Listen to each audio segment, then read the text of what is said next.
It was a typical school day when the alarm went off in all educational institutions. Everything was filled with a strange dark fog, and at first people looked into it with incomprehension. Many people thought that someone suddenly started filming a movie and the doll looked strange. In the middle of the bus stood a goblin with a huge axe and terrifying red eyes, and fangs protruding from his mouth.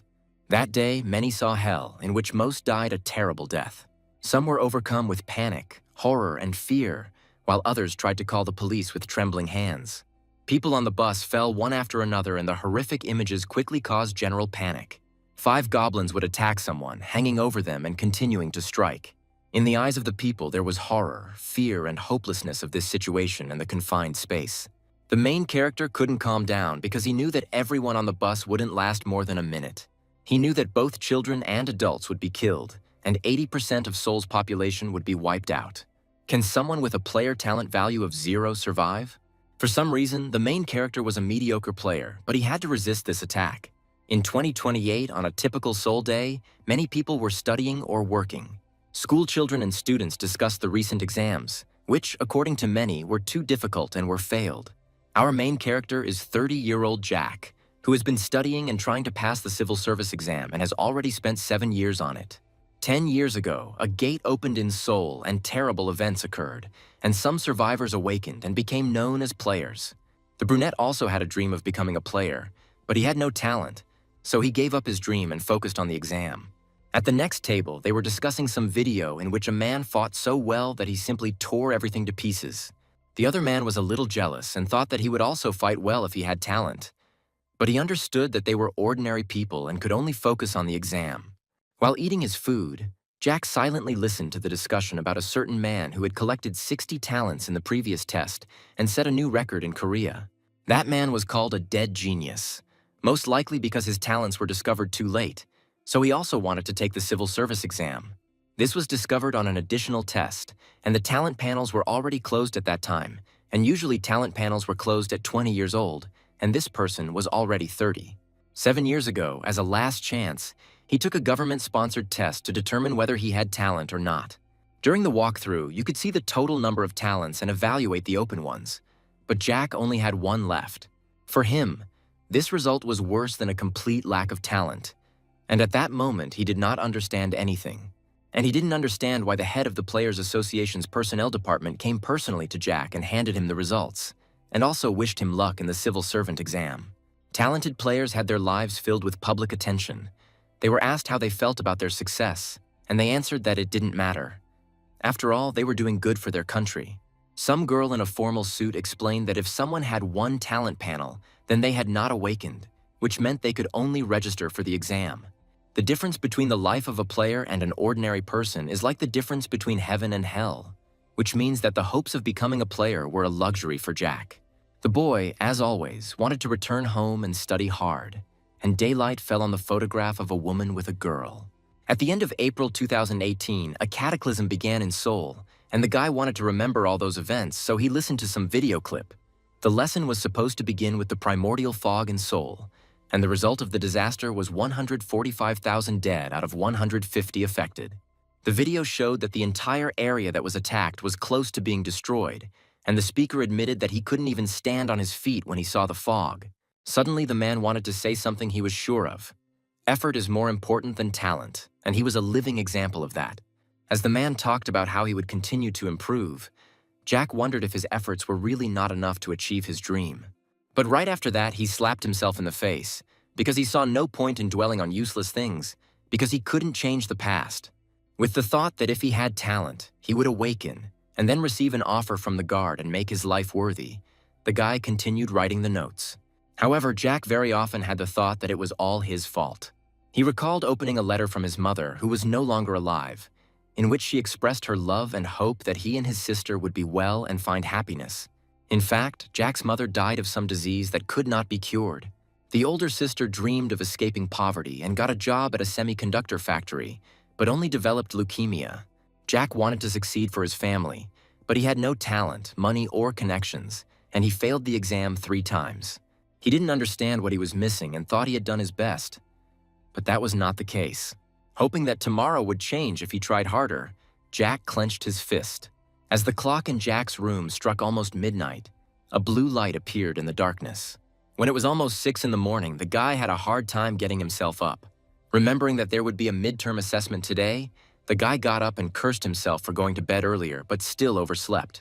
He decided to take a quick shower and go to the academy, but suddenly wondered what time exactly the assessment usually took place. At the bus stop, someone called his mother and said that he was late, but he would have breakfast on the way to school. All this time, Jack stood calmly at the bus stop and waited for his bus, which was supposed to arrive in 2 minutes. Jack didn't understand why yet, but this day seemed strange to him, and this thought made him look around the bus stop. When the bus had already arrived and the brunette was about to get on it, he continued to try to understand what made this day different from all the previous ones. Having already entered the bus, the guy decided that it was all about his mood and decided to read his notes instead. As Jack walked further, he heard various conversations between passengers, from the release of a new video to conversations with his wife. Sitting down in his seat, the guy was surprised that the old group had become popular again, but he couldn't know about it because he doesn't watch TV. Taking his notebook, he began to search for the entry where he had stopped yesterday, and then he spoke the material out loud. While the guy was repeating his notes, you could hear passengers talking about how it was too cold for April, but they didn't want to get out other clothes. While Jack was talking out loud about how the training had begun with the primordial fog, one of the passengers noticed something strange. The commotion that arose on the bus made the guy look up from his notebook. He immediately noticed that all the passengers were looking to the right and discussing the strange fog, because of which it was impossible to see anything. People were very surprised by this because the forecast did not mention anything like this. At the same time, Jack felt a sharp smell of sewage, which made him immediately cover his mouth with his hand. However, when the guy thought that everything around was strange and the smell was too disgusting, he turned his attention to his vibrating phone. It turns out that he received an emergency message on his phone about an emergency situation. The message said that fog could lead to accidents on the roads, but what was more terrifying was the date that was given in the message. April 27th, 2018. Jack couldn't believe it and, out of anxiety inside, he clenched his teeth and squeezed his hand on his chest. Jack finally realized that he was now in the events of 10 years ago and no one suspected what awaited them. Only one man knew now that 145,000 people out of 150,000 would die. People started to get a little worried because it was getting as dark as night and asked the driver if they would continue driving.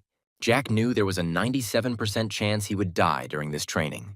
But suddenly, at that very moment, a sign appeared in front of him that he had never seen before. The time countdown began on the table and all players were asked to get ready for the start of training. 10 years ago, during the beginning of training, monsters emerged from the dungeon and this led to a brutal massacre with no chance of resistance. The cataclysm lasted almost a week, and during this time, almost 150,000 died in just one region. But later, people appeared who were called players and who gradually dealt with the disaster. Various guides for specific locations and recordings of various player battles began to appear. And later, thanks to this, it was possible to create virtual dungeons for developing strategies, and the world began to recover from the disaster. Jack was able to remember many of the notes and completed the dungeons many times. Even though Jack couldn't become a player, he continued to go through dungeons because that's where he could be the best player. Jack knew about the notifications that appeared after the cataclysm began, but he only knew about it in theory, and now he saw it personally. Suddenly, the bus crashed into something and the panic among the people only increased. Many were worried because nothing was visible or clear from the outside, and school children were worried that they would be late for school. Meanwhile, Jack, realizing what would happen next, tried to calm himself down because it had already happened. Jack figured that he was the only one who received the notification, which meant he was the only player, and now he had to use all the information he knew to survive. Suddenly, he started receiving notifications that someone was watching him and wanted to give him bonuses, and this really surprised the guy. The fate of each was decided by what bonuses the guards would give, and the guards themselves were one level higher than the players. Suddenly, Jack saw that the bonus he had received was the eyes of a cold-blooded observer. At that very moment, the guy admitted to himself that he himself began to feel much calmer, as if he were observing from a third person. With 10 seconds left before the training began, the driver announced that the fog was too thick and everyone would have to get there on their own. When everyone was about to leave the bus, Jack suddenly shouted at everyone to lie down on the floor, because this was the only way to survive. At the same moment, he received a notification that an unknown observer was interested in the brunette. Suddenly, one of the passengers pointed ahead and asked what was there. The driver turned around and saw that there was a strange blue funnel inside the bus. At that moment, a girl appeared from there, and a notification came that mid-level administrators were now appearing. The girl with blonde hair, who resembled an angel, introduced herself as the mid-level administrator Sania. With an impassive look in her yellow eyes, she said that now everyone gets into training. Then Jack received information that he had to hold out in the training zone for 7 days, but he couldn't leave it, and further difficulty would be determined by the number of survivors. People didn't understand what was going on and asked for an explanation of what was going on, hoping that it was just a movie being filmed. Turning to the girl, the guys worriedly said that they were not in the mood for pranks. Then Senior replied that during training they needed to use all their strength to survive. But the others still did not understand the meaning of her words. Suddenly, a knock was heard from the right of the bus, and everyone quickly turned in that direction. There they saw a man who had splashed his blood on the window of a bus. Slowly, panic began to rise in Jack, because he understood what would happen next. And in the meantime, people around him were getting ready to call the police, because someone had been killed. Jack also knew that the strategy of those monsters was to scatter corpses in order to cause panic and fear. At the same moment, the first group of goblins approached the bus and began their invasion. Suddenly, one of the goblins jumped onto the window and scared the passengers until they were completely unsure who exactly had jumped onto the glass. Some goblins were already on the roof, so the passengers wanted to leave the bus as quickly as possible. Then everyone on the bus was seized with panic, because some wanted to run away and some wanted to stay inside. Jack knew that there was almost no chance of survival outside, and it would be better to think about that later. But now something else was important. The boy knew that fighting the goblins directly was signing his own death warrant. This had become clear over 10 years of battles. Of course, in 10 years, the goblins would no longer be a threat, but now Jack had very little chance of defeating them, because they were several times stronger than an ordinary person. But the guy also understood that very soon the goblins would break into the bus. Soon the door of the bus was broken through, and panic gripped the people even more, and some even intended to run. Then Jack made another attempt to warn the people and asked everyone to lie down, but immediately noticed that they were too scared. The guy was already ready to lie down on the floor, but he still tried to reason with the people nearby and explained that they had little time. But the people were really too scared and didn't understand why they had to stay inside while someone was already being killed outside. And at that moment, Jack was finally convinced that they wouldn't listen to him. Suddenly, Jack's status and inventory window activated, and the unknown observer became even more interested in the brunette. Seeing his indicators, the guy was surprised that they were too high, because even the King of Fists during training had an average indicator of 9. But Jack didn't have time for these thoughts because the goblins were constantly getting closer and closer to them with every second. At that moment, one of the goblins broke through the door with his club. At that moment, a multitude of goblins burst into the bus and began to attack people with weapons, wearing creepy smiles. People tried to run and save themselves, but one by one they were caught and killed in cold blood despite their screams and pleas to stop. Afterwards, they looked with pleasure at all their victims and the work they had done in the bus, which was full of blood. Suddenly, one of the goblins noticed the brunette lying on the floor. Frowning slightly, the goblin walked up to him and poked the guy in the side with his club. At that moment, Jack was able to activate the cold observer's eye and was grateful that his plan was working. In fact, there were safe zones in the training, and one of them was the bus. Jack knew that in order to fulfill the safe zone requirement, he had to be inside and stay put. The brunette was afraid that he would move and violate the conditions of the safe zone, but he was able to calmly endure it, and now he allowed himself to slightly clench his fist. Jack suspected that it was the bonus the guard had given him. The eyes of a cold-blooded observer. Our hero didn't understand why he was given this bonus, but with it he assumed that it would be a little easier to survive. Looking at the goblins a couple of meters away from him, the guy recalled the information that the first attack of the goblins would last about 10 minutes. The first 5 minutes the goblins were looking for the bus and trying to break in, so Jack didn't have much longer to endure it. Suddenly, one of the goblins returned to the boy and grabbed him by the head, then lifted him into the air. After that, the goblin licked the guy's cheek, which made Jack feel disgusted, but he understood that he couldn't move and had to endure it. Suddenly, Jack received a notification that the brave Lion King wanted to give him a chance. At that moment, a power-enhancing elixir appeared in Jack's hand, sent to him by the new guardian. The gift from this guardian temporarily increases strength, and the potion lasted for 10 minutes. Jack was a little surprised that he now had in his hands the second beta bonus, which allowed him to increase his strength. The player received 2 stat points when they leveled up, and the elixir was worth 3 level ups. Because of this, Jack understood one important but risky thing. If he drank the elixir, he would have enough strength to fight, and he would be able to win. At that moment, he received a notification that this guardian expected courage from him, which meant that he wanted Jack to fight. However, Jack thought the guards were strange, because there were only a few seconds left before the end of the attack, which meant he would survive if he didn't do anything stupid.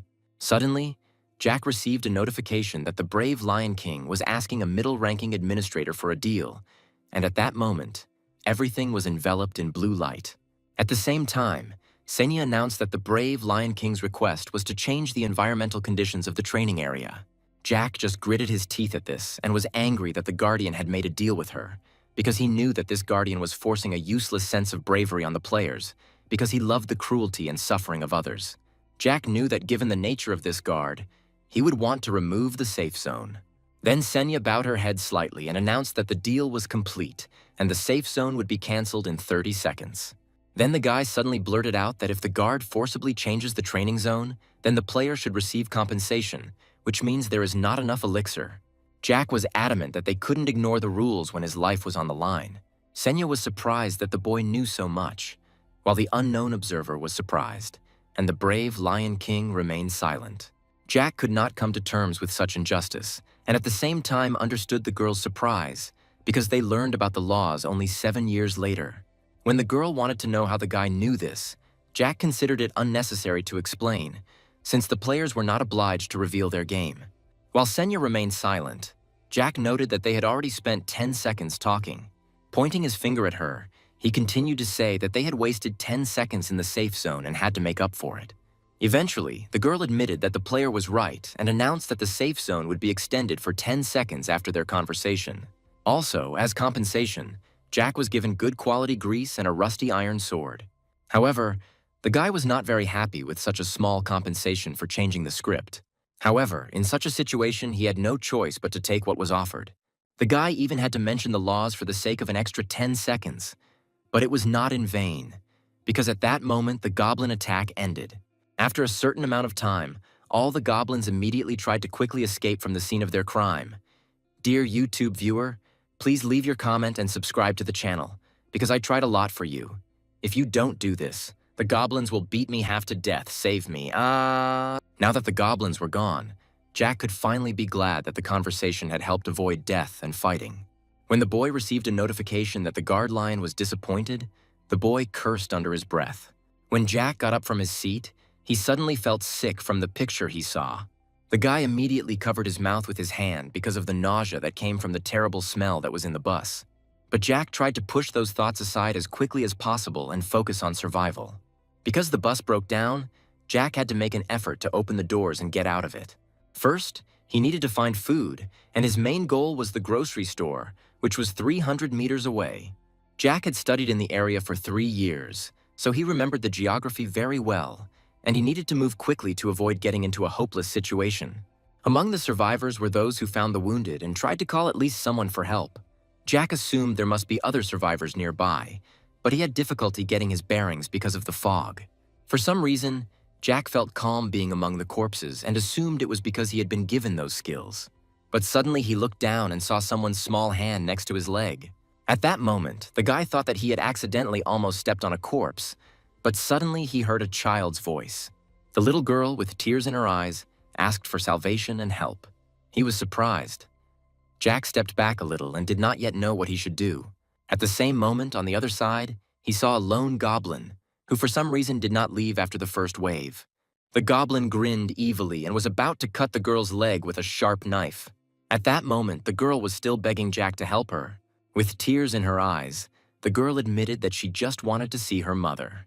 Having come to his senses, the guy realized that the girl was still not injured, although the goblin tried to cut her. Besides, the girl was screaming not from pain but from fear, and the goblin was strangely focused. Because of all this, Jack assumed that the girl had a talent that he could only hear about. Suddenly, Senya appeared and said that even a first-level goblin would be difficult for a newbie to kill. After thinking about her words, the guy decided that if she was telling the truth, then it was impressive. Jack understood that because of fear and panic, the girl did not notice her very rare talent. Jack also understood that if he left her here, then other goblins would come and kill the girl. Then Jack was about to make a decision and opened his inventory.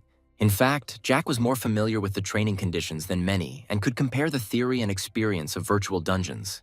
According to the administrator, even such a goblin is difficult to defeat, but this only worked in the case of a direct confrontation. After all, the goblin can't respond if he doesn't see the enemy, which means he only needs to hit the weak point. At that moment, the girl finally stopped crying and looked at the stranger with a little surprise. When the goblin was killed, Jack immediately gained experience for the kill. After that, he immediately turned his gaze to the victim. Looking at the girl who had already calmed down, the guy asked her to get up and get ready. As he started to walk away from her, he said that if she fell behind, he would leave her behind. Then the girl quickly rose to her feet and awkwardly replied that she was already following him. After that, they continued their way to the store together. When they finally arrived at the store, Jack pointed the girl to the front door and forbade her to open it under any circumstances.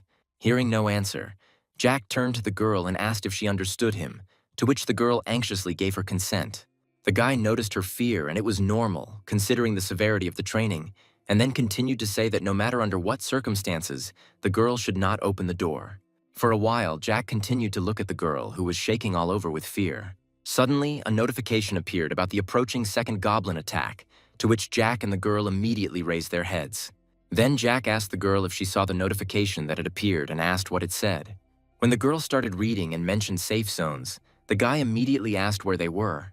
When the girl told him about the school, the store, and the hospital, Jack was completely convinced that she was a player. Jack knew that before the second attack, the players could see the safe zone in the store, but the girl saw the safe zone in the school, which spoke of her great talent. When the notification about the attack went out, the guy became wary and wanted to make sure they were safe. Jack turned to his companion and reminded her once again that she should under no circumstances open the door. When Jack said that if she wasn't confident, she could sit facing the wall and not look at the door, he received a notification that the safe zone setup was complete. At that moment, they looked outside and saw that the primordial fog and the first goblin had appeared there.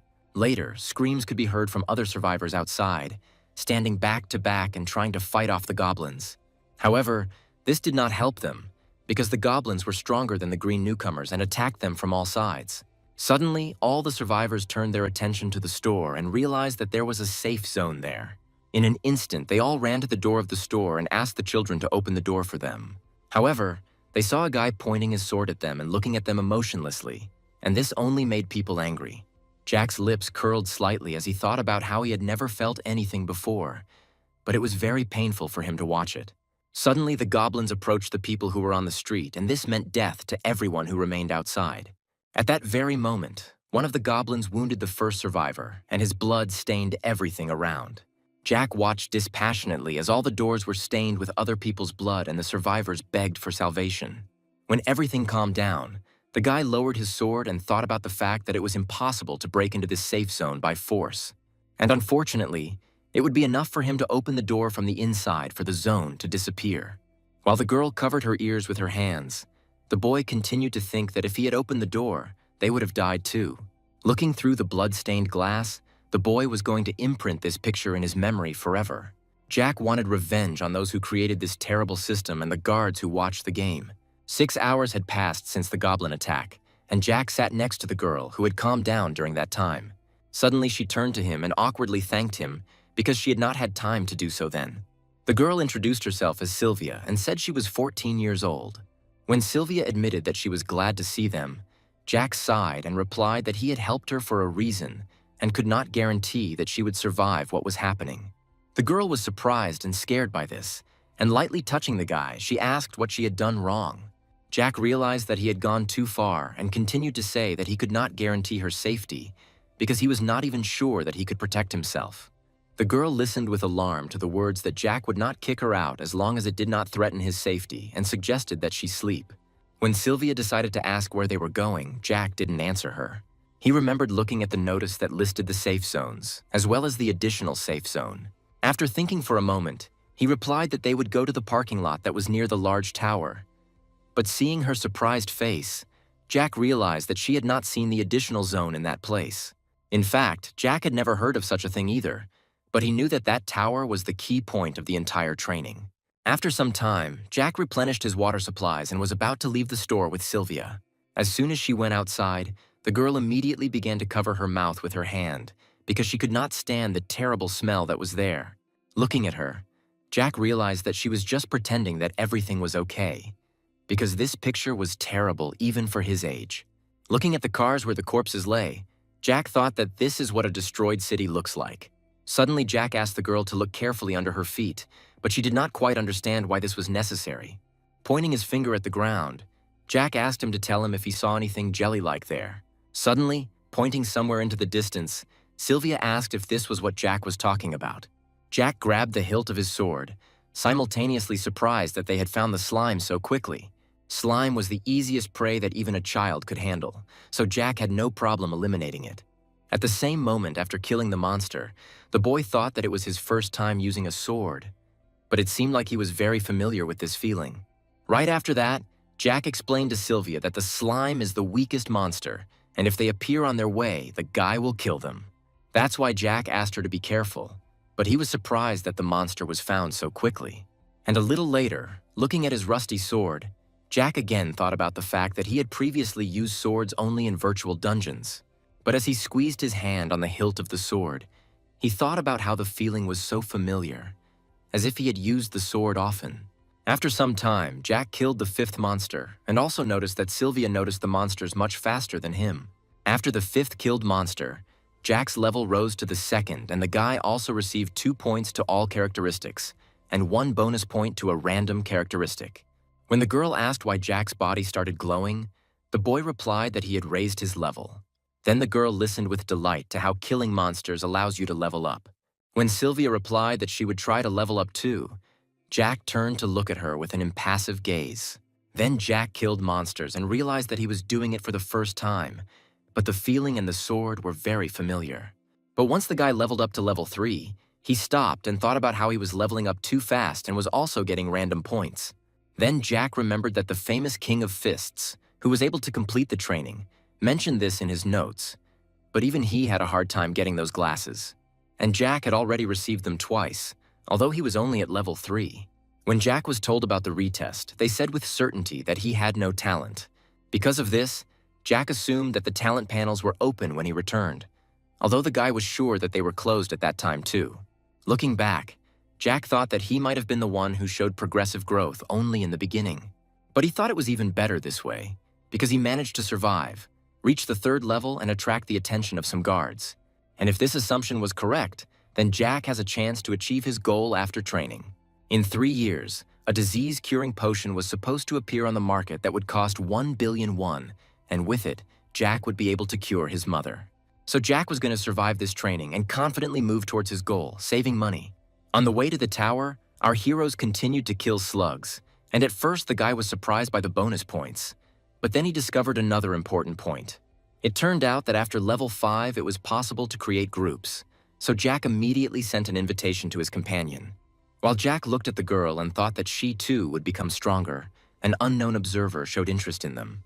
Suddenly Sylvia thanked Jack and with tears in her eyes said that she would try to help and asked him not to abandon her. Jack continued to look at her and thought that the girl was still worried about this, and he felt sorry for her. However, the guy had a lot of his own worries, so he exhaled and asked his girlfriend to show this with actions, not words. Jack understood that he was growing faster and was getting extra points, but in the tower, a monster was waiting for them, from which the guy would not be able to protect the girl. Later, they continued on their way, and on the way, they met a white fox, seeing which Sylvia immediately asked if she was a new monster. Looking at the fox, Jack thought that the monster was similar to a neutral one, but it had a passive skill that made other surrounding monsters attack. When Jack decided the best they could do was to go around the monster, Sylvia asked what a provocation was. Immediately after this, our heroes noticed the sound of footsteps nearby. Suddenly, a pack of foxes gathered around Sylvia and were about to attack the girl.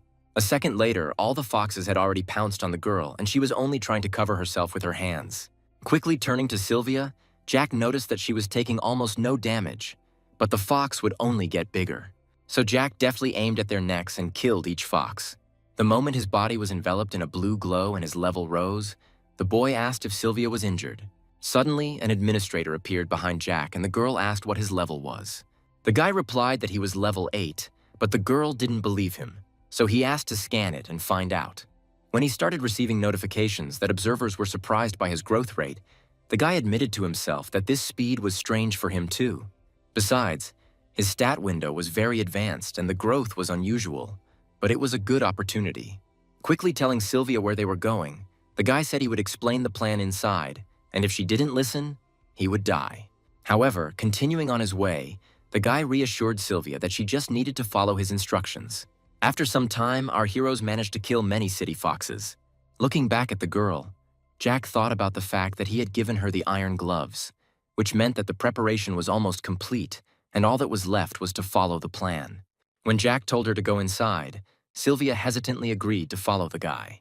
At the entrance to the dungeon, a window appeared in front of Jack, confirming whether they really wanted to enter the dungeon. As soon as they agreed, they immediately began to be transported inside, and Sylvia grabbed Jack's hand. There, our heroes immediately saw several goblins and a small pack of foxes. As soon as people appeared in the dungeon, the goblins immediately turned their attention to them. Turning his gaze to Sylvia, Jack asked if she had remembered exactly what they needed to do, and she confidently replied that she had remembered everything.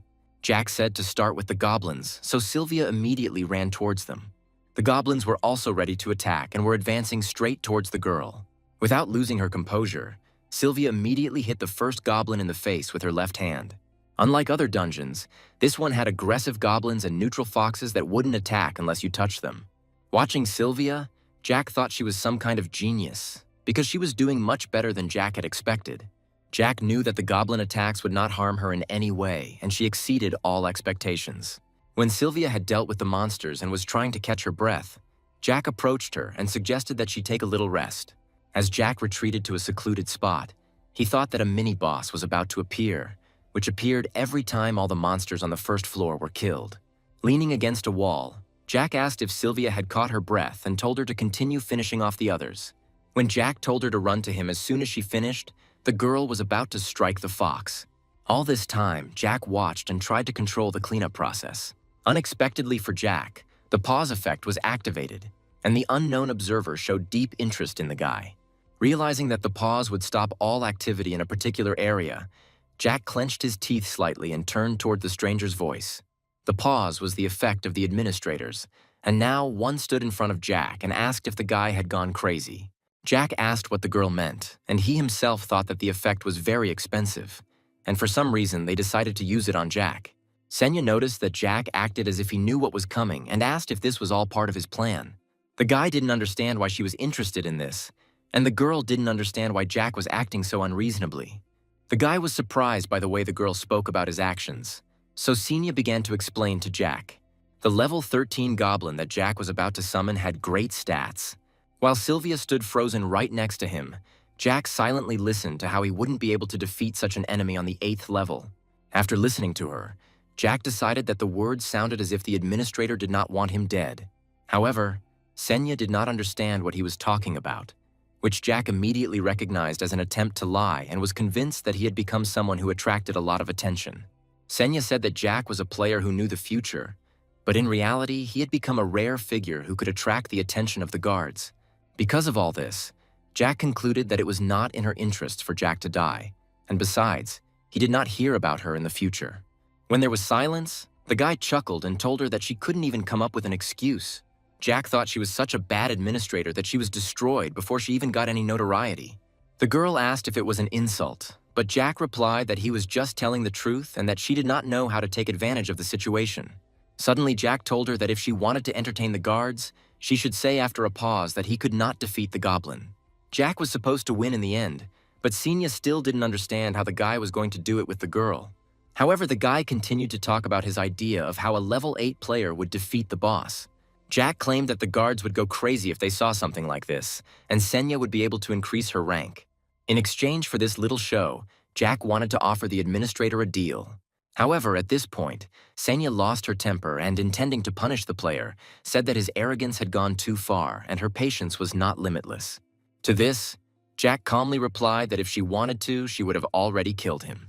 Jack continued to assure her that a deal with him would benefit her, and then finally the girl asked what he was proposing. Once the terms of the deal were agreed upon, everything was back in motion, with Sylvia fighting the monsters. After some time, she turned to Jack and said that she had finally dealt with all the monsters. Once all the conditions were met, a goblin soldier immediately appeared and a boss monster zone began to be created. At this time, Jack and Sylvia were sitting in a secluded place, and the guy asked his partner to be quiet and hide. As soon as the goblin noticed the people, he immediately swung his huge spear at them. Jack hid from the goblin because he knew the most effective way to defeat him. He knew the most important thing was to avoid the most dangerous skill, the spear throw. As soon as the first task was completed, Jack immediately rose from his seat and called Sylvia to follow him. At the same moment, turning to Senya, the guy asked her to look carefully. After all, Jack promised her an interesting battle, as a guy of the 8th level would defeat the boss. As soon as the boy appeared in front of him, the goblin pointed his spear at him. Gritting his teeth a little, the boy thought that the boss really was more frightening than all the other monsters. Jack also knew that after the spear attack, the goblin would rush at the survivors, which Jack could now observe. At that moment, Jack could only watch carefully because there were 2 options for attack. The first option is a thrust, and the second is a swing, which is what the goblin chose. But Jack managed to avoid the swing and was immediately able to attack the goblin when he opened up. However, Jack's attack did not do much damage and only angered the goblin, which was expected. The enraged goblin immediately rushed at the guy and this time wanted to use the puncture. The attack was very fast, but Jack managed to repel it again. But suddenly, unexpectedly even for himself, Jack discovered that he could predict movements. Jack was about to use all his strength to kill the goblin, and his sword was already leaving a bloody trail. Sylvia was not far from there and was going to deal with all the other low-level monsters. However, now she was sticking to Jack's plan and had to endure all the monster attacks. Senya, who was watching everything, suddenly saw that a lot of unknown observers had gathered, showing interest in the battle. When asked if it was true that a level 8 player was fighting a monster, the girl confirmed it. Senya herself had a hard time believing it and assumed that Jack was hiding his true level. She noticed that the movements were different from the way other players moved, but in her opinion, it was still not enough. She understood that weak attacks could not kill the boss and only exhausted the player. The battle between Jack and the boss continued, and this time the goblin was going to hit the man with all his might. At that moment, Jack called out to Sylvia and said that they could now move on with their plan. This was a signal to Sylvia that she could now kill monsters. At that very moment, she raised one hand up and the goblin was surprised by this, because before the girl had simply stood motionless. One hit was enough to kill a monster, and from this, Sylvia immediately gained experience. Senya watched this and tried not to show her surprise, although it was difficult for her to believe what was happening. Killing Sylvia also gave Jack experience, which increased the guy's level but only made the sword dull. Leveling up gave stat points and restored health, something Jack could use due to the low level of the zone and the rapid growth of his own abilities. Turning to Sylvia, Jack told her to keep the monsters at bay and to be prepared. Jack understood that while Sylvia was sharing her experience and the goblin was distracted by Jack, the guy could improve his characteristics and restore his health. As Jack dodged another blow, he continued to think that he had a chance to win. The guy hoped to hit the goblin's weak spot, the back of the neck. He decided to check the status window again and look at his experience when he himself was already covered in sweat and could hardly withstand the onslaught of the boss. Sylvia continued to try to raise Jack's level once again. Jack was forced to take one of the goblin's attacks. The blow landed on the guy's shoulder. At that moment, the guy's level rose and he was about to strike the goblin with his sword. Jack delivered one deft blow and drew his sword across the goblin's neck. However, this did not kill the boss, and he only turned to look at the man who was behind him. Jack immediately took advantage of the goblin's opening and struck at the back of the neck. It was at that moment, when the rusty sword broke, that Jack received a notification that he had defeated the goblin. While Jack was being credited with experience for the battle, the boy tried to catch his breath. As Sylvia ran up to Jack with concern, the boy received a notification that the system had assessed his passage as solo. Sylvia ran up to Jack and hugged him tightly, and the guy hugged her too, but he did it mechanically. Suddenly, he received a notification that one of the conditions of the hidden figure had been met, but Jack knew nothing about the hidden boss. At the same time, in another area there were also survivors who were fighting monsters. People around were amazed at how some guy killed level 8 monsters with one hit. Everyone around was praising that player and asking him not to be modest. However, the guy was embarrassed by all these compliments in his direction, and he did not consider himself so strong. But suddenly he noticed 2 more survivors who were separated from everyone else. Noticing them, The player immediately raised his hand and tried to attract their attention. Jack couldn't get the thought out of his head whether he really had no talent. However, realizing that he had defeated the mini-boss, the guy denied his lack of talent. Jack knew some of the events of the future, but even this was no guarantee that it would be easy for him in the dungeon.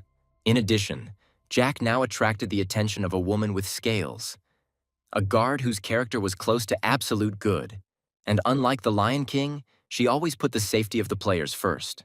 Jack stood there in bewilderment that the guard, who always provided reasonable support and compensation, would pay attention to a player like him.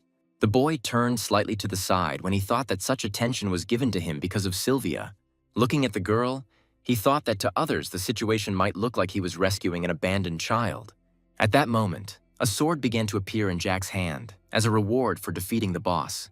When the boy received the weapon and quickly assessed the sword, which was twice as good as the previous one, Sylvia asked where they were going now. Turning around, Jack said that they would go and kill as many wolves as they could. Jack explained that the wolves were level 7 and their leader was level 9, and they were able to deal with these monsters. Senya watched with disbelief as the boy said that he knew so much because he had heard about it from someone before. As he left, the guy thought about how he originally wanted to stay in the safe zone until the King of Fists attacked the second floor of this tower. Now Jack had a new goal. He decided to collect money because now he definitely had the talent of a player.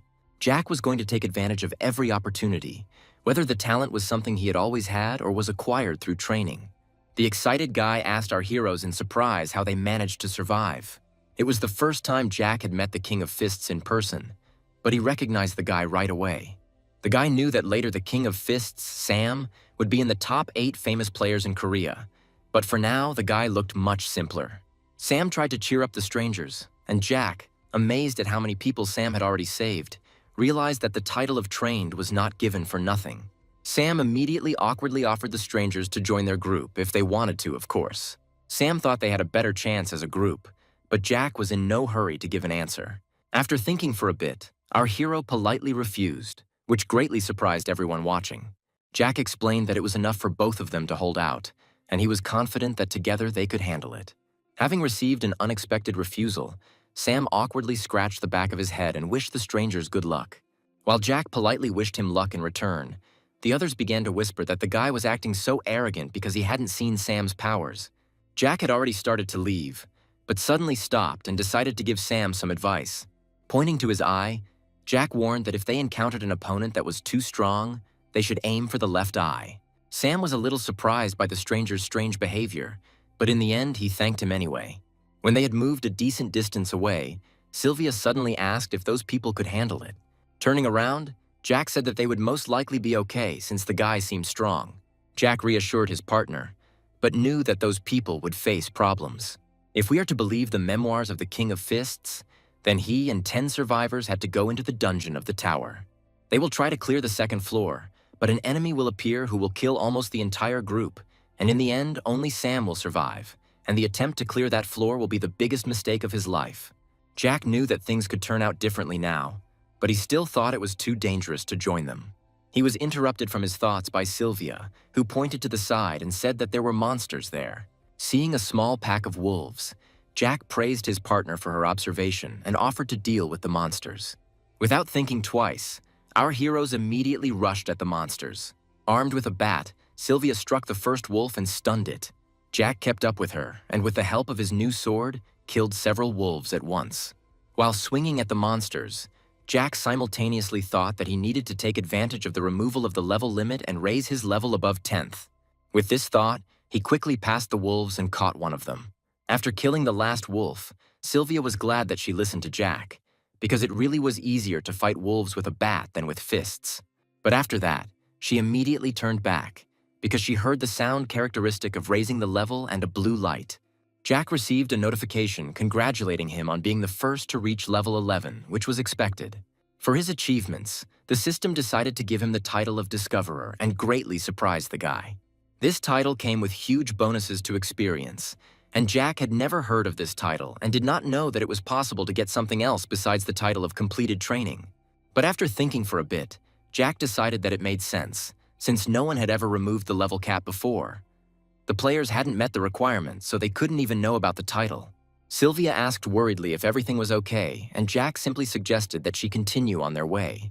The girl listened to the boy and obediently followed him forward. They were watched by Senya, who, together with the other guards, wanted to check everything. Jack continued to choose the direction they were heading while Senya watched them, staying very close. Turning to the administrator, the guy immediately realized that the girl was furious because she was even shaking slightly. Yesterday, Senya asked if the guy had received the title, and Jack was surprised, but did not rush to answer. After thinking for a bit, the guy slowly replied that he had received a title, and Senya asked what kind of title it was. When Jack said he wasn't going to answer her question, Senya immediately became furious, but tried not to show it. Jack knew that the guards couldn't know the player's title unless the player told them, so they continued to press Senya. Our hero understood that it was probably hard for her, but he had no reason to tell her about the title. While our heroes continued to kill wolves and level up, Sam's team had already arrived at the tower. Sam drew everyone's attention to himself and began to talk about how there was a dungeon nearby that everyone already knew about, but they didn't know what danger could be inside. The guy tried to inspire everyone with fighting spirit and talked about how the world had changed and now risk brought greater reward. People looked at him in surprise when he said that they could all enter the dungeon together if they agreed. Very quickly, the first volunteer appeared who wanted to follow Sam, because Sam had previously helped the man a lot. Immediately after him, a second guy responded, who thought that going together was a very good idea. After this, absolutely every member of the team was charged with fighting spirit and everyone wanted to enter the dungeon as soon as possible. A multitude of wolves suddenly appeared on the stream, which Jack and Sylvia were hunting. Without giving the monsters time to attack, the guy immediately struck the first blow. Suddenly, Sylvia noticed that they were doing it much faster now, and Jack agreed, citing the fact that they had repeated it many times. They had been hunting wolves for the second day already, and during this time, Jack had risen to level 12, and they were killing them faster than new wolves appeared. Suddenly, Sylvia noticed that one wolf appeared on the other side of the stream. Slowly approaching the monster, Jack believed that this wolf was the last one in this area. The guy dealt a quick blow, to which the wolf did not even have time to react and was immediately killed. Suddenly, a red notification appeared in front of Jack, the appearance of which immediately alerted the guy. It turned out that all the conditions of the hidden figure were met, despite the fact that Jack tried to avoid any fears, and now the lycanthrope was supposed to appear. Jack immediately turned to Sylvia and told her to run as a red and black portal appeared in front of the boy. As she ran away, Sylvia asked what it was, but Jack refused to explain, since there was no time for that now. Turning around, Jack saw that a werewolf had already appeared from the portal. The lycanthrope howled, and the howling effect was immediately applied to the body, making it harder for our heroes to move. Sylvia's body soon became paralyzed and she fell to the ground, unable to move. Jack immediately shouted at her to hide behind the car, but in that case, the girl did not understand how Jack would cope without her. Gritting his teeth and looking at his enemy, the boy thought that he had guessed that there might be a hidden figure in the training, but he never thought that he would meet a werewolf. Looking at the monster, Jack tried to assess its physical abilities and decided that the werewolf was stronger than the monster on the second floor of the tower. Jack couldn't see the monster's level, but he assumed it was no higher than level 25. But levels like that shouldn't appear in the tutorial. While the guy was trying to figure out what to do, since the difference in levels was too big, the werewolf was preparing to launch the first attack. Jack understood that it was too late to run away and decided to use everything he had, otherwise he would definitely die. After drinking the elixir and raising his strength by 6 units, Jack wanted to use the strategy of the great adventurer Jackson. At that moment, the werewolf rushed at the guy with his mouth wide open. For a while, Jack stood motionless and waited for the right moment to begin his actions. Sylvia watched the whole thing from behind the car, but she was worried about whether Jack would be able to cope without her. Noticing that the monster's level was not displayed, the girl immediately decided that the monster was different from those they had met before. All this time, Jack stood motionless and let the werewolf come even closer to him. It was unclear to Sylvia and the watching guards what the boy was going to do. The guy's sweat dropped at the thought that if the level wasn't displayed, it meant the player wouldn't be able to defeat that monster. The guy understood that there were 10 levels between them, and it was almost impossible to defeat such a monster. Jack recalled watching tutorial videos that said that at lower levels, players wouldn't have such a hard time. The best that weak players could do was to stay away or run away, but if a fight was inevitable, there was only one solution. It was a method worth trying even at the risk of one's life. Remembering what the guy had seen, He took out some lubricant for sharpening blades and other purposes from his inventory. At this point, the werewolf was very close, and Jack knew that his first attack would be a jump. The werewolf struck hard, but it turned out that Jack was able to deftly avoid it. He knew that after landing there would be an almost immediate attack, and it was necessary to choose the right moment when the muscles tensed. As the werewolf began to turn around to strike again, Jack knew it was the right moment for his trick. Jack spilled the grease on the spot where the werewolf later stepped with one paw. Because of this, the monster was unsteady on his feet, and taking advantage of the moment, Jack pushed him with all his might in the stomach. Jack was able to do this only because he gained more strength from drinking the elixir. That video talked about using all your strength and any methods to throw the werewolf into the water. Jack actually managed to do it, so he watched as the monster struggled in the water. At that moment, something strange began to happen and the werewolf became noticeably smaller. Sylvia watched this in surprise and did not understand why the werewolf suddenly became smaller. While trying to catch his breath, Jack simultaneously said that water always had a similar effect on them, making them look like ordinary wolves. Sylvia asked if Jack had studied any martial arts, but the boy only replied that he had not had time for it and was busy preparing for the exam. Sylvia praised her partner and said that he fought like he came out of a movie, but Jack knew that if he fought well, he would not have to use stunts. The guy slowly descended into the water and carefully approached the werewolf, pointing his sword at him. With one well-aimed blow, the guy plunged the sword straight into the monster's heart, from where blood immediately gushed. Jack managed to kill the monster when it became the same size as a human. Now Jack thought that he had managed to figure it out easier than he had expected. The werewolf was also so strong that after killing him, Jack immediately leveled up. However, his surprise knew no bounds when the guy was given the title of an excellent hunter and promoted 3 levels at once. Many of the watching guards were amazed at how everything turned out and gave the guy coins as a reward. As soon as Jack came out of the water and rose up, he immediately turned to Senya. The girl appeared out of nowhere and very quickly, which is why the guy suggested that she was waiting for Jack to call her. Ignoring Jack's last words, the girl briefly confirmed that he was level 15. Now Senya was ready to explain the item shop to him, but Jack was unsure if he would be able to do it in training. When a new window appeared in front of Jack, the girl explained that in the store you can spend coins to buy special things. Because the boy was only in the training area, there were only 4 items available in the store, but that was enough for Jack. While the boy was deciding how best to spend the small amount of coins, Senya silently watched his actions. Suddenly, the girl turned to him and said that she had one question and asked if he had a real name. Jack didn't quite understand what she meant by that, but asked why he needed to answer that question. Hearing this, the girl nervously turned away and said that she was not curious, although she began to tremble with anger again. When she asked if the guy would check the title, he replied that she did not have to be present when he checked it. Jack realized that she was hoping that he would show her the status window because he was inexperienced. But Jack decided to maintain the mystical atmosphere. When Jack told Sylvia to get ready to leave, the girl asked where they were going this time. Jack answered her dispassionately that they would go to the 2nd floor of the tower. The girl was a little surprised by this decision, because earlier Jack said that there were dangerous monsters there and the guy again confirmed his words. Meanwhile, on the 2nd floor of the tower, many people were already seriously injured or even killed. Sam was also covered in blood, but he held on and tried to figure out where that monster had suddenly appeared from. In front of them was a huge ogre, which Sam did not know how to defeat because it was too strong. Sam knew it would be all over if he gave up, so the boy put all his remaining strength into his punch. No matter how strong the blow was, the monster was able to easily block it and did not receive any damage. The blow only angered Ogre, and now he struck the man with all his might. Unfortunately for the guy, his arm was now broken, while the monster stood before him unharmed after multiple attacks. Sam began to feel anxious at the thought that they would all die here if he didn't come up with something. Suddenly, he remembered the strange guy he had met earlier who had given him strange advice. At that moment, it dawned on Sam and he decided that the advice was specifically for this monster. However, he had no time to think because the monster was trying to punch the man in the head. Luckily, Sam had good reflexes, so he was able to deftly dodge the blow. But this trick was not unexpected for the ogre and he simply hit the guy with his free hand.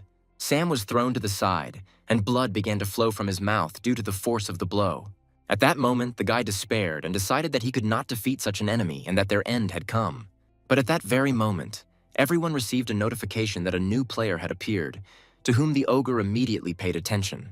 Now Jack and Sylvia were in the boss area, from which they could exit within 10 seconds. Jack was able to assess the situation very quickly and immediately understood what had happened here. Running his gaze across the room, the guy immediately saw many survivors and wounded people. Jack assumed that Sam had passed out, and Sylvia tried to hold on to Jack out of fear. At the same moment, Jack opened his inventory and took out some weak healing potions. Suddenly, one of the players came to his senses and told the newly arrived players to run away from here as quickly as possible. Breathing heavily, the man explained that in 10 seconds they would no longer be able to leave here, and then the monster would kill them. Jack didn't respond to all this and listened silently, looking at the man with an impassive gaze. Turning to Sylvia and handing her the potions, the boy asked her to distribute them among the survivors. Stepping forward with his sword, he also asked that everyone be told that while he was fighting, everyone should stay behind and not move. Hearing this, the man became very indignant and shouted another warning at the guy. But Jack still didn't listen to the man and was determined to fight the monster. Looking at the monster, Jack thought that no one knew this boss better than Jack himself. Seeing the red name, Jack decided that, like the lycanthrope, defeating the ogre would be difficult. Jack knew that this monster was known for its durability and endurance, and this boss also had physical resistance to attacks. The ogre took almost no damage from melee attacks, meaning he was a serious opponent for Sam. While Jack was assessing the enemy, the monster had already come close and swung its hand. The ogre struck hard, and the floor beneath his hand began to break due to the great force. But as soon as the ogre struck that blow, he realized that something was wrong with this attack. In fact, Jack was faster and was able to easily avoid the attack of the large, clumsy monster. Jack struck and a large scratch appeared on the monster's head. Jack was about to strike again, knowing that there was no particular strategy against the troll. Only constant attacks could work against the troll, which is what our hero was doing at that moment. The king of fists that Jack knew was able to kill the monster and receive the title of trained. Sam then managed to win due to constant attacks and not allowing the troll to recover. While Sylvia was handing out medicine to everyone and watching Sam anxiously, other people were watching the fight in amazement. When the excellent hunter effect was activated, Jack immediately began to see the trajectories of attacks and was able to dodge. Jack also knew that he could relieve fatigue with the help of potions that he had previously bought in the store. Jack believed that if he played it safe, he could win. The ogre was enraged by the constant attacks and attacked the guy. Jack immediately noticed this, and standing sideways to the monster was about to launch his attack. The people who had already recovered from the potions began to watch the fight and wondered who this stranger was. Everyone was surprised and wondered how long the fight had been going on and if the guy had really come here to help them. Jack constantly dodged attacks and deftly wielded his sword, and those watching did not understand how a man could fight for so long. One of the observers thought that Sam was a genius, but now, watching the fight, he believed that this stranger was much stronger. After a long fight, Jack was already tired and breathing heavily, while at the same time he used items from the slots. Jack now understood how difficult the fight had been, but the monster was no longer standing firmly on its feet, meaning its end was near. Gritting his teeth, the guy thought that the previous him would never have thought of getting involved in a fight. But now Jack believed that all this was in the past, because now he intended to become a player. Raising his sword higher, the guy tried to concentrate because there were 15 minutes left until the chance to finish everything. Jack was about to strike when suddenly he received a notification that the brave Lion King wanted to help him, and this greatly surprised the guy. The boy gripped the sword tighter, realizing that his attacks would now be 100% stronger. But he didn't understand why the guard intervened now. This angered the guy, but he immediately attacked the monster while the effect was active. Jack was angry that the double attack was given to him too late. Jack also realized that damage counting was now useless. While the guy looked at the ogre, who was screaming in pain, he blamed the guard, who had now ruined everything. In a rage, our hero continued to mercilessly attack the troll and paint everything around him with his blood. At some point, due to severe pain, the monster fell to its knees and began to growl. One of the observers was amazed that the guy dealt with such an enemy alone. Jack gritted his teeth at the thought that the Lion King had deliberately offered his help at such an inopportune moment.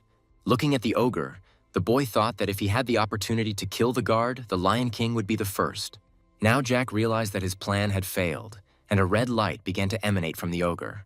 Suddenly, Jack realized that now all they had to do was run. At that moment, Sam woke up and saw that someone was holding something up to his face. It turned out that Sylvia was in front of him, continuing to hand out medication to everyone and asking Sam to stay put. When the girl was about to leave, the guy stopped her and asked what happened to the monster. Then Sylvia pointed in the direction where the boss was still. Looking there, The guy was very surprised by what he saw and asked if it was really the boss. Now looking at the monster, Sam felt a completely different aura and did not understand what had happened. Suddenly, while the ogre stood still, someone fired an arrow from his bow. The arrow of a well-aimed archer hit the monster right in the head. While Jack looked at the monster in surprise, the archer was happy that he had killed the boss. The guy started laughing and talking about how he couldn't give their loot to a stranger. While the boy asked if the stranger was going to take their achievements, Jack stood there and said nothing. But suddenly he briefly told the archer to run, but he did not understand and asked the stranger again. Then Jack turned around and shouted that he had to run because Jack couldn't protect a fool. The archer turned pale with horror and asked what Jack meant.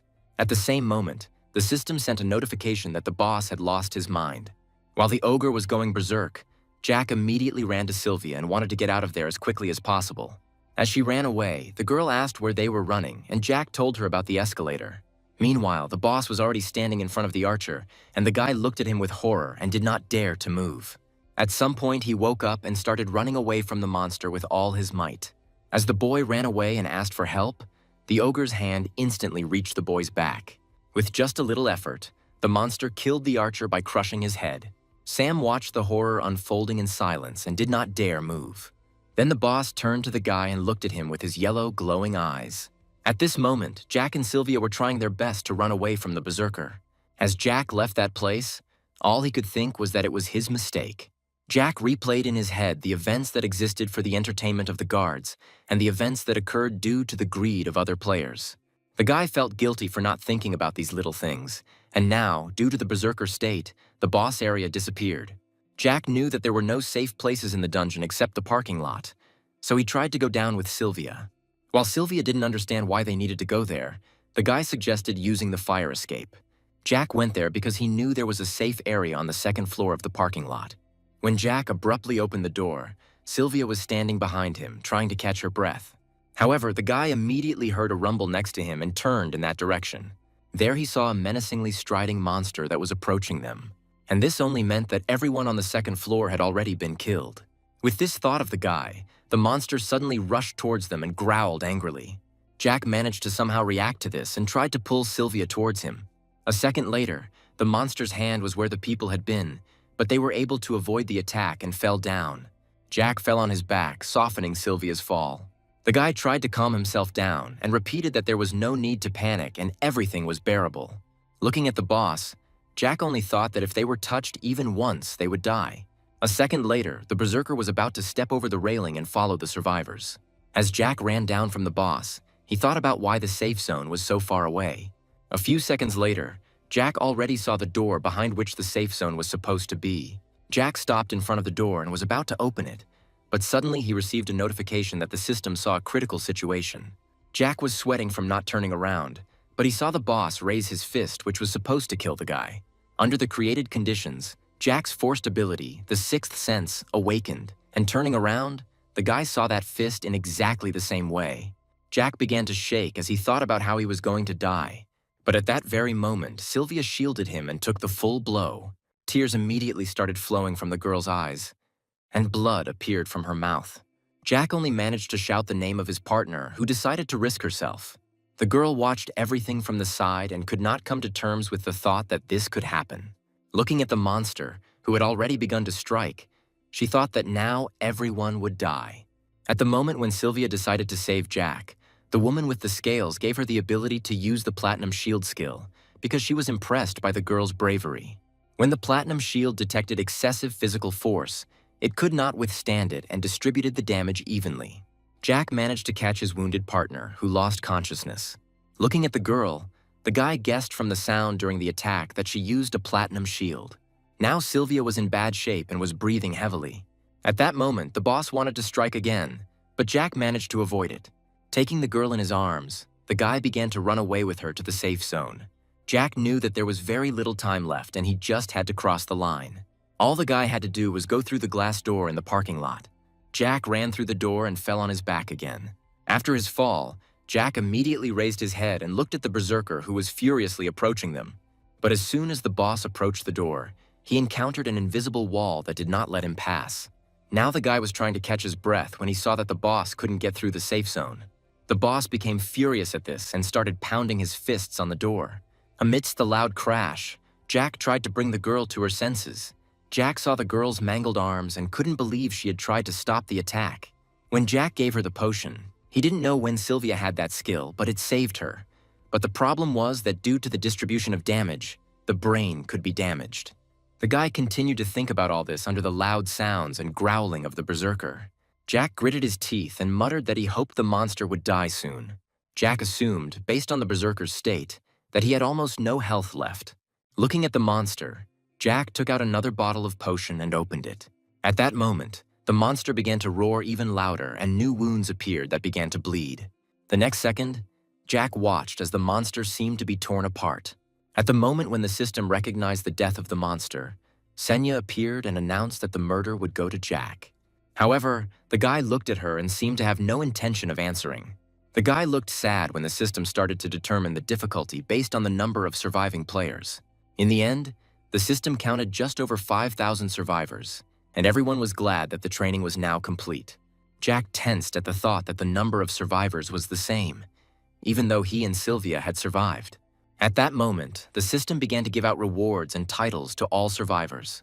The system also gave Sam the title of the completed training, and an entry about this player appeared in the Hall of Fame. The bottle flew down from the fact that Sam was once again the only survivor on the second floor. But turning his gaze to Sylvia, the guy thought that her condition was more important now. Suddenly, the guy turned to Senya and reminded the administrator about the deal he wanted to make. Now Jack was ready to do anything to save Sylvia, and to do this, he wanted to raise the rank of the item store. Then the girl asked if he was satisfied with the terms of the deal, since the store's rank would rise sometime after training. Senya wasn't sure if this was worth signing an exclusive contract for. Once a contract was made between a player and an administrator, the guards could only look at the player through the corresponding administrator. Because of this, the more attention a player attracted, the more the administrator received. Jack assumed that he had become known as a troublemaker and therefore must be highly valued. Giving the elixir to the girl, Jack only briefly said that she did not have much time. Jack believed that he didn't need any other reasons, because without her, he would have already died. Looking at the girl, the guy thought only about the fact that he owed his life to her and was ready to do anything just to save her. Having already used too many bottles of potions, the guy hoped that his partner would soon wake up. After some time, Sylvia finally woke up and was surprised that she was still alive. Breathing a sigh of relief, the guy confirmed this and said that the sight was incredible. When Sylvia got up, she still couldn't believe that she was still alive. Then her gaze fell on the 3 empty bottles next to her. Turning to Jack, she reminded him of his words about leaving her if she caused problems. Jack thought for a moment and told her that she had miraculously survived, and it would be wrong to abandon her. The girl immediately burst into tears upon realizing that no one had abandoned Sylvia. Then the guy turned to the administrator and asked to count the individual awards. Just when Senya had already agreed to do this, Jack suddenly remembered something. A slight grin appeared on the guy's face, and he wanted to talk about raising the store's rank. When Jack said that they hadn't signed anything, the girl again began to shake with anger and indignation. The guy looked at the inexperienced administrator impassively and thought about the fact that he needed to sign the document for the system to confirm it. Jack chuckled and said that it was her own fault for not preparing a contract. Having accepted her mistake, the girl tried to calm down and start handing out individual awards. Jack looked ahead in surprise and could not hide his surprise. The guy stood in front of 2 windows from the system and did not yet understand what to do. But Jack quickly realized what it was and already wanted to choose something for himself. The 7-day training ended, and the players who managed to survive received rewards based on their achievements. Jack knew that it was impossible to repeat this without knowing the strategy of combat, and due to his influence, the training changed greatly. Also, Jack hoped that the reward would be different, but he was wrong. The title changed and 3 additional points were given. Senya announced that the excellent hunter had been promoted and offered the guy to look at the effects. A smug grin immediately appeared on Jack's face, and he replied that of course he would look, but on his own. Jack was surprised to see that Excellent Hunter was a good title, and now it had good damage and speed increase added to it. The guy didn't understand whether it was normal to receive such a salary during training, and then immediately decided to check the conditions for the promotion. Jack defeated the lycanthrope after reaching level 10, so he got a good title. But Jack believed that even this title could not compare with the latest award. Jack managed to overcome the deadly situation with the help of his 6th sense and fulfilled the conditions of the merger. The guy knew that there were few records about it, and the existing ones contained almost no useful information. But roughly speaking, fusion is a rare method of strengthening. Now Jack felt that he knew little about teaching either and was about to make a choice. Jack had access to the sixth sense fusion, which he received because of the boss. There was also the eye of a cool observer and the learning bonus of a great player. As a result, Jack decided to use the fusion on the sixth sense and the eye of a cold-blooded observer. But suddenly at one point the guy felt ill and bent over, clutching his chest. Sylvia immediately looked at Jack with concern, and tears appeared in her eyes. Jack's body immediately became covered in sweat and began to shake, and his heart felt like it was ready to explode. The fusion process was accompanied by severe pain, and if the player was unable to withstand it, he would die. At that moment, Jack was a little indignant about this, because something like this should be warned about in advance. When it was all over, Jack was lying on the floor, trying his best not to pass out. The last thing Jack remembered was a blurry silhouette of Sylvia and the notification that the Eye of Perception had been received. When Jack opened his eyes, he was already lying in a cozy bed. The boy stood up and felt a little alarmed and surprised that he was still alive. Turning back, he thought he heard some kind of alarm signal. But behind him, he saw a girl who was sitting next to him and was his sister. Jack was surprised that Alla was here, and his sister's face looked angry. Alla began to shake with anger, and she said that Jack had gone to school and returned a week later, and the guy looked surprised. Standing up from her seat, the girl asked if Jack had thought about how he and his mother would react to this. As she left the room, the girl gritted her teeth and muttered that it was good that at least Jack was alive. Looking at the door, which slammed loudly, Jack thought that his sister would not change in 10 years. But Jack was very surprised to hear sobs behind the door. Tears appeared in Alla's eyes, and she said that he should have died if he had already decided to do so, and that there was no point in making him worry like that. Jack stared at the door silently, trying to collect his thoughts. Then he finally realized that the fusion had ended the moment he lost consciousness. Jack decided that he heard his sister crying because of her new ability and apologized to his sister for making her cry.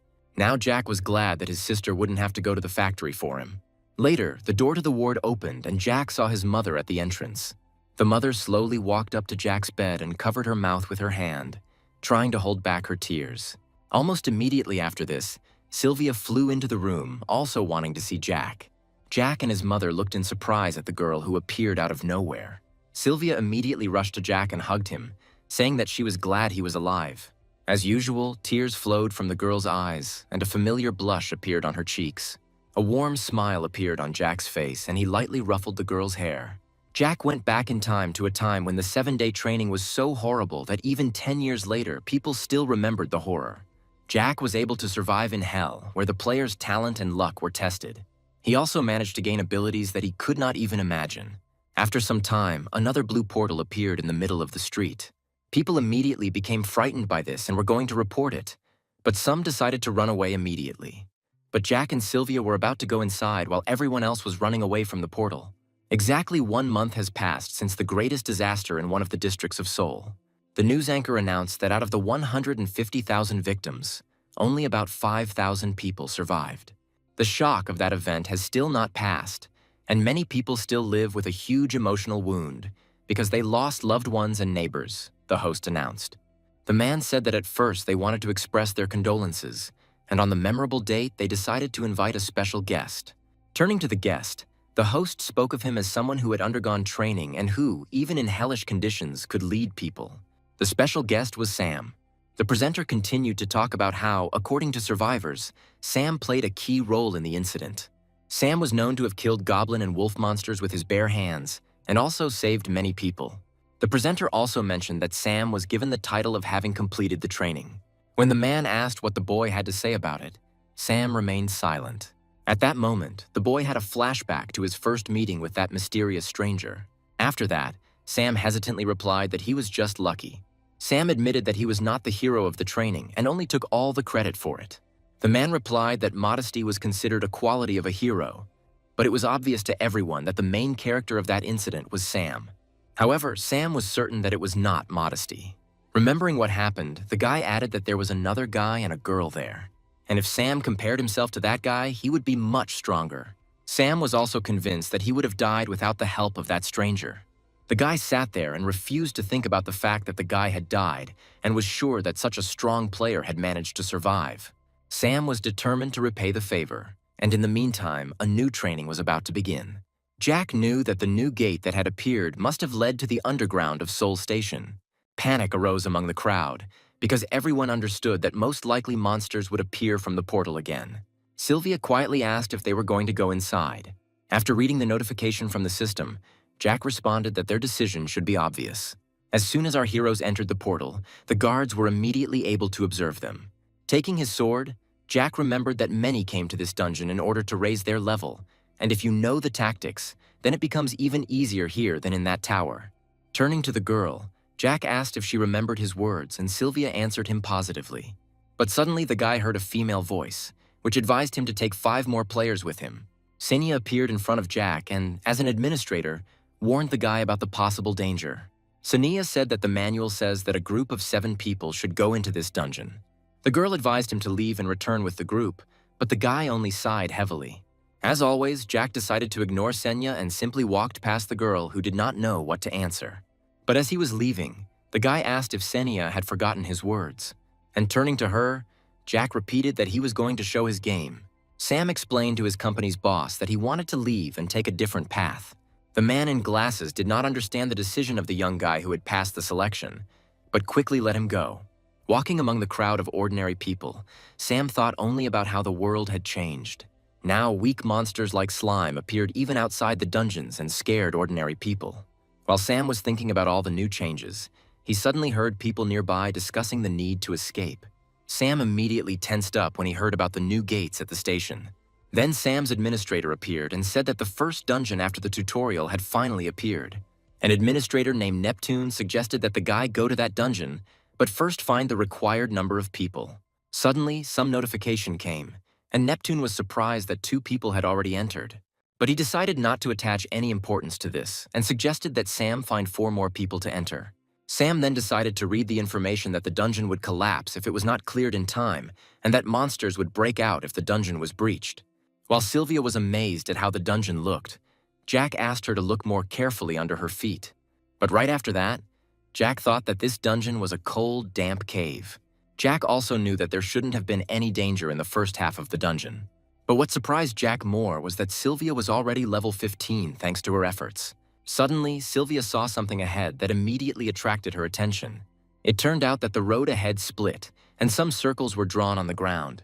At that moment, Jack realized that they had come to the crossroads of 7 paths. Jack knew that each of the roads led to caves where different items could be obtained, which is why it was recommended to take 7 players. And when a person steps on each circle, then a path of surmountable difficulties opens up for 7 players above the 10th level. And no matter what path our heroes chose, the probability of dying was very high, because there were only 2 of them. Jack chuckled at the thought that these were exactly the thoughts that Senya had. Suddenly, Jack told Sylvia that he would be back soon and that she should stay here. Then the guy, armed with his sword, walked in an unknown direction. Suddenly, he came to the first path, and when the road was activated, a bright light appeared under his feet. A grin appeared on the guy's face at the thought that he could now begin to go through the dungeon. In fact, it was necessary to clear each path and get a reward, because each of the rewards was necessary in order to complete the dungeon. And when one of the players entered the path, the difficulty was automatically set as for 7 people. That is, the 2 of our heroes should have been equal to 7, but Jack was not worried about this, because he knew the strategy for passing. This dungeon was one of the first to be opened, so even secret strategies became public knowledge. But Jack also knew that in such a situation there had to be a way to clean up with fewer people. Jack stood calmly on the circle drawn on the ground and waited for the road to activate. The guy looked back and thought that it would have been enough to take advantage of the fact that activating the path set the difficulty. The guy knew how to make things easier for himself, so he went to the next path and activated it.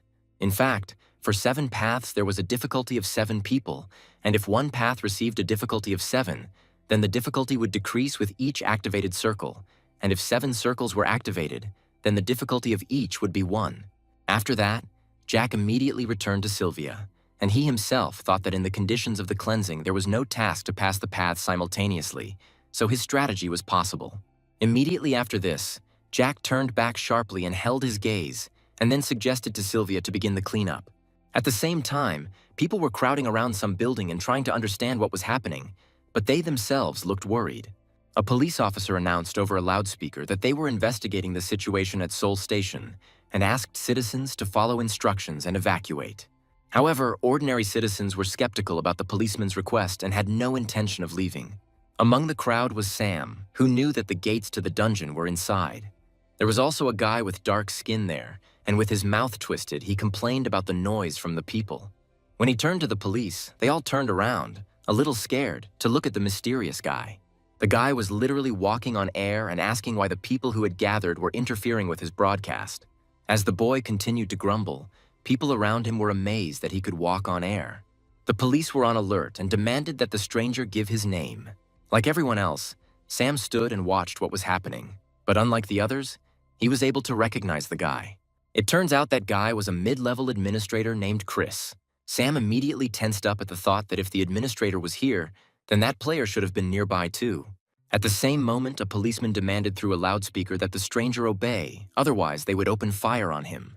The man didn't have time to finish speaking before his gaze dropped downwards and his eyebrows furrowed. Chris quickly approached the man, put his hand in his mouth and asked what he would do for him. Chris then grabbed the man by the neck and lifted him up, boldly replying that they could risk harming him. When others demanded that the man be released or else they would open fire on the guy, he squeezed the man's neck and turned his head 180 degrees. Immediately after this, people actually opened fire on the strange guy. However, all the bullets that were fired at him were stopped by the shield, which they could not penetrate. As soon as the people stopped shooting, liquid began to appear from the administrator's fingers and rise into the air. Afterwards, the guy waved his hand and small droplets flew like bullets at his enemies. Everything happened too fast and ordinary people could not react to this attack in time. As soon as the first drop reached the policeman, he immediately began to burn. One by one, the fire engulfed all the policemen.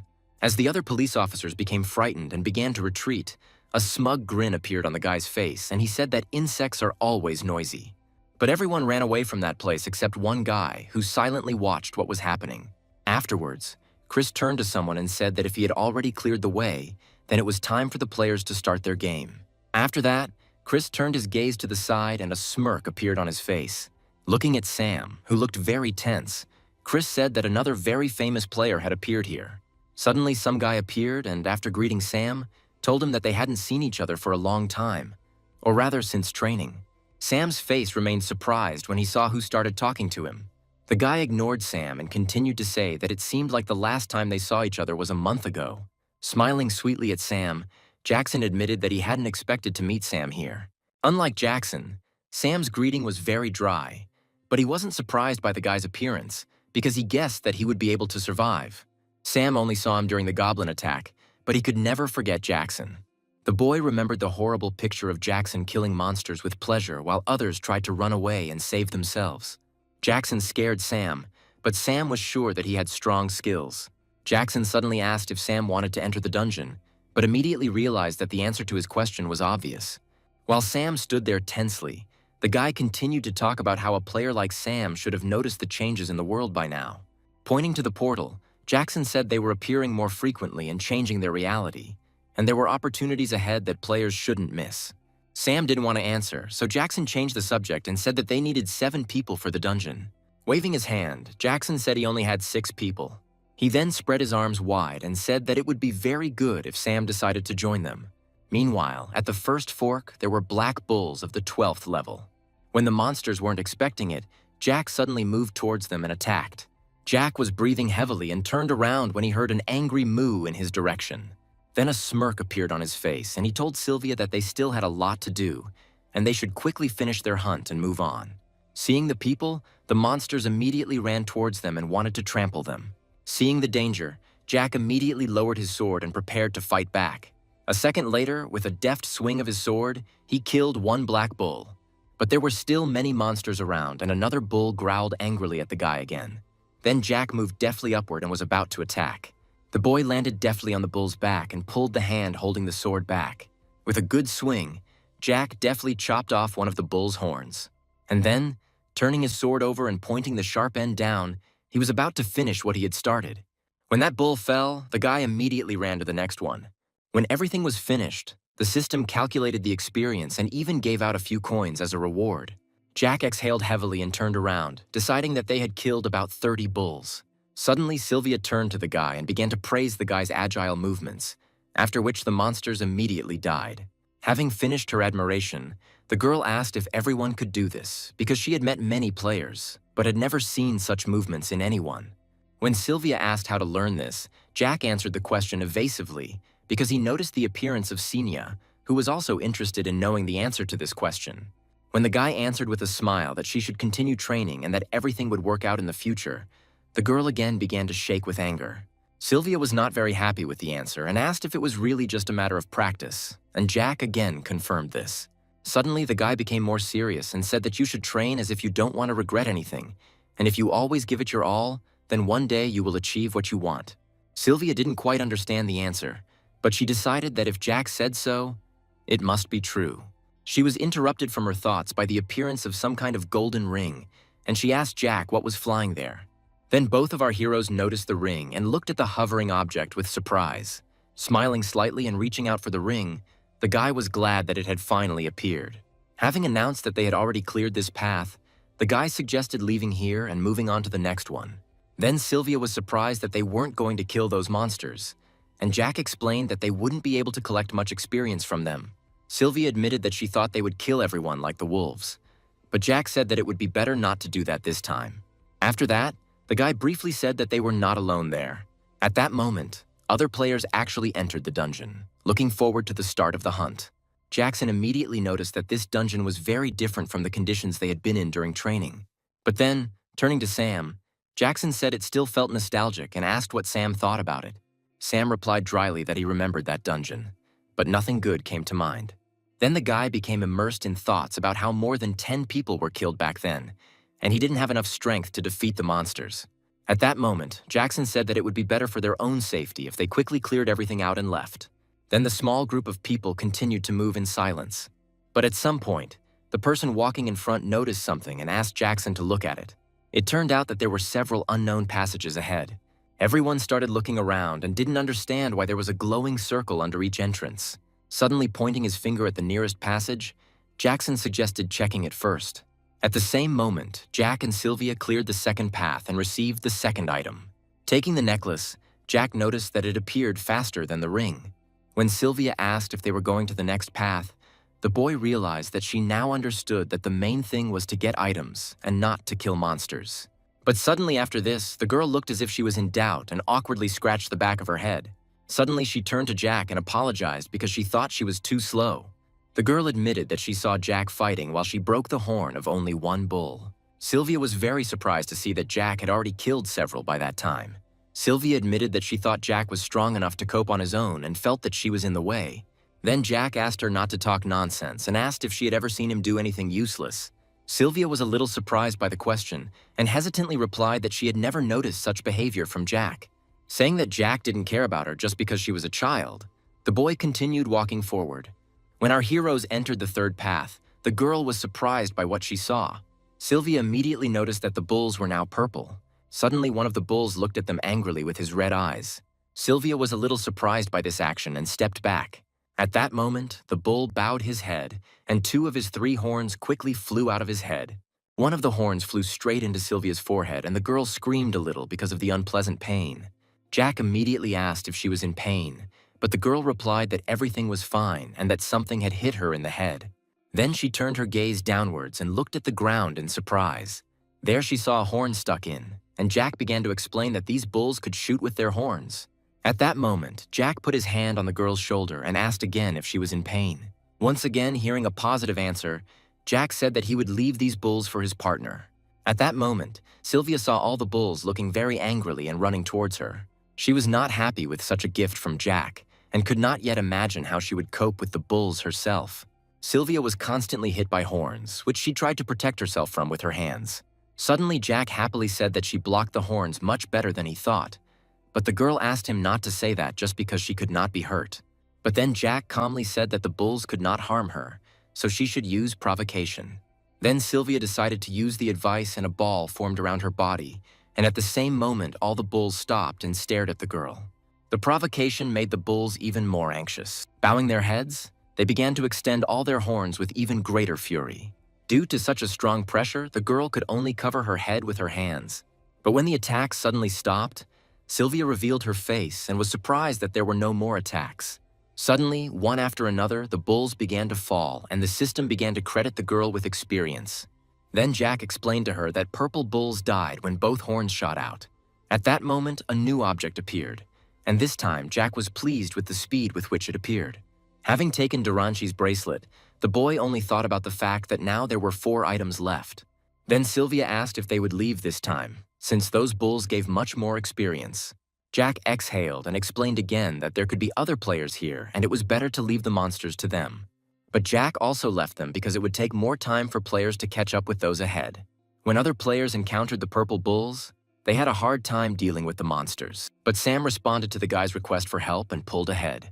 The guy swung his hand and hit the bull in the head, killing the monster immediately. Everyone was surprised by Sam's powerful punch and noticed that his skills were on a completely different level.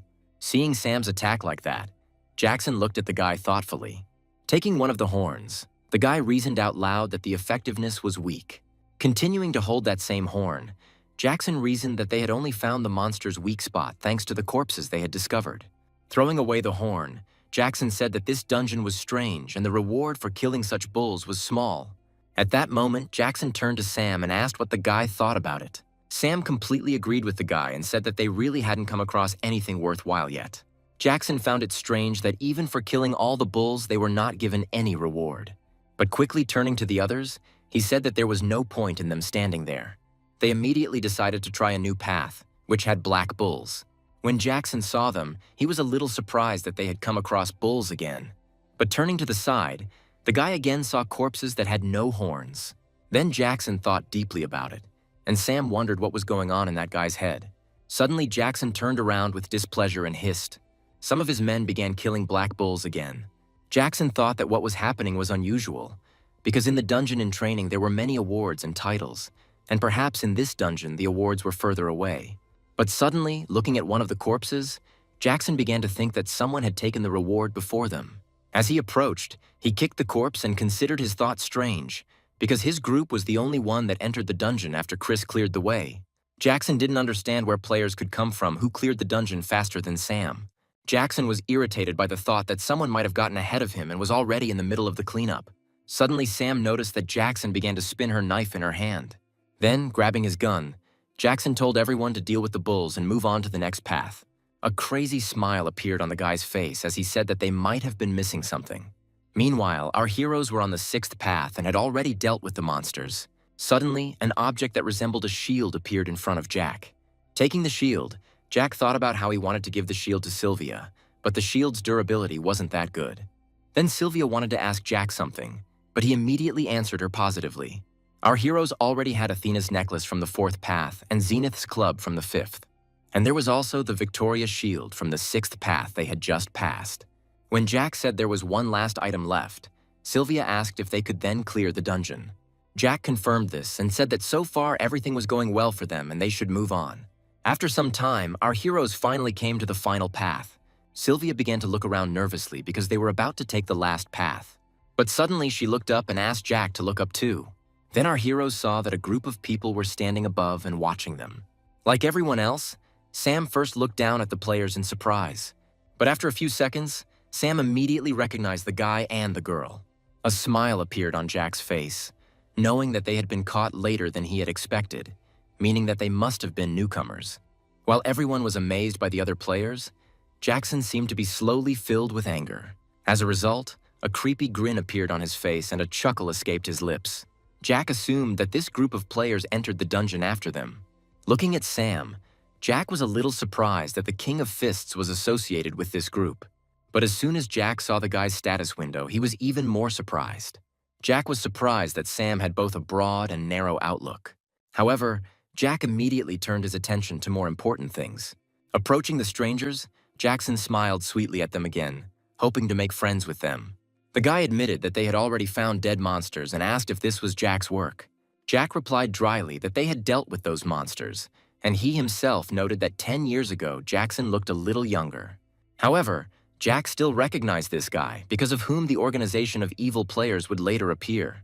This organization was called the Demon King's Army, and their strength was enough to compete with the 8 heroes. Jack knew that the evil that those people committed was often beyond description, and that their infamous leaders were always at the forefront.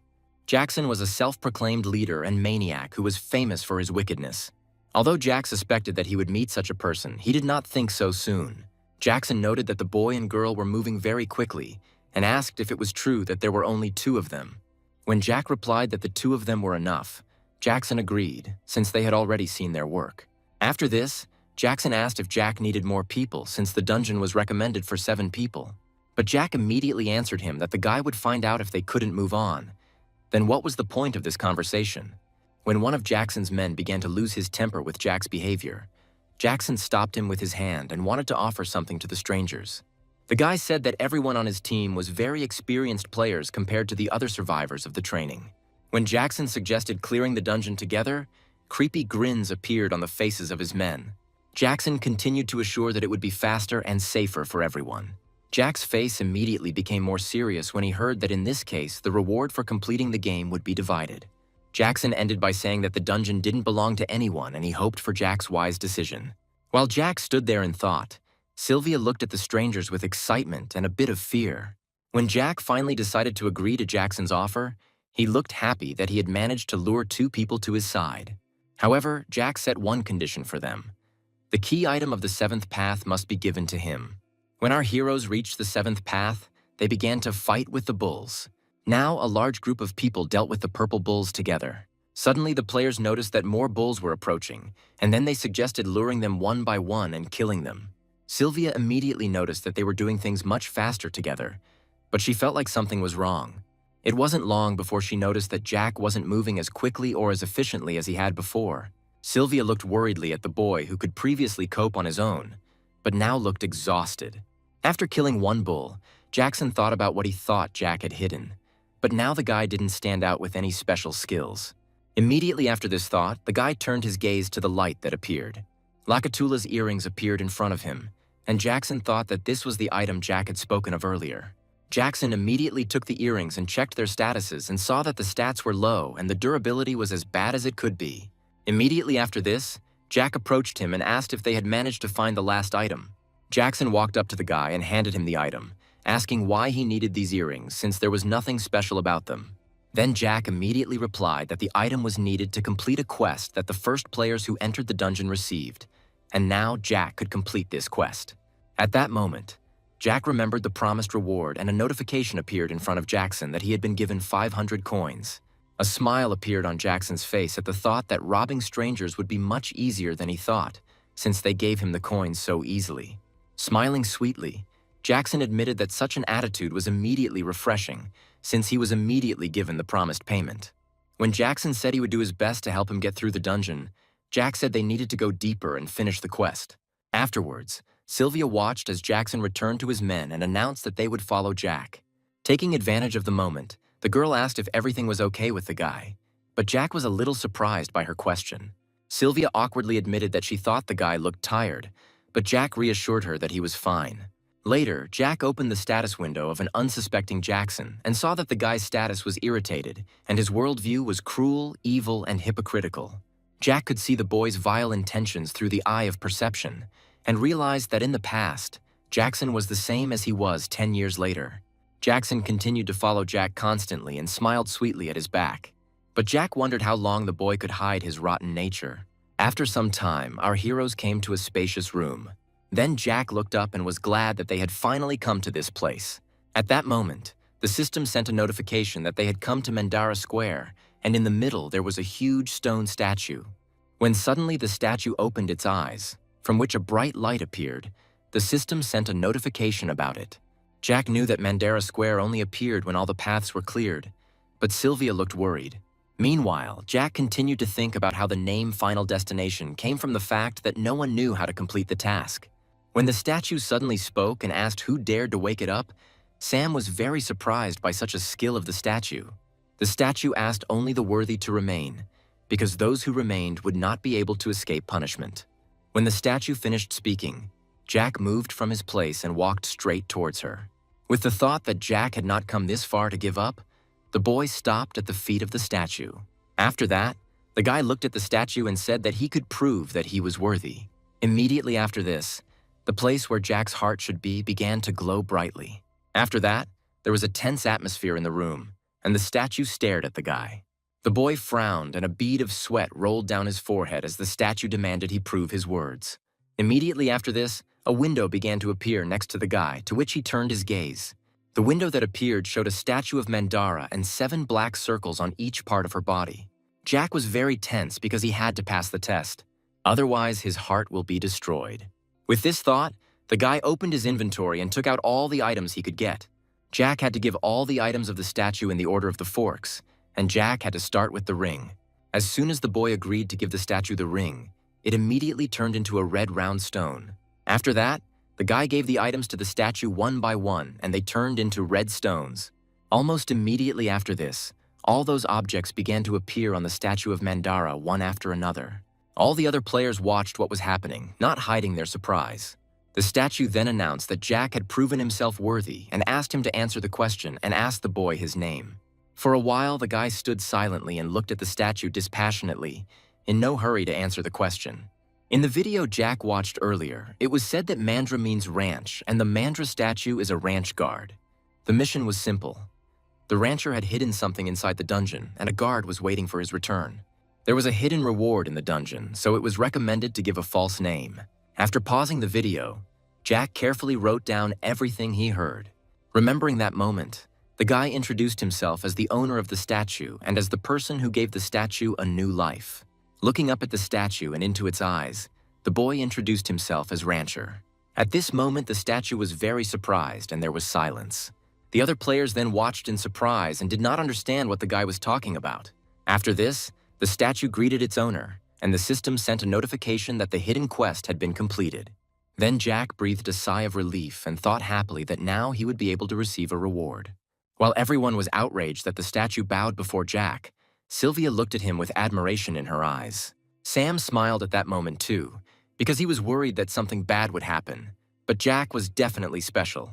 Meanwhile, the statue pointed to the items entrusted to it and asked Jack to choose one. Jack knew that if he chose an item now, it would be easier later, and he knew what the next place would be. Then Jackson came up to him and pointed out that the guy had received a special award and at the same time congratulated Jack. Jackson admitted that he had not seen anything yet and assumed that he needed to wait, which Jack confirmed. Smiling sweetly, Jackson said that everything was fine then and Jack could deal with whatever he had planned. As Jackson turned and started to walk away, a mad smile spread across his face. Jack stood with his back to the departing man and did not respond to the guy's last words. Using the ability of the eye of perception, Jack could see everything that was happening around him. After walking some distance, Jackson turned back and grinned. He looked at Sylvia, who had just approached Jack and was saying something to the guy.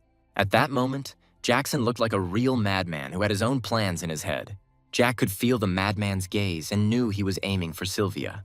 Thinking that Jackson's essence was revealed at the moment when the guy thought Jack wasn't looking at him, our hero decided to choose a reward. Jack decided to choose Mandra's gloves, and the statue immediately agreed to give the item to the guy. The guy looked in surprise at the shining gloves, which were resistant to poison and protected the owner from many infections. When the boy accepted the item, the statue said that she hoped he would need the gloves on his journey. At that moment, the next quest called Two Paths began, and some window appeared in front of Sylvia. When the girl asked about the 2 roads mentioned in the description, Jack replied that it was the last crossroads and the raid on the dungeon was almost complete. Because they weren't finished yet, Jack asked Sylvia to stay close and not relax, and the girl reassured him that she would be right behind him. But at that moment, someone called out to them and asked them to wait for them. Suddenly, Jackson said he was disappointed in Jack because the guy didn't seem to think of them as a team. Jackson said it looked like they had to follow orders, but they didn't agree to that. Since they had to split into 2 teams, Jackson asked to do it wisely, and Jack agreed to clear one path, since he and Sylvia would be enough for this. Jackson noted the guy's confidence, but he didn't understand why Jack was so sure that 2 would be enough. As Jackson continued to talk about how great it was to feel confident in a new place, Sam began to shake with anger. The guy was even more infuriated by the words that because of such self-confidence, everything could end badly. After a moment of silence, Jack decided that there was some sense in Jackson's words. And then, looking up at his interlocutor, the guy asked how they would share. Jackson suggested thinking about balanced groups, that is, 3 or 4 people. Jackson believed that Sam could make up for the lack of strength of a 3-man group. Jackson suggested that Jack become the leader of such a group, but Sam was very surprised. However, Jackson's proposal did not end there, and he wanted to offer something else. Looking at Sylvia, the guy invited her to join a group of 4 people. After that, with a creepy expression on his face, he asked Jack what the guy thought about such a distribution. This made Sylvia tense up, and she too waited for Jack's reaction. But at that very moment, his strong hand fell on her shoulder. Pulling the surprised girl towards him, Jack repeated Jackson's question to himself with a smile. But the next second, his face changed completely, and he said that he had no desire whatsoever to agree to this. Jackson said that such an answer was difficult to understand. But Jack replied that it was his decision and he was not going to convince anyone of it. After this, Jack added that Sylvia was like a little sister to him, and he was not going to let her go until they cleared the dungeon. Jackson thought about the guy's words for a moment and asked if they would be together until the very end. And then the guy said that now he was even more interested in finding out where this self-confidence came from. When the guy suggested that Jack was getting information and help from the guards, Senya immediately became a little tense. Jack confirmed the guy's guess, which greatly surprised his administrator, but he didn't care, and all his information was taken from the future. When he received a notification that some guards were interested in the source of his knowledge, the guy got angry, because if they were so interested, they could have shared something themselves. Jackson believed the guy and understood why he was so self-confident, and after that, said that they would not take Sylvia with them. Turning around, he suggested that Sam go with them since it would be okay if they separated in this way. When Jack said they had no objections, Sam was very surprised. Sam bowed his head slightly and replied that he agreed to go with Jack. After that, it was agreed to meet when everyone had cleared their paths. But Jack noticed that Jackson had a crazy smile on his face again. When our heroes finally reached the first path, the system sent notifications asking players to keep going and announcing that there would be a clearing hint at the end of the road. Because less than 5 people entered, a safe zone was temporarily established, and Sylvia asked if it was enough for them to go all the way. When Sam suddenly turned to Jack and asked if he was the guy Sam thought he was, Jack immediately turned his gaze to the guy. Sam said he thought he met Jack during training, when he fought the troll boss and for the first time near the stream. Sam admitted that he might not have recognized Jack after a couple of meetings, but he remembered that the guy was always with the child. At first, Sam was skeptical, but now he was sure that this was the guy in front of him, and Jack confirmed that they had met before and asked why Sam remembered this. Sam didn't dare answer this question right away and only clenched his fist. Bowing his head slightly, Sam said he wanted to thank the boy for saving him. Jack had not expected such behavior from Sam and looked at him in surprise, while Sylvia looked at her partner with interest. Sam raised his head and admitted that Jack was his hero, and he would have died already if Jack hadn't taken the troll away with him. However, Jack was just trying to run and survive, but decided not to say it. While Sam talked about how surprised he was at how quickly they saw each other, Sam said that he would never forget about that servant and asked to give him the opportunity to repay the guy for his deed. Jack was surprised by this, because he didn't think that he would ever receive a favor from the King of Fists, and replied that he would remember Sam's words. When Sam addressed Jack very respectfully, the guy was surprised because he and Sam were the same age. While the boys were talking among themselves and deciding who would address whom and how, Sylvia watched them with a smile. After some time, our heroes walked in silence along a road lit by torches. When they finally arrived at the right place, Jack immediately glanced around the room. The first thing that caught his eye was a dungeon clearing crystal. Jack was a little disappointed that the crystal was intact, but he expected it to be that way. Suddenly, he turned to his partners and told them to sit down and rest, which surprised them. Then Jack explained that they were faced with a tiresome mystery. When Sam asked if they could rest right there, Jack explained that the temporary safe zone was still operational. Jack said that they could deal with the crystal later, but for now, they better gather strength for the attack. Suddenly, Sam turned to Jack and said that he could be on first-name terms with him, and Jack was surprised and wondered if Sam had always been like this. Suddenly, Sylvia intervened in the conversation and asked what she should call Sam. After thinking for a moment, Sam said that she could call him whatever she wanted. As they discussed how to address each other in the background, Jack thought about how hard it was for him to get used to the way Sylvia addressed him. When Sylvia suddenly said that she would call Sam uncle, the boy was surprised and upset. While Sam was in a despondent mood, Jack handed the girl a glass and asked her to drink its contents. Turning to Jack, Sam asked if the destruction of the crystal was supposed to tire them out so much. Then Jack said that clearing the crystal was directly related to clearing the entire dungeon, and since there was a final battle there had to be traps. Jack said that, roughly speaking, they had to be prepared for anything, but Sam didn't quite understand that answer. At the same time, other players were moving menacingly through the dungeon. They were led by Jackson, and they were all armed. When Jack received a notification that new players had entered, he didn't seem surprised. Due to the fact that there were now more than 5 players, the time zone disappeared, which our heroes were not happy about. Then Jack grabbed his sword and quickly told everyone to stand up. Placing his sword on his shoulder, he replied that now they would have to fight those guys. Only the sounds of footsteps could be heard as Jackson and his men approached Jackson's team.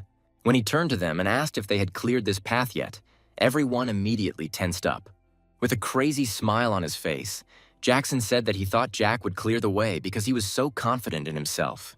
But Jack calmly replied that Jackson could be disappointed in him as much as he wanted. Jack admitted that he had guessed that Jackson would do something like this. But Jackson, grinning, replied that Jack was again pretending to be a know-it-all. Raising his weapon sharply into the air, Jackson said that Jack was stupid to the very end. Immediately after this, the blades of the two guys met in a fierce battle. Gripping his blade tighter, Jackson said that Jack could at least show a little humility. After all, in Jackson's opinion, Jack should have understood that he would die at his hand. But Jack just frowned and asked if Jackson was sure he could kill him. There was a fierce battle between Jackson and Jack, in which neither wanted to give in to the other. At that moment, Jackson asked what happened and where all of Jack's confidence had gone. After throwing another punch that Jack was able to dodge, Jackson asked how long Jack was going to continue dodging and blocking punches. At that moment, Jack managed to get into a more advantageous position and pulled his sword back. He then launched one powerful punch, but Jackson was able to block it. Immediately after this unsuccessful attack, the guy asked if this was all Jack was capable of. At that moment, our hero stared at his opponent, and blood began to flow from the wound on his hand. Sam and Sylvia, watching everything, tried to support their leader. But at that moment, someone stepped forward and asked them if they had time to be distracted. Sam immediately reacted to the enemy and became wary. When the sword strike came, Sam immediately jumped back and remained unharmed. After this, Jackson's people asked Sam if he really thought he was living up to his fame. Those guys admitted that they had already encountered those who knew how to fight, but such people could never stand up to a whole group. When they said they would spare Sam's life in exchange for the girl, the boy immediately lost his temper with anger. At this point, Jack continued his battle and created distance from his opponent by holding his sword forward. Approaching the guy, Jackson said that it would be very boring if he only defended himself and asked if Jack had any other tricks. With a creepy smile on his face, he said that the guys would be about on the same level against the monsters. The guy didn't respond to the insult that Jack couldn't stand up to other players, and some of the guards enjoyed those insults. Jackson continued his monologue and said that Jack was unlucky. But suddenly Jack leaned down and told Jackson that he had ways to counter the players, and Jackson still hadn't mastered the shadow attack, but the guy wasn't surprised. Raising his blade up, Jackson said angrily that Jack could continue to show off and it would be easier to kill him that way. Jack held out an object in front of him and decided to ask if Jackson would still kill them even if they handed over Sylvia. With his blade held out in front of him and a creepy smile on his face, Jackson said that he could have just let Jack go earlier. Saying that he would now kill them and take Sylvia for himself, Jackson rushed at Jack. While the guy was running furiously towards him, Jack stood calmly, also holding the object in front of him. As Jackson reached Jack, our hero ducked, avoiding the blade, and struck Jackson in the chest. The blow was so strong that the guy immediately started bleeding from his mouth. Sylvia and Sam watched the fight between the two leaders with equal surprise.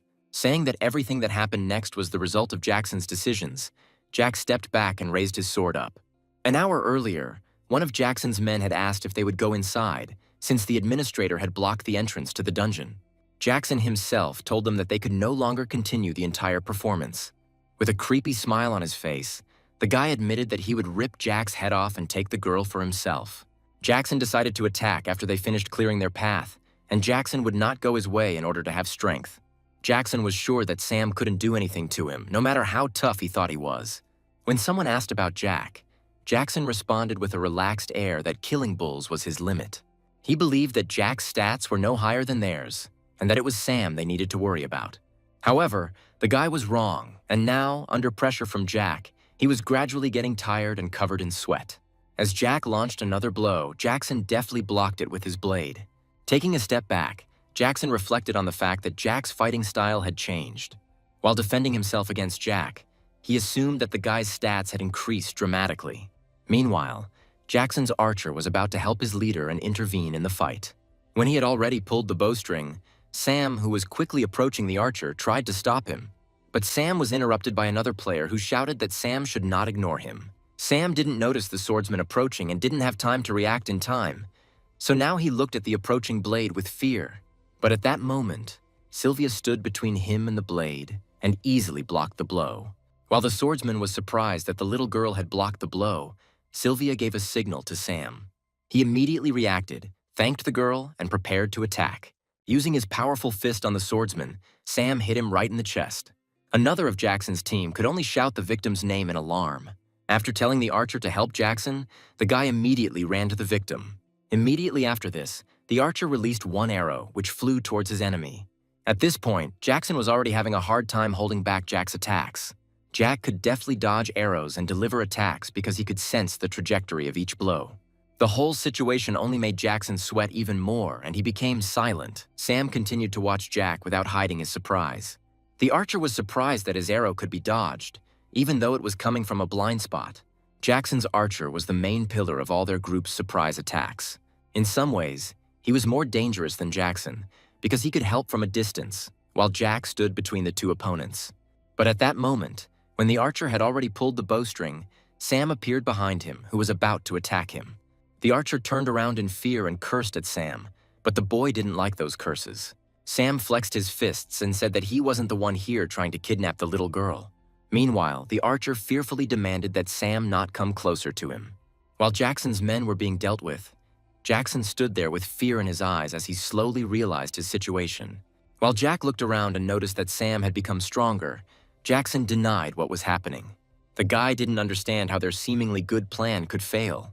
Continuing to think that they should have won, and Jackson had miscalculated somewhere, the guy even began to shake with rage. Looking at Jack, he thought that the guy didn't look skilled before, and his stats seemed to be around level 10. Jackson breathed out heavily and continued to think about how Jack was now on the same level as Sam. After that, he got into a good stance and tried to calm down and find an opportunity to counterattack. A mad grin appeared on Jackson's face at the thought that Jack could be stronger, but he didn't know Jackson's skills. Just as Jackson was about to attack, Jack got ahead of him and attacked himself. Jackson, not expecting the attack, tried to dodge, but the liquid still hit him. Then he looked at himself and realized that it was room temperature water, but it was not clear why. Looking at Jack, Jackson thought that this was the very reason Jack was holding the thermos. Then Jackson angrily shouted whether Jack was making fun of him. A slight smirk appeared on Jack's face, and he denied Jackson's assumption. After this, Jack asked Jackson to look back, but the guy did not immediately understand the meaning of the words he heard. Jackson turned around only when he heard some noise behind him. There he saw someone's thin limb sticking out from the wall. A few seconds later, a huge bee appeared from there. Very soon, the wall behind Jackson broke down and there were even more bees there. When the bees flew at him, the boy realized what a terrible situation he was in and cursed. When too many bees appeared in the room, panic immediately arose among people. Some people were so panicked that they simply screamed in fear of the monsters. But the archer, who had just come to his senses, did not fully understand what was happening now. So he didn't notice how one of the bees came up behind him and stung him in the back. Jackson, who didn't understand what was happening, tried to fight off the bees that for some reason were attacking them. In a panic, Jackson continued to swing his sword for a long time, and at first he managed to get rid of the bees. Jack, standing to the side, knew that bees were very sensitive to sweet smells, and the honey water was enough to trigger a reaction. The bee attack was a raid event that took place on 2 paths. These bees weren't that easy to deal with, and the individual level was around 18. Also, the bees attacked in swarms of thousands of individuals, and unless there was a person in the group who could attack with fire, it was better to avoid them. There was only one strategy for such cases that Jack knew, so he shouted at everyone to quickly get on the ground. When the first bee flew over them, our heroes were already lying on the ground. Jack knew of the advantage that the bees had of not being able to see targets that were below a certain height. Jack also knew how poisonous bees were and how terrible their stings were. When the bees attacked Jackson and pierced his body until he bled, the boy had tears in his eyes due to the intense pain. Jack watched silently as the bees attacked Jackson one by one. When the bees had flown away, Jack could finally stand up to his full height. The guy exhaled heavily and began to shake the dirt off his clothes. After that, he silently turned his gaze to Jackson's mutilated body. Looking at him, Jack thought that if you are ready to kill others, You must be ready to be killed." Looking at his corpse dispassionately, Jack thought that Jackson himself was to blame for what happened. After this, Jack immediately received notifications about the player's murder after completing the tutorial. Jack was very surprised that he had a new ability forced to open again, because it was strange to get so much at the early stages. The ability was familiar to Jack. The conditions forced him to respond to attacks, but in return, he was given buffs that helped him fight against players. In Jack's time, this was a very rare ability, and even those taking the civil service exam knew about it. Jack now believed that this ability was hidden. Suddenly, Jack began to have flashes of memories from his past, but he was pulled out of his thoughts by Sam, who approached him. He turned to Jack and said that he would have done the same thing, and those people were not worth living. After that, Sylvia joined in, saying that Jack was not guilty of anything, but the guy did not understand the behavior of his partners. But looking at them, he realized what they thought. He blamed himself for what happened, so they consoled him. Smiling slightly, Jack told them that he was fine. Jack admitted that he didn't feel anything good, but he thought it was strange to let people go who wanted to kill them, because it would ultimately lead to our hero's death. So Jack didn't regret what he did to Jackson and his group. Jack said dryly but confidently that it was better to become a killer than to let yourself be killed. While Sam and Sylvia were changing their statuses to trust, the Libra woman understood Jack's feelings and wanted to give him a big gift. Jack was impressed by the strong emotions of his partners, but the situation did not shock him much, even without the support of his partners. But suddenly he froze from the realization that he had been much calmer about what was happening than usual. After some time, our heroes were able to return to the clearing crystal. Jack felt a little better at the thought that the dungeon was almost cleared, and the crystals of the two paths needed to be destroyed. Suddenly, the crystal changed its color from blue to lilac, and a strong wind began to emanate from it. Shortly after, the system issued a notification that the Soul Station crystal was not happy with the intruders. At that moment, Jack's eyes of perception detected danger, and all of our heroes tensed up. When Sylvia turned to Jack out of excitement, the boy dryly asked the others to step back. When Sylvia asked what Jack was going to do, he replied that he needed to sort it out. Having assured the girl that everything was fine and that she shouldn't worry, the guy took out bee stings from his inventory. Covering his face with his hand, the boy thought that he was preparing measures against the poisonous gas of the crystal. In fact, Jack chose the gloves as a reward only because of their resistance to poison, even though the stats were weak. The guy understood that this would not be enough to completely neutralize the effect. So Jack's job was to destroy the crystal before the effect became too strong. After this, Jack got into a more comfortable position and pulled the glove back. Now the haze became quite dense, and Jack could not see anything in front of him, and the crystal disappeared from his field of vision. At that moment, the poison of the crystal began to penetrate his body, and Jack could no longer hold his breath. When Jack decided to use the eyes of perception, the system sent a notification that they had found a serious danger. But even with this ability, Jack could not immediately find the crystal. But at some point, Jack was finally able to see some light in the distance.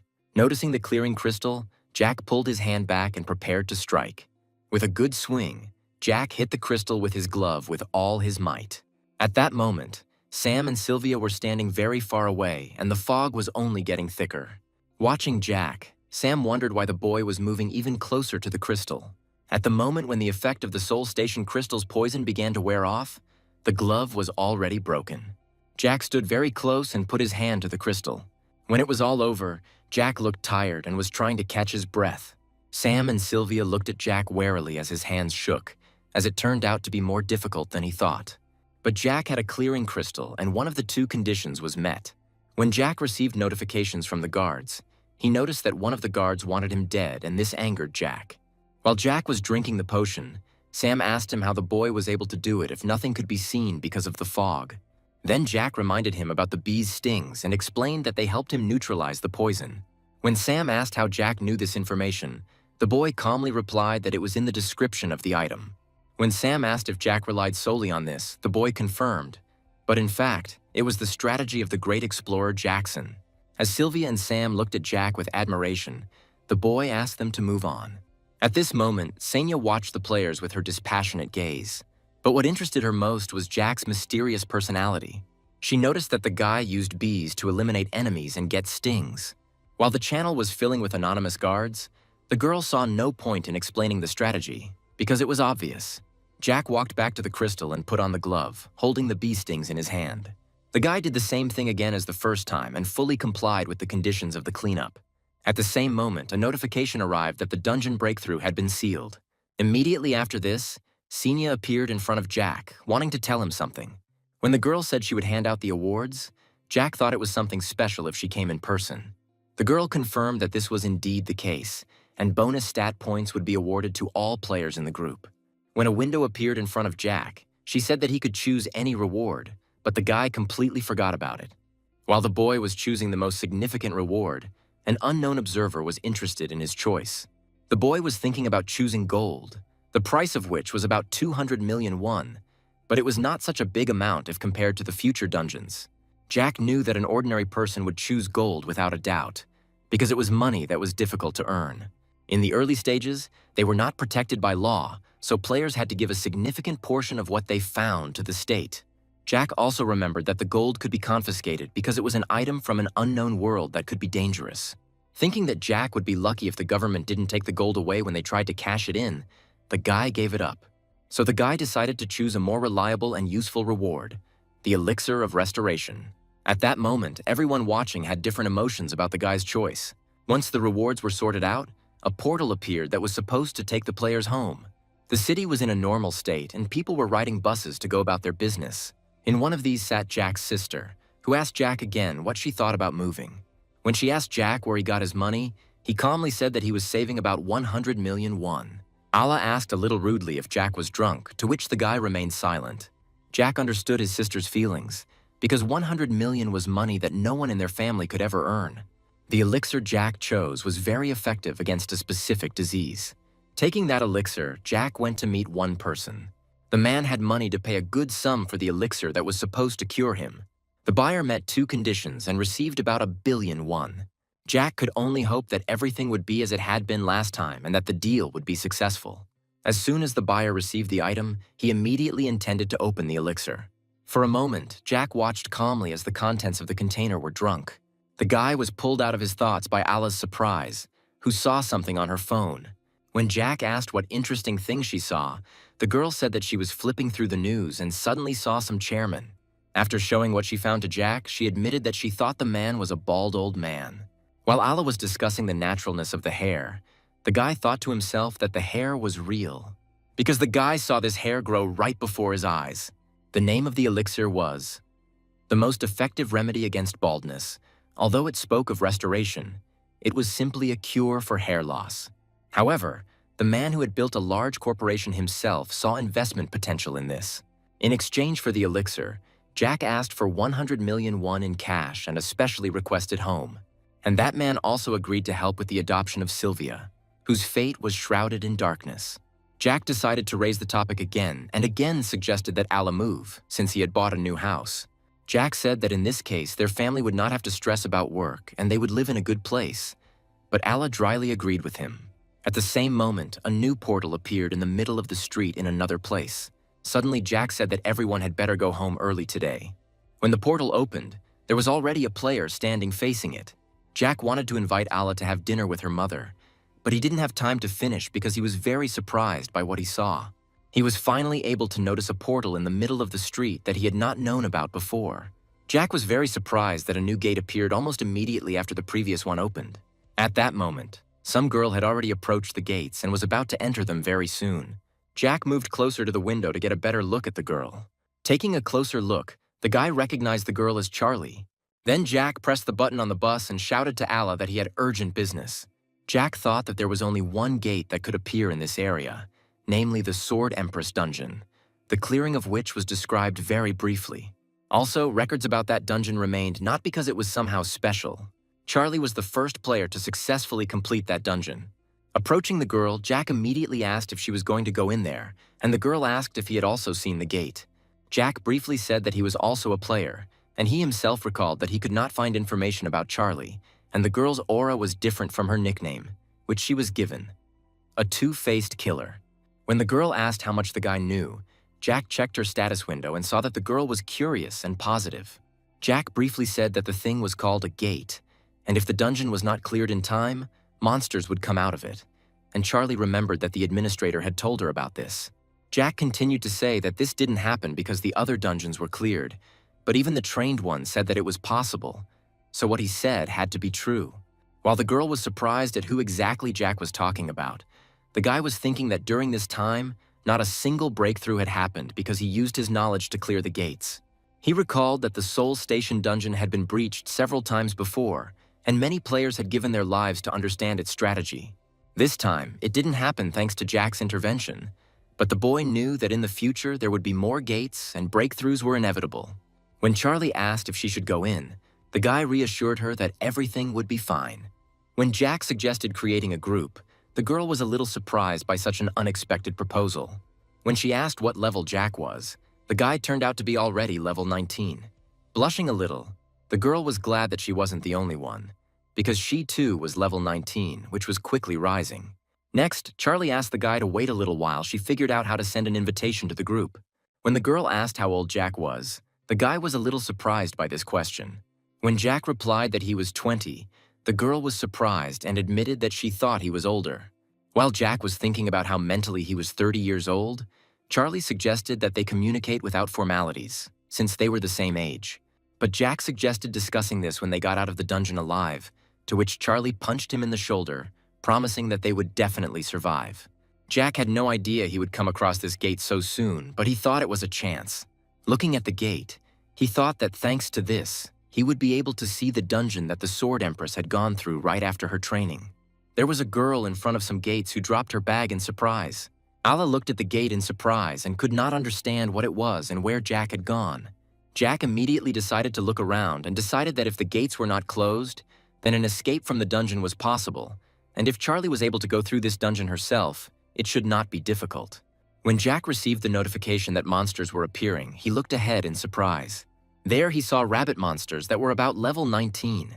As she drew her sword, Charlie noted the size of the rabbits, but she didn't think they looked strong. Looking at the monsters, Jack reflected that the monsters' danger level was easier to determine, and the rabbits were not aggressive. Jack knew that their main feature was to escape at high speed if they noticed danger.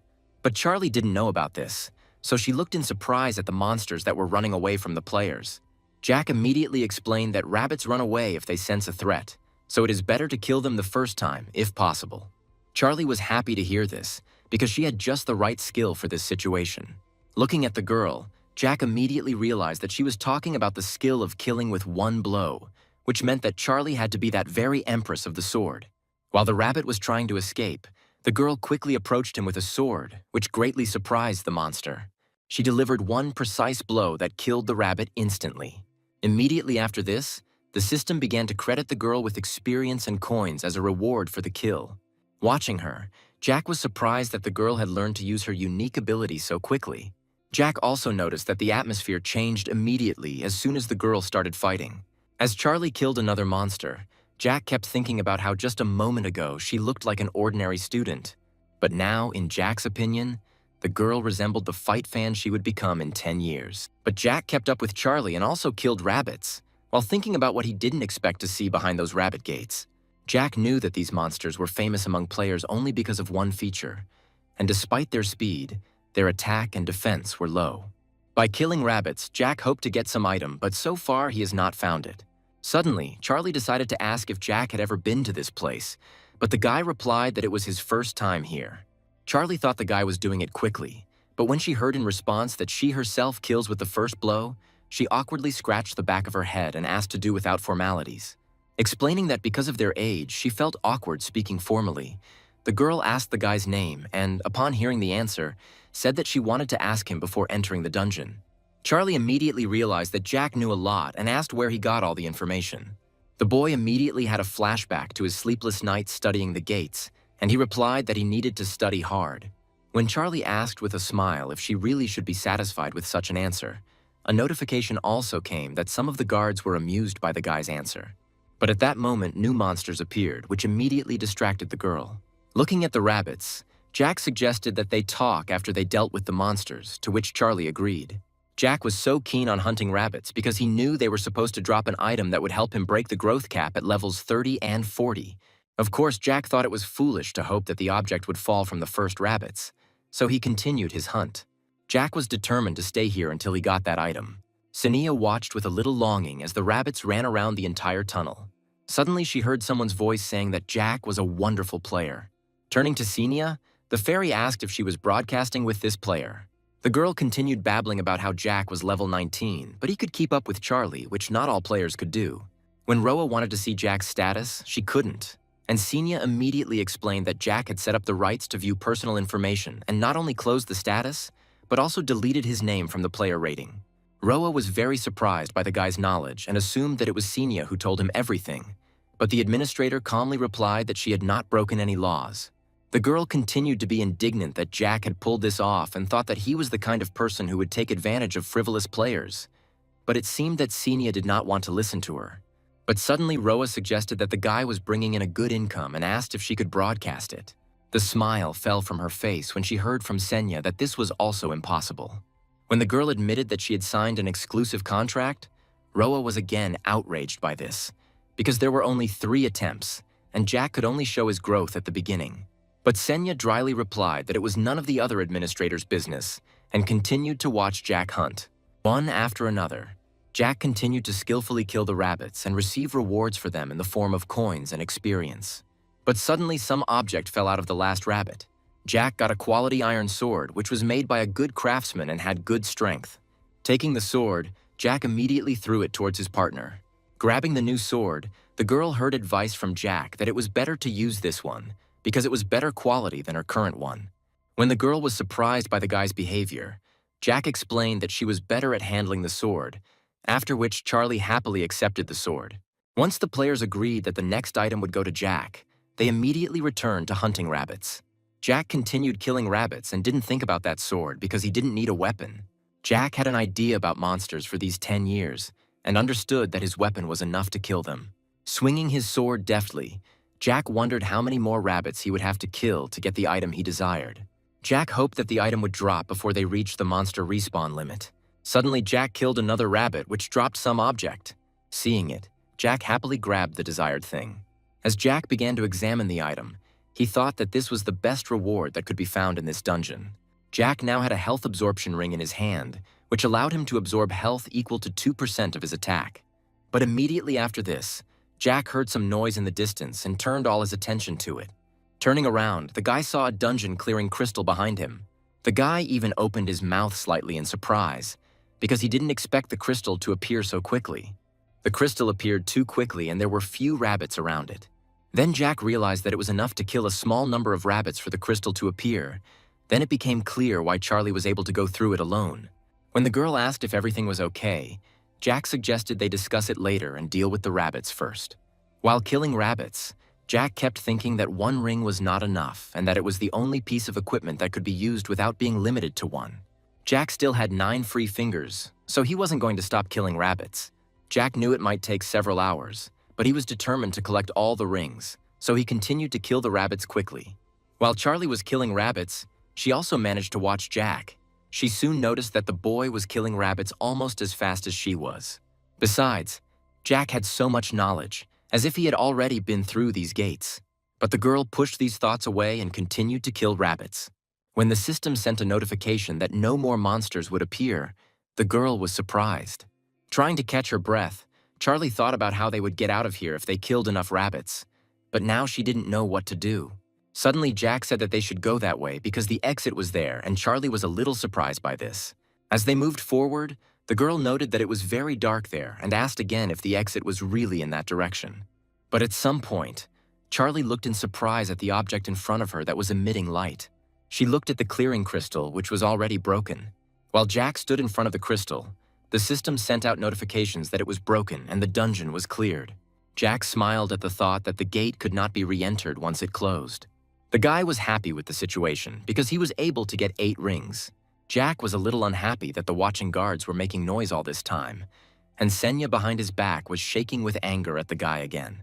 Jack realized that he had spent several hours hunting, and now it was time for him to go home. Already standing in front of the gates that were supposed to lead our hero home, the guy was thinking about how he would explain his lateness to Allah. But when the portal transported them to another place, Jack looked tense. Charlie looked around in surprise when they found themselves in a new place. She asked about the fact that it seemed to be the same gate through which they entered, but for some reason there were no people in the area. Suddenly, an administrator appeared in front of Jack, greeting the guards and thanking them for visiting his channel. Roa quickly explained that one of the guards had requested the PvP zone to be set up, and from that moment on, the zone was open. Jack immediately noted that Roa was Charlie's administrator and was the same as Xenia, but a fairy. The girl announced that in front of them was a brilliant swordswoman and a guy who surprised everyone with his intuition. And in this zone, it was supposed to become known which of the two was stronger. Charlie was very surprised by this situation, while Roa continued to say that in this zone, players will not die and all damage received will disappear after the end. Jack was also surprised by the situation, but he looked calmer. Watching Roa, the boy thought that she knew how to control the guards' attention, so she could become one of the most popular mid-rank administrators. And also there was Xenia, who lacked even basic conversational skills.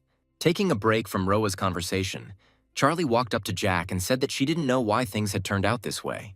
Immediately after this, Charlie asked the guy if they were sure they wouldn't die in this fight.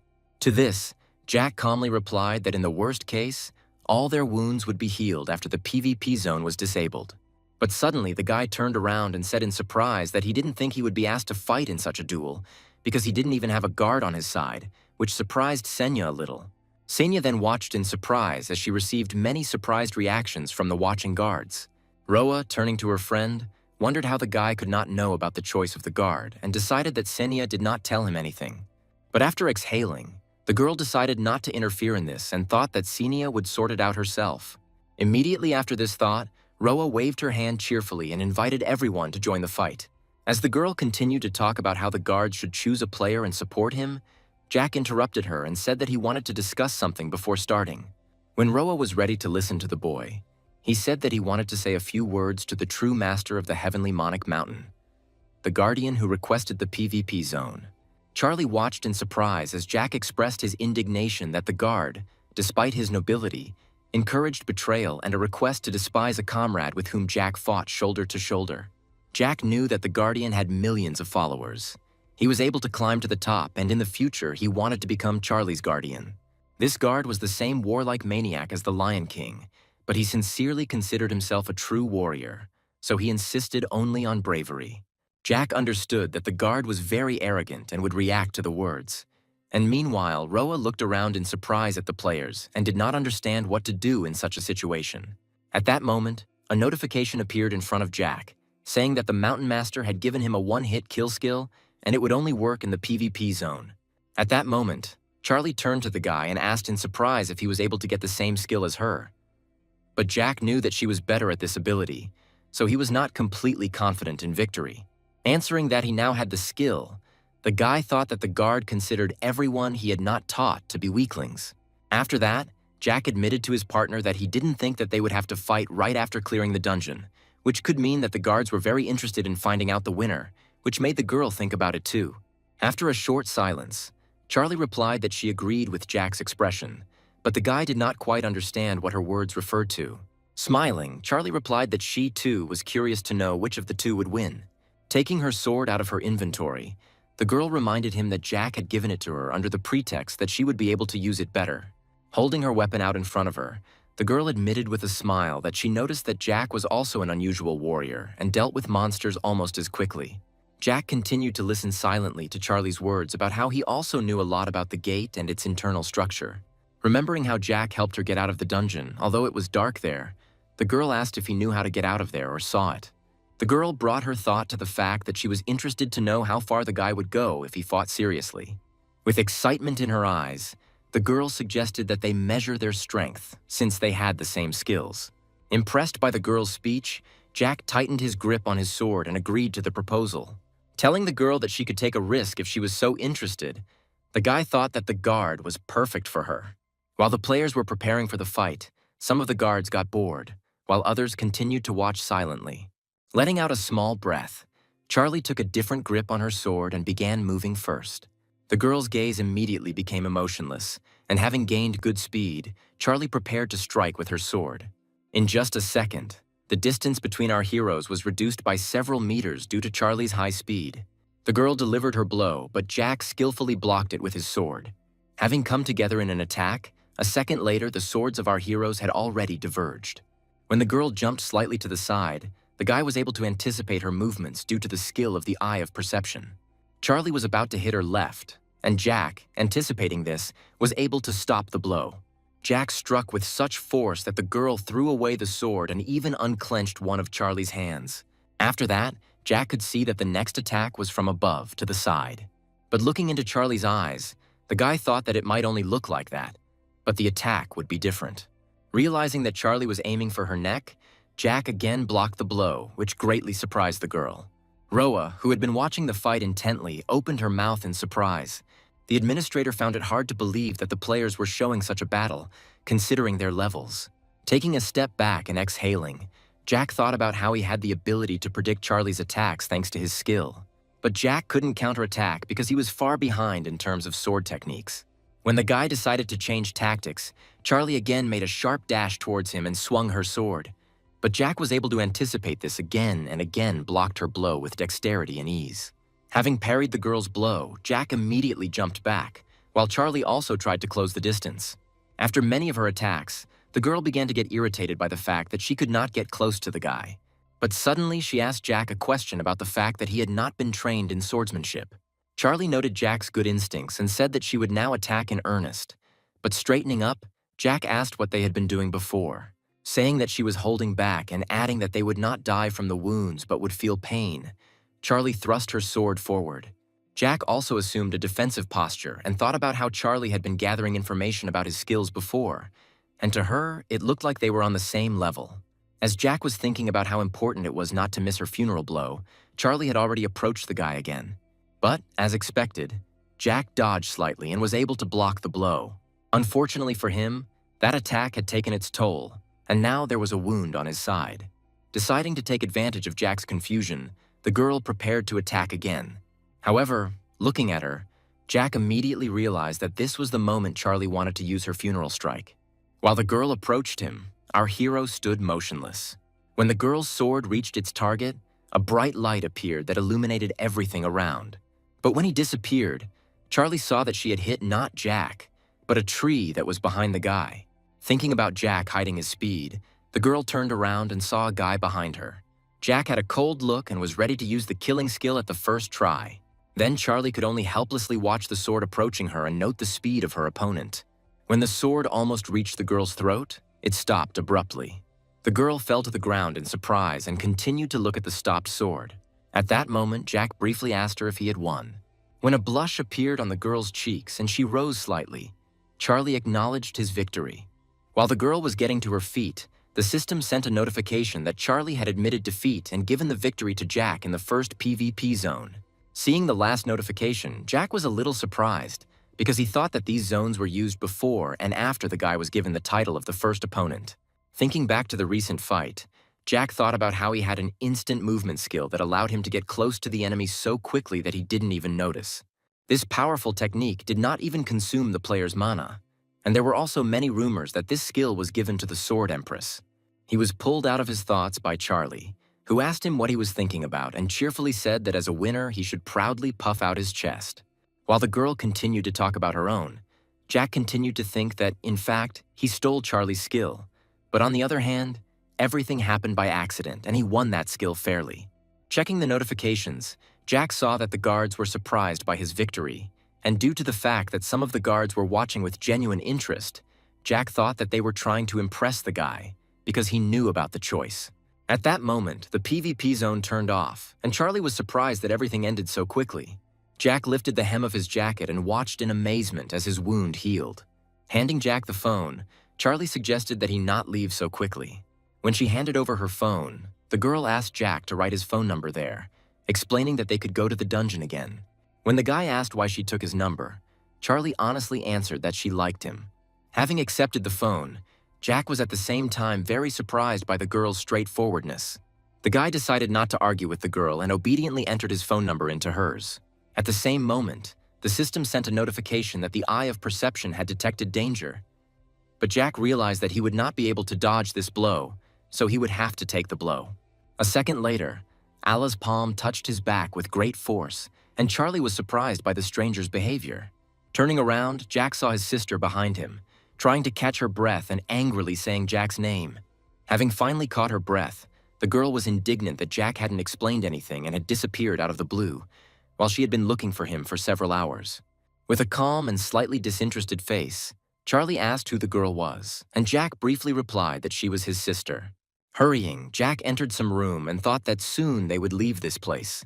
Exhaling and running his gaze around the room, the guy thought that it would take 3 days to pack his things, and after that, his family would be able to live in comfortable conditions.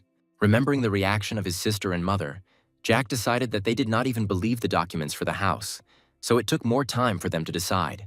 Jack was going to change the future of his family, but the rest went almost as the boy remembered. On May 11th, the disaster began, and about 20 million people died in the training zones that were scattered around the world. Everything that was happening in the world corresponded to Jack's notes. The global conglomerate stated that they were directing all efforts and resources into the business related to the topic of players. And according to Jack's assumptions, if nothing changed in the future, then in 3 days, dungeons and gates should begin to appear all over the country. Jack might have known about all this, but he also realized that he couldn't solve all these problems. Jack didn't consider himself a hero or a saint, and as an ordinary player, he was only capable of one thing: playing every day. After reading the entry in the book about one of the events that was supposed to happen, Jack immediately closed the book. A few hours later, Sylvia was in the middle of the forest trying to catch her breath and asked Jack why they were there. Ignoring the girl's tiredness, the boy briefly replied that they were here to catch the monster. Sylvia knew that slimes were too weak to be called monsters, so she assumed Jack was referring to someone else. When she asked if the monster was somewhere else, the guy confirmed it. As always, with a calm face, Jack admitted that they were looking for a lycanthrope. However, his partner did not share his calmness, and out of fear of the monster, immediately turned pale and began to tremble. The quiet forest was filled with the voices of tourists discussing a recent incident in one of Seoul's districts, adding that this was now happening all over the planet. However, some were not happy with what was happening and preferred not to think about it, and were outraged that the police could not influence it in any way. While they were discussing how the bullets weren't damaging some of the monsters, one girl turned to the side and said that there was a monster even here. Looking at the slime, she decided that the monster did not look dangerous, so she could try to catch it and sell it. But the others asked to forget about it. Looking up, the girl thought that in her entire life, for the first time, she had seen such dramatic changes in the world. But suddenly, the woman walking in front turned sharply to the side and said that something had run quickly there. The girl turned around and said that she had not seen anything. But at the same moment, she and the woman turned pale with fear. Turning around, she saw some guy with some object in his hands approaching them at great speed. Jack recognized the 3 or 4 women, all in their 50s, and decided that they were the victims of one of the incidents 10 years ago. As Jack ran towards them, one of them, shaking with fear, tried to pick up her phone and call someone for help. Stopping in front of them and holding his hand out in front of them, the guy asked them not to shout, because then it would become very dangerous. The women immediately panicked and were divided on whether to call the police or run from the guy who had a knife. But suddenly, the woman who was standing behind them abruptly turned her gaze to the side. There she saw a lycanthrope who was looking at them with red, furious eyes. Seeing him, the women immediately became frightened and ran in different directions. But the last one was overcome with shock and fear, and she simply fell to the ground, asking the monster not to come near her. But suddenly at that moment, she felt someone's hand on her shoulder.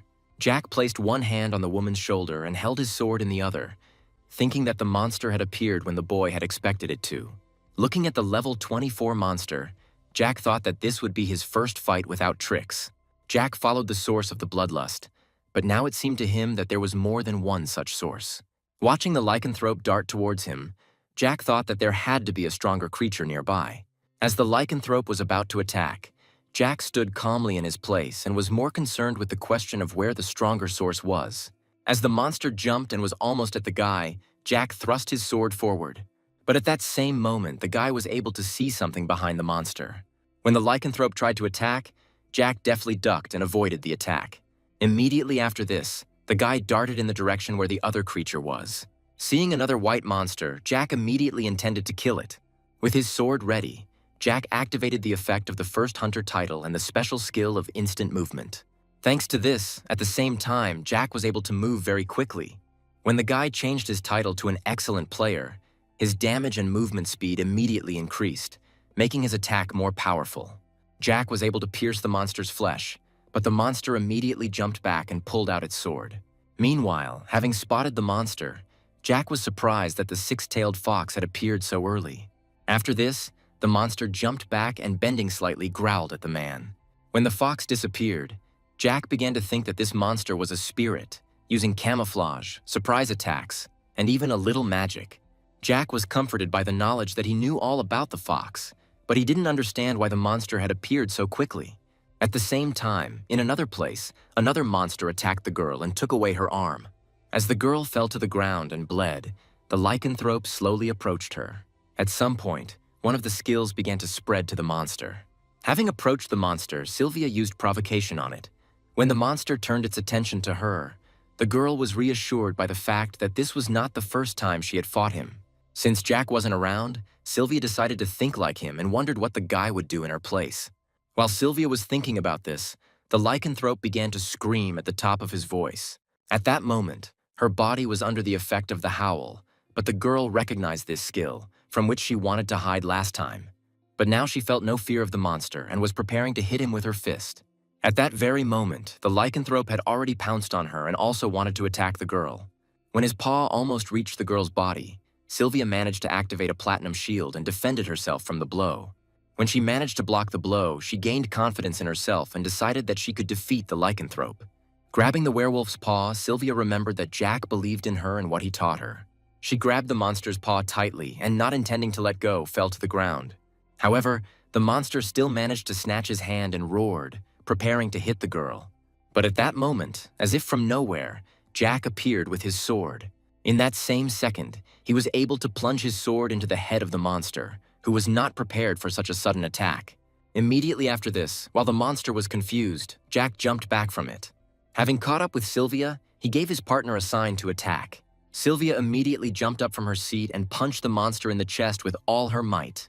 The girl's blow was so strong that the lycanthrope immediately flew back several meters. After this, the monster's body fell to the ground, and while its blood was spreading across the ground, a notification came that the monster had been killed.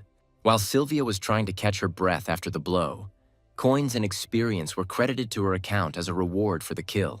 Despite all the menacing names that were given to this monster, defeating it was easier than Jack had assumed. But while Jack was thinking about this, he heard someone sob, which immediately distracted him. There were people nearby who fell to the ground in fear and asked the monster not to come near them, and they believed that the monster was Jack. The guy didn't answer this and continued to talk about how, due to the sudden appearance of the monster, they couldn't avoid casualties. Our heroes looked at the corpse of a girl who probably died from blood loss because no one gave her first aid. Jack decided to quietly approach the body of the girl he could not save. Closing his eyes, the guy prayed for the already dead girl. But Jack suddenly raised his head up as an idea suddenly came to him. According to the boy's recollections, the government then reported that they had killed the lycanthrope, but the real killer, the six-tailed fox, remained untouched. Jack began to look around the area, reasoning that the fox was cunning and knew how to choose the moment to escape. But he could not run away anywhere with a wound. Jack was pulled out of his thoughts by a sound coming from somewhere in the forest. Some girl stepped back in fright and fell to the ground. The girl was frightened by the six-tailed fox, who looked at her furiously and growled. Tears appeared in the girl's eyes out of fear, and she began to call for help. Jack immediately prepared for battle again, because he realized that the monster had always been nearby.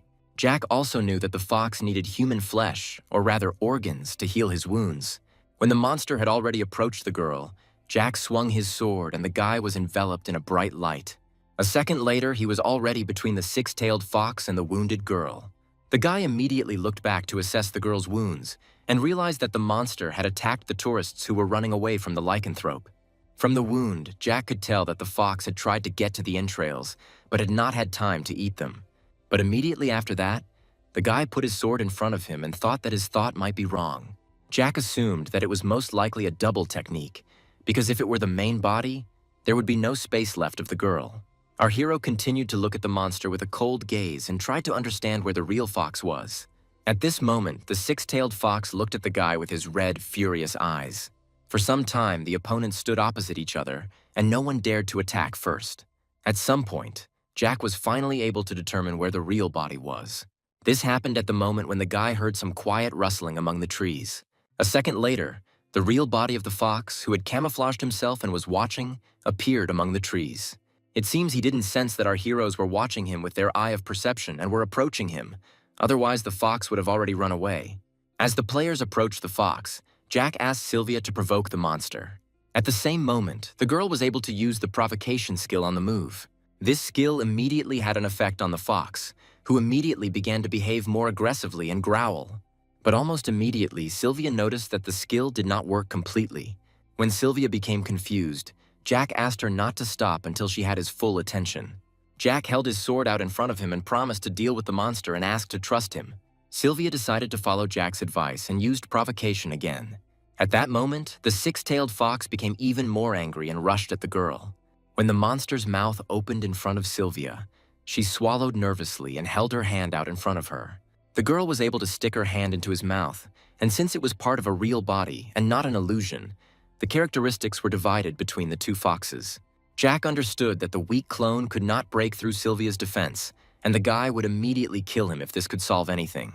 But as Jack opened the system window in front of him, he thought that a real fox would have gotten scared and run away. At that moment, Jack bought a beginner's dagger, which he was immediately going to use on the monster.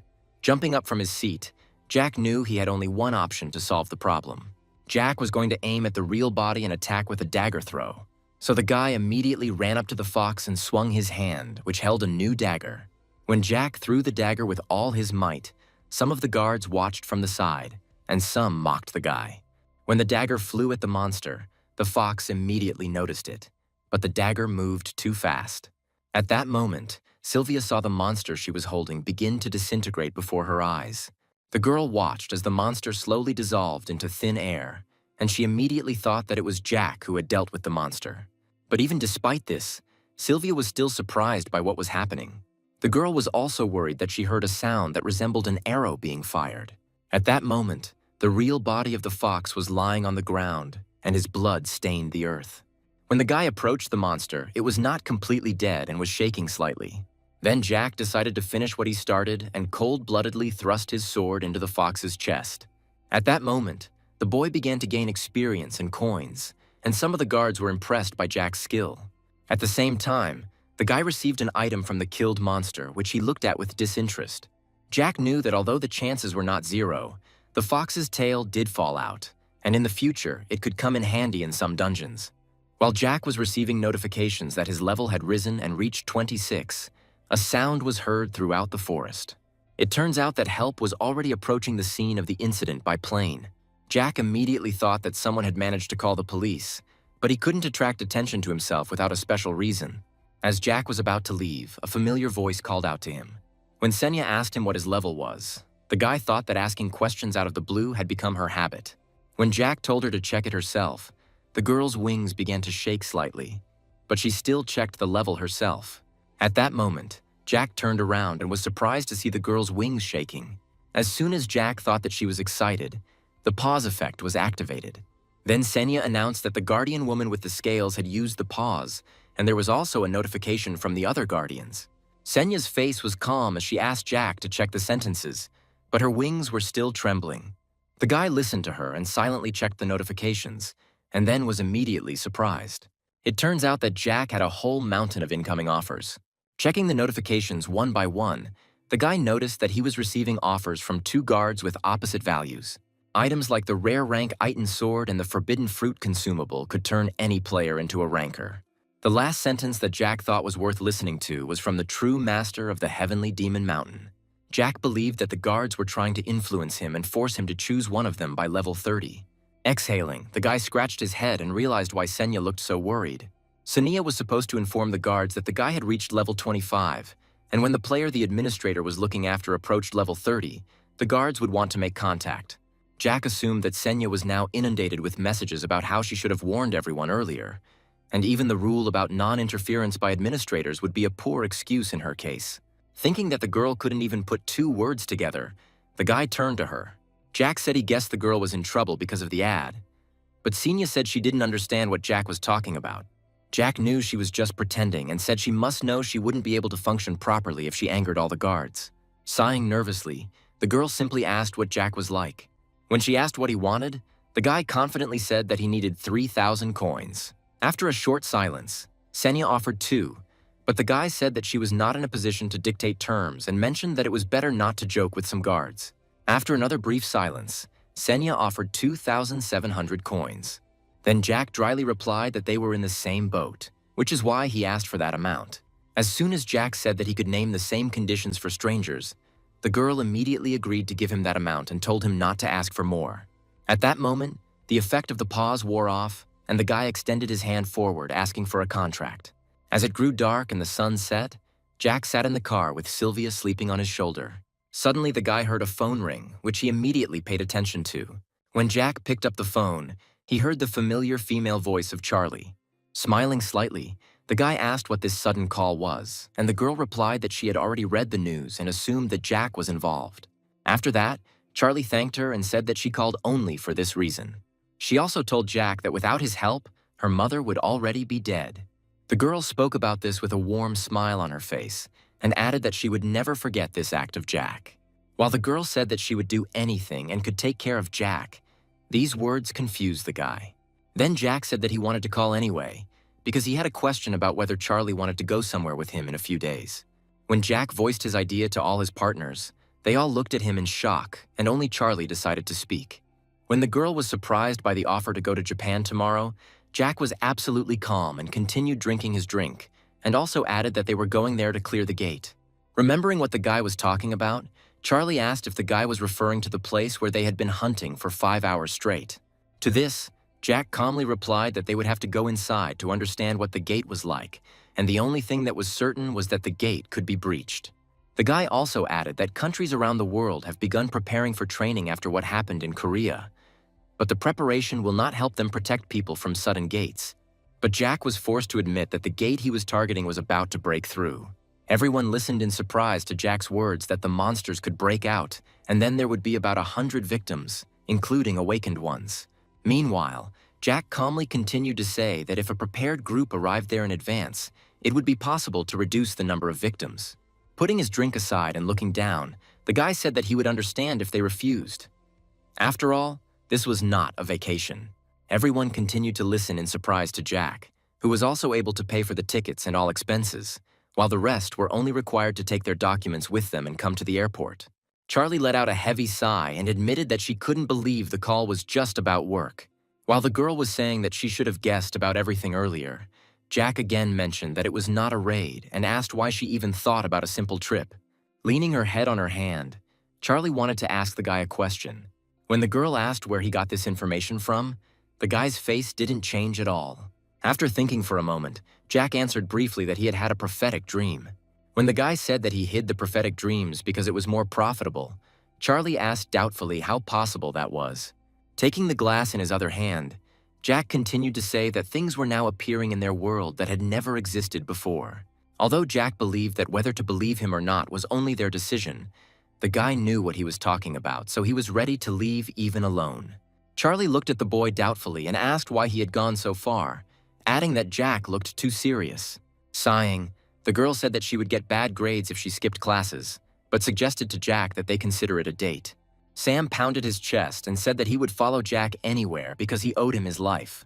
When Sylvia asked what about her, Jack promised to take care of the formalities, and if she didn't want to, then it would be better to confess.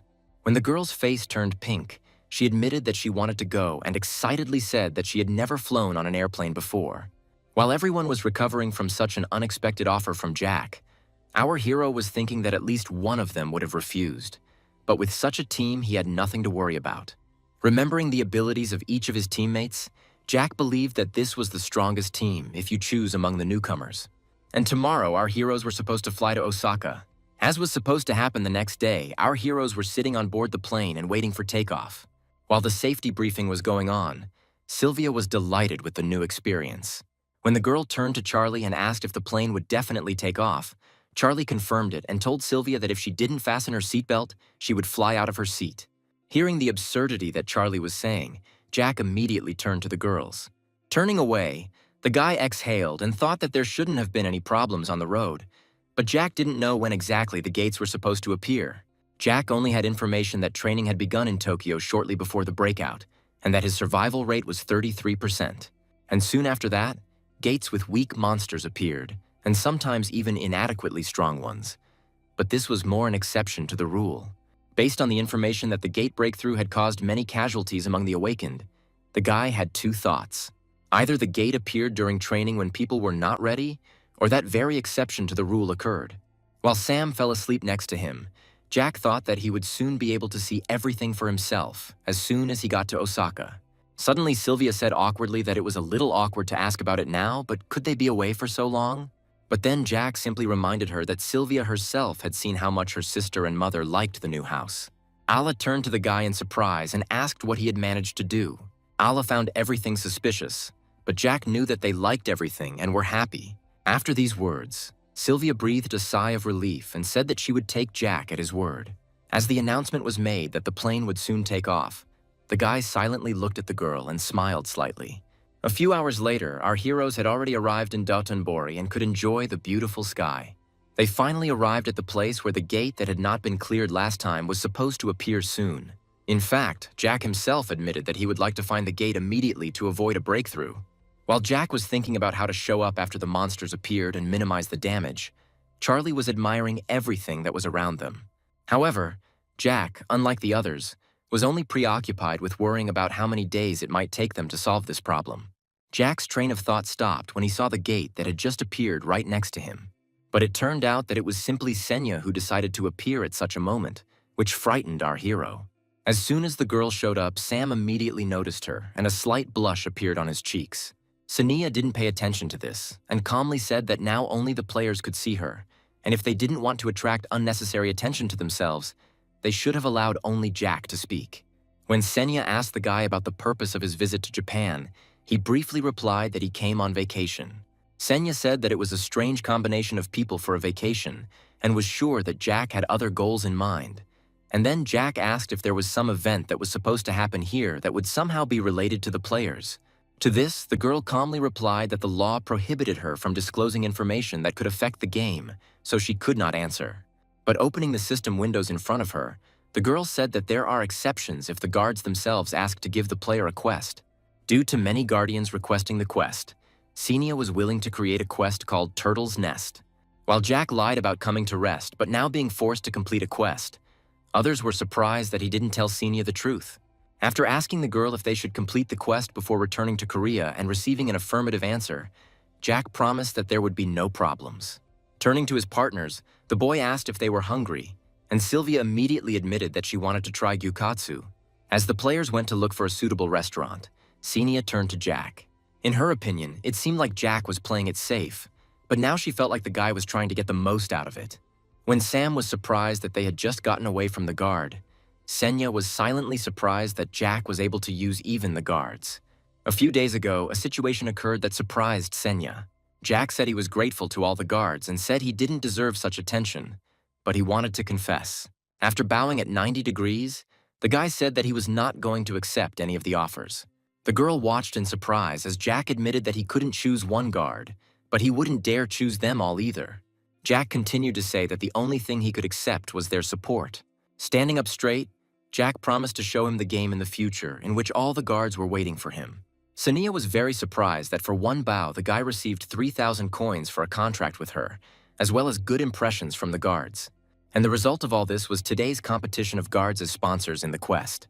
Assuming that this was his plan all along, Senya felt that Jack should think twice about the fire he was playing with. Finally, our heroes managed to find a suitable restaurant and they wanted to go inside. But suddenly Jack heard a sharp sound very close to him and turned in the direction from which it came. At that very moment, many people fled in panic from that very direction. But our heroes had no intention of running away and were already seriously prepared for battle. At the most unexpected moment, they came across a gate that was located inside the room. Sam immediately asked Jack with a dispassionate look if they were going inside.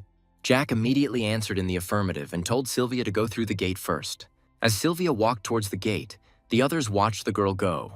This made Jack grin, because he knew that most likely the others were not used to letting Sylvia go first, because she was a child. But they should have gotten used to the fact that she was the strongest of them. As the others passed through the gate, Jack followed them. As soon as the guy stepped through the gate, he immediately found himself in a different place. Now our heroes were in a place called the Turtle's Nest. As soon as they got into the nest, Jack couldn't help but notice that it was very dark there. The guy also immediately noticed that it was an area of water and swamps, and there was dirt underfoot. And since these gates were not cleared, Jack had no information about them. Just as Jack decided it was best to scout out the situation, he heard a sound. Looking up, our heroes saw a new administrator in front of them, who asked them who they were. Without waiting for an answer, the strange administrator suddenly said that his stomach felt strange. And then a strange smile appeared on his face, and he said that the players who had just arrived could be interesting. Jack immediately thought that he had the same feeling as Senya, but he could see the girl without using the eyes of perception. The eyes of perception could not detect someone stronger than the user. It followed from this that the creature Jack saw before him was a mid-ranking administrator, the fairy Celine. Once on the ground, Celine continued to talk about how Jack was the weirdest of them all, and after a quick glance at the guy, she assumed that Jack was an experienced young player. While Celine noted that Jack came from the Korean server, the guy thought about how in the past, this admin was known by the nickname of someone who hunted promising players, and also held the third place among streamers of the Japanese server. Jack assumed that there must have been a player from her broadcast next to her. And meanwhile, the fairy was saying that she didn't know what the future held for them, but she assumed that they would meet more than once. When Celine flew away, Jack immediately thought about the fact that there were players in Japan who came to the gate immediately after finishing their training. This point was not clear at the time, but now Jack can be sure that the turtle's nest was not cleaned out last time. And this meant that if other players were already inside, they would not cope and would die. After some thought, Jack opened the store and decided to buy a gate card, explaining that it showed the location of his team's players. Our heroes were surprised that the card cost 1,000 coins, and Charlie said that she could barely get that amount. But Sam was sure that if Jack said so, then he had to do it. Jack immediately explained that the card should have instructions, and if they suddenly needed help or something else, the signal could also be transmitted through the card. According to Jack, if others needed to pay attention to something, then they had to use a yellow light. If someone was in danger, then it was worth using the red light. Jack asked them to always watch the map when they moved, and also not to make noise, as this could attract unnecessary attention. Once Jack had explained everything and Charlie had spoken for everyone that they understood everything, Jack was ready to voice his plan. Jack said that they would split into 2 groups and gather important information, and Sam would go with Charlie. Jack was going to head in the opposite direction with Sylvia and asked to report on the map if anything went wrong. Jack explained that the most important thing for them was to always watch their step. The guy explained this by saying that in such places there were always swamps. Once the division was decided, Charlie tapped Sam on the shoulder and asked him to take care of her. As Sam went on his way with the girl, his administrator was surprised when he checked the viewers on his channel and noticed that many had left. The administrator didn't understand what had happened, because Sam and Charlie, who the true master of the Heavenly Demon Mountain was interested in, were on his channel. Having checked all the information, he turned back nervously. Looking at Senia, he immediately thought that all the guards had gone to her channel. At that moment, the situation irritated the administrator, because he was losing the battle for content and did not understand why the guards were so carried away by the player Senia. Remembering that the guy was moving forward in unknown ways, the administrator smiled and thought that he could use this. In his opinion, nothing was known about Jack because of the exclusive contract with Senya, and he was going to voice his thoughts to the guards. With a crazy smile on his face, the administrator said that Jack knew about all the events on the Korean server and was now teaching other players how to use the gate map. The administrator tried to stir up the guards' interest in this, asking if they wanted to know if Jack had used any prohibited methods. As they walked, our heroes noticed that it was indeed easy to fail if they didn't watch their step.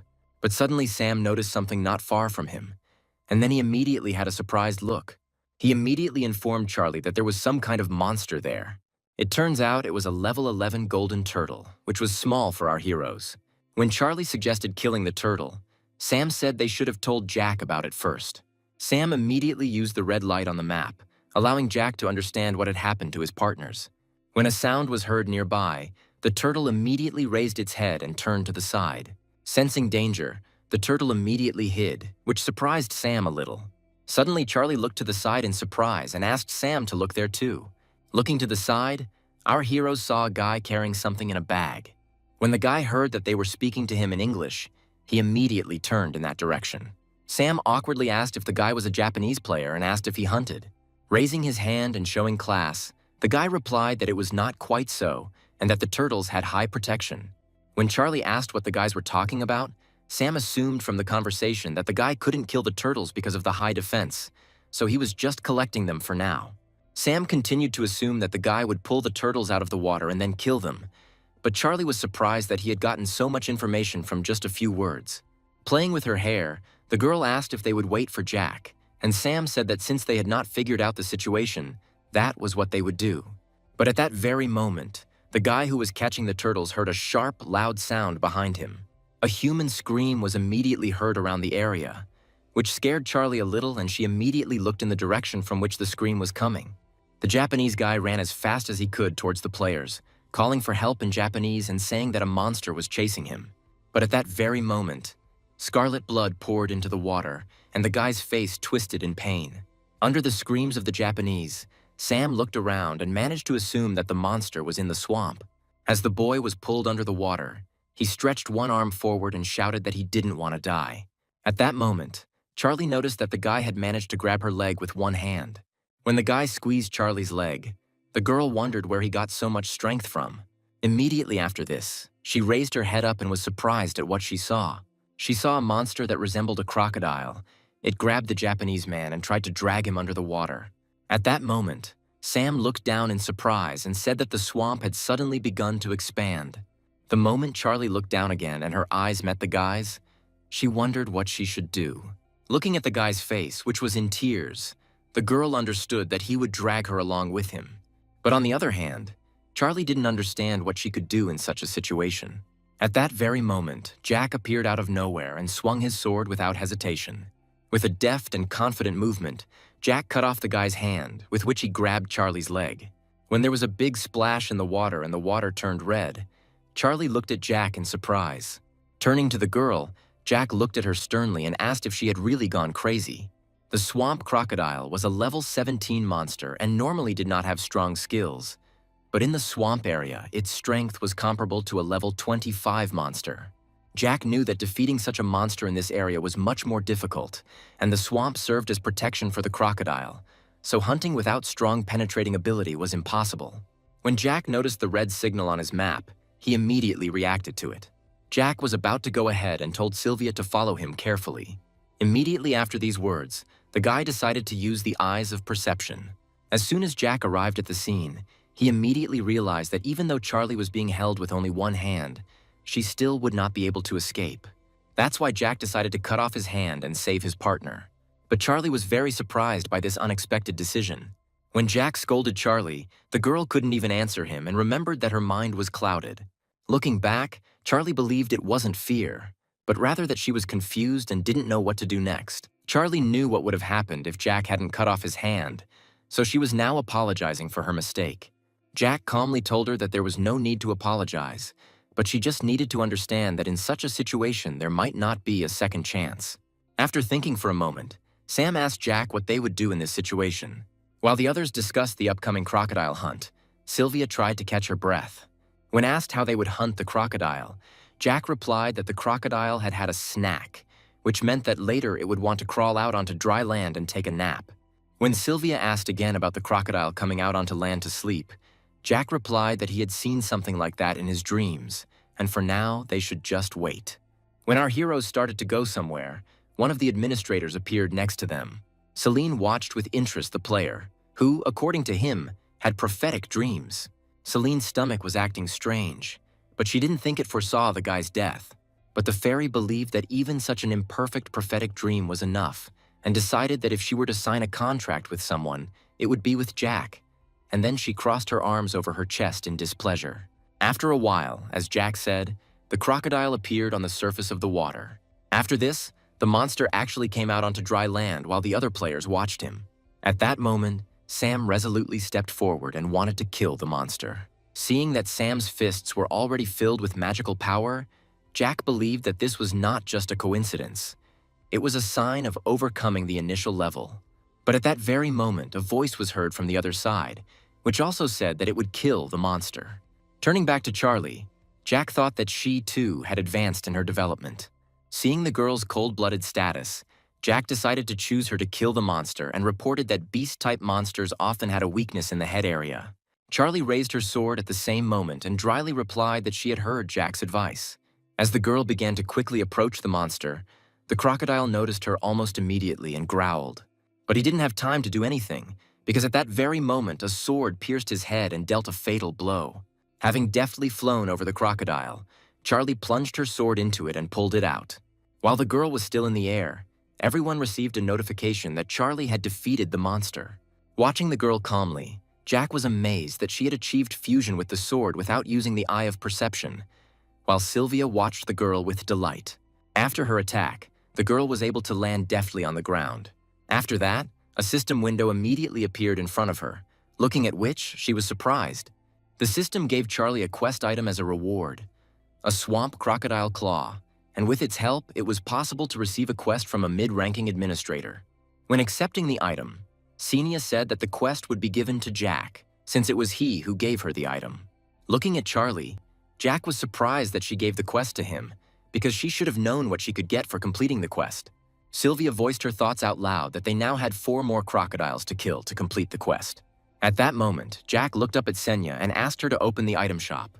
Jack knew that fighting crocodiles in the water was suicide, so he tried to come up with a plan.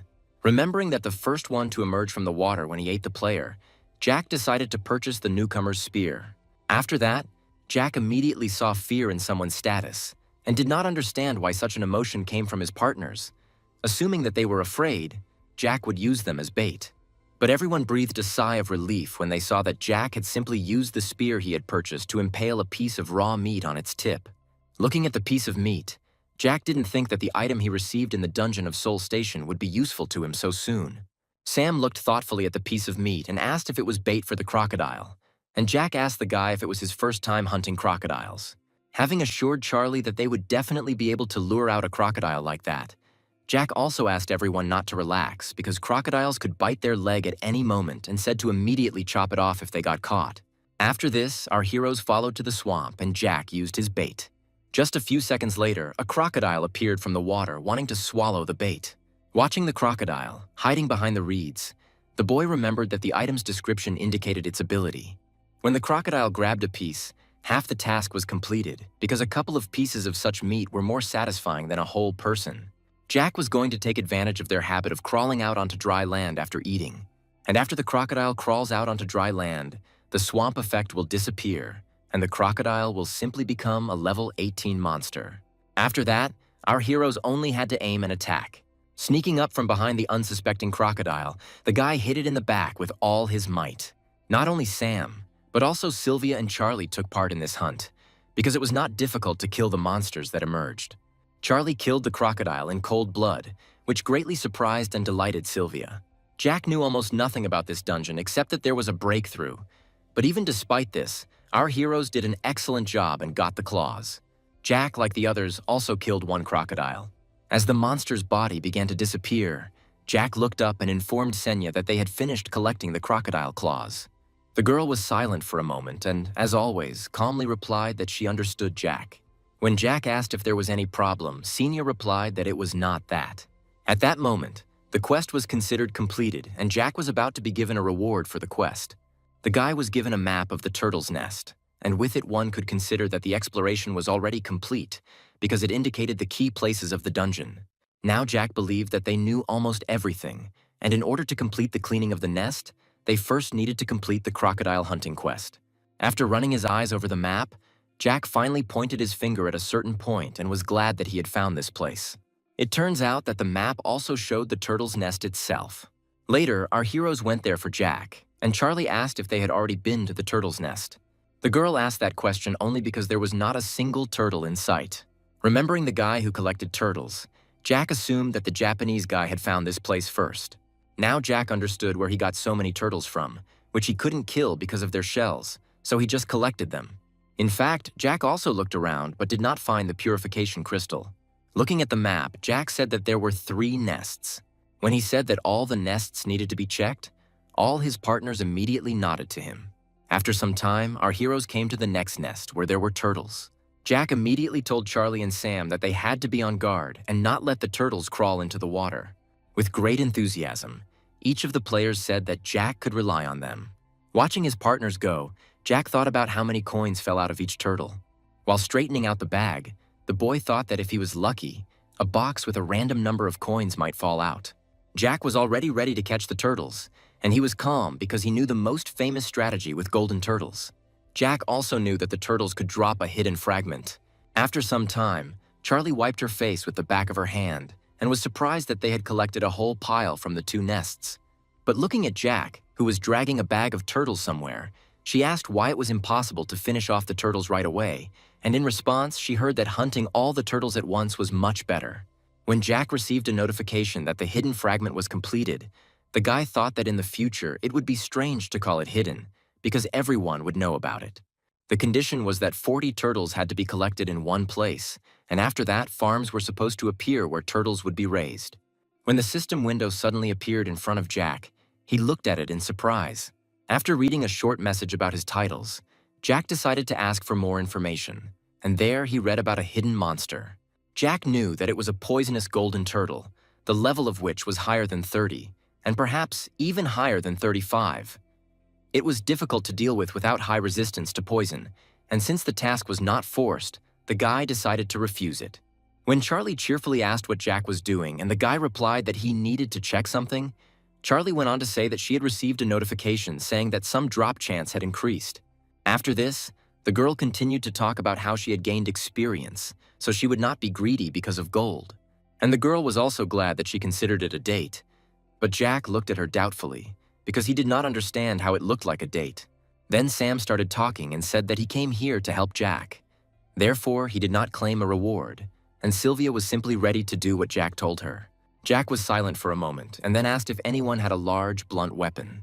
After thinking for a moment, Sam said that he had a huge hammer, and Jack immediately asked to give him a weapon. When Jack finally got the hammer in his hands, he noted that the hammer was heavy and wouldn't hit a moving monster with it. However, the targets chained to the ground were easy to hit, and turning to his partners, the guy said that now they would start collecting coins, and Jack would take 70,000 for himself. Jack offered to divide the remaining gold among the others, and the others were very surprised by the guy's generosity. As Jack slowly pulled the turtles out of the bag, Charlie replied that she would be grateful for such a gesture. Standing over the turtles, Jack thought about the fact that he hadn't planned to take everything from the start, because the others also needed to be motivated somehow. After this, the guy immediately raised his heavy hammer upward. As the hammer began to move, Jack was simultaneously thinking about how he wanted to save their team. To begin with, Jack targeted one and the very first turtle. The others watched with interest to see if Jack would be able to break through the turtle's shells.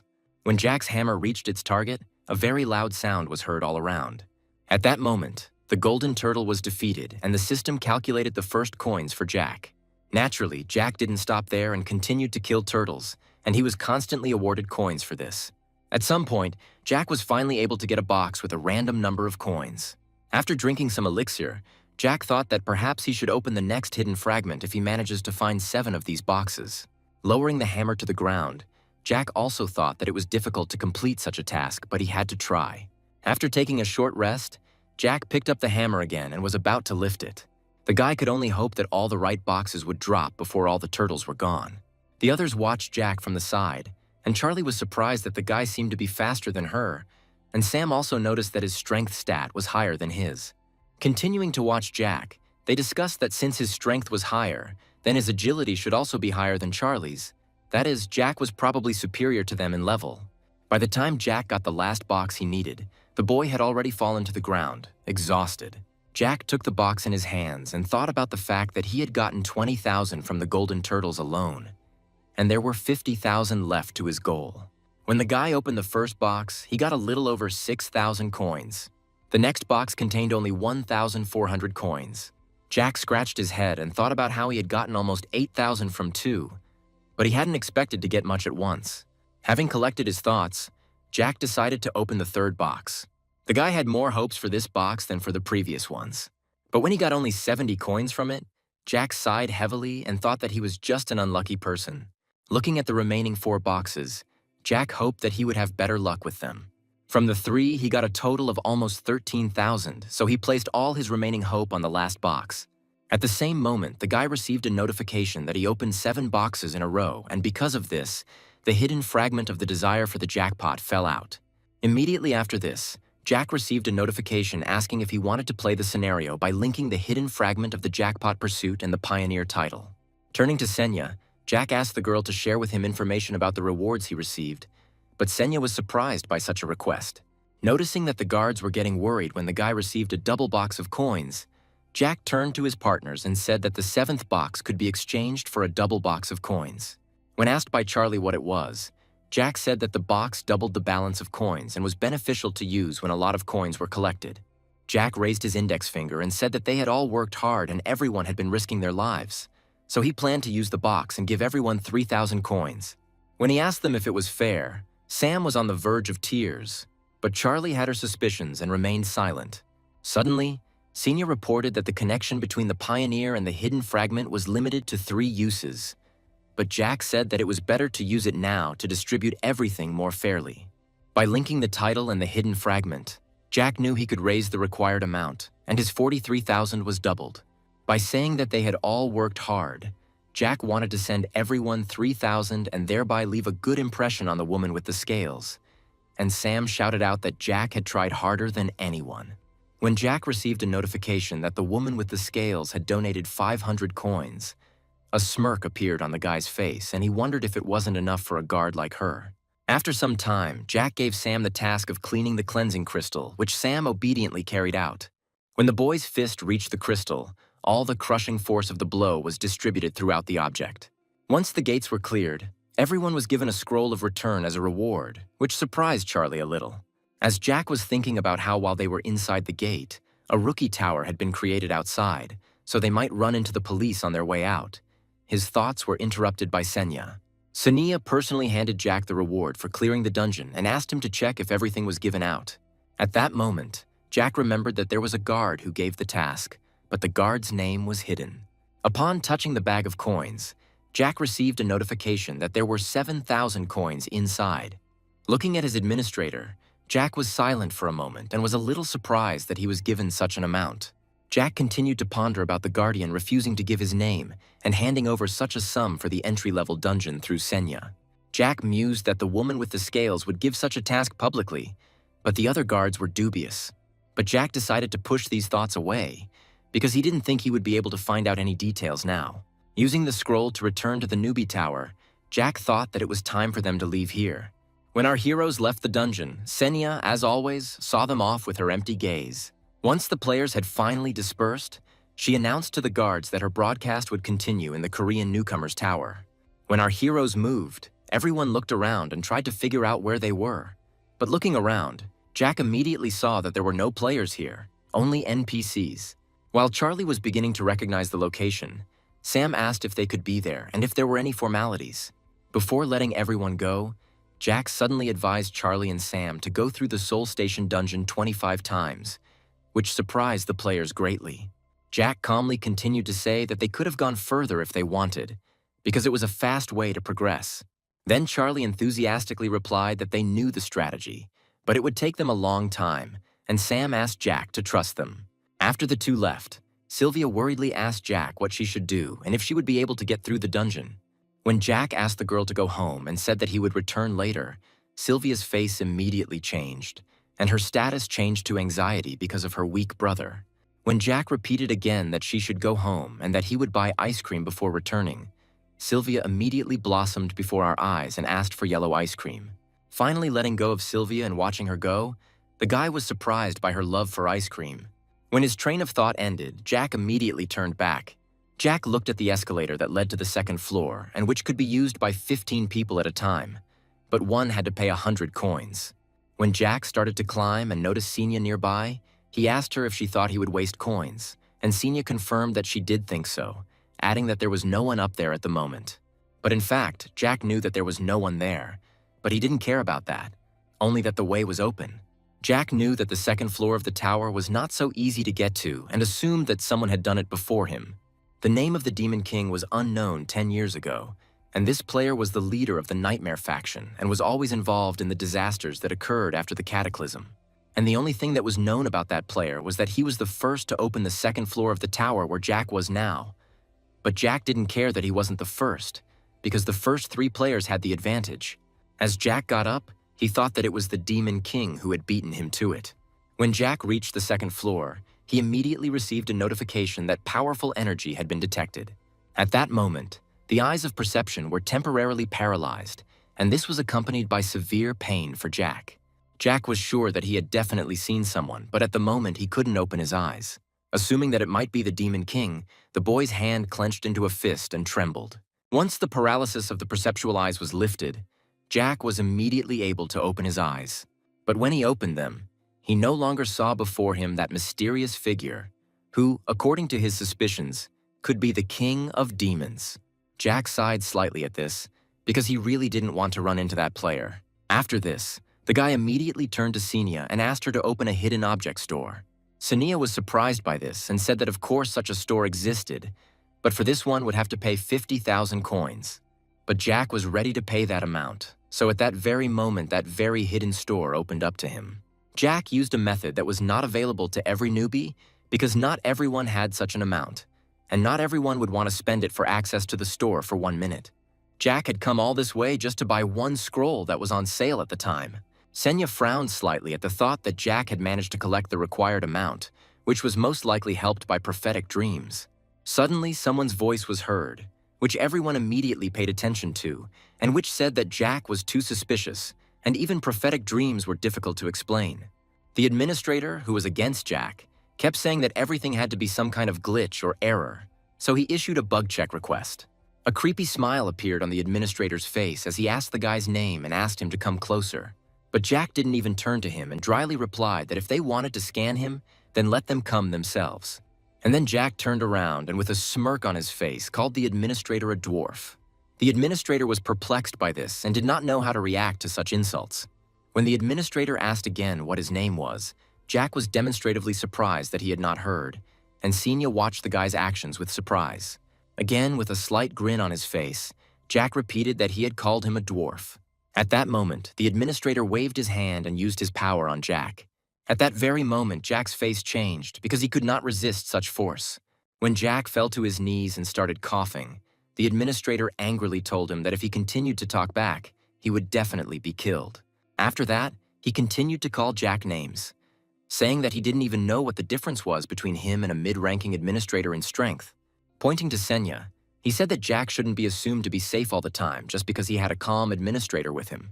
Under the insults of that administrator, Jack thought only that he had many more ways to solve such a problem. Then Jack stood up and said that they couldn't kill him, but the administrator was surprised that it seemed that this wasn't enough for the player. Trying to catch his breath, Jack realized that the administrator thought the guy didn't know anything and would do nothing.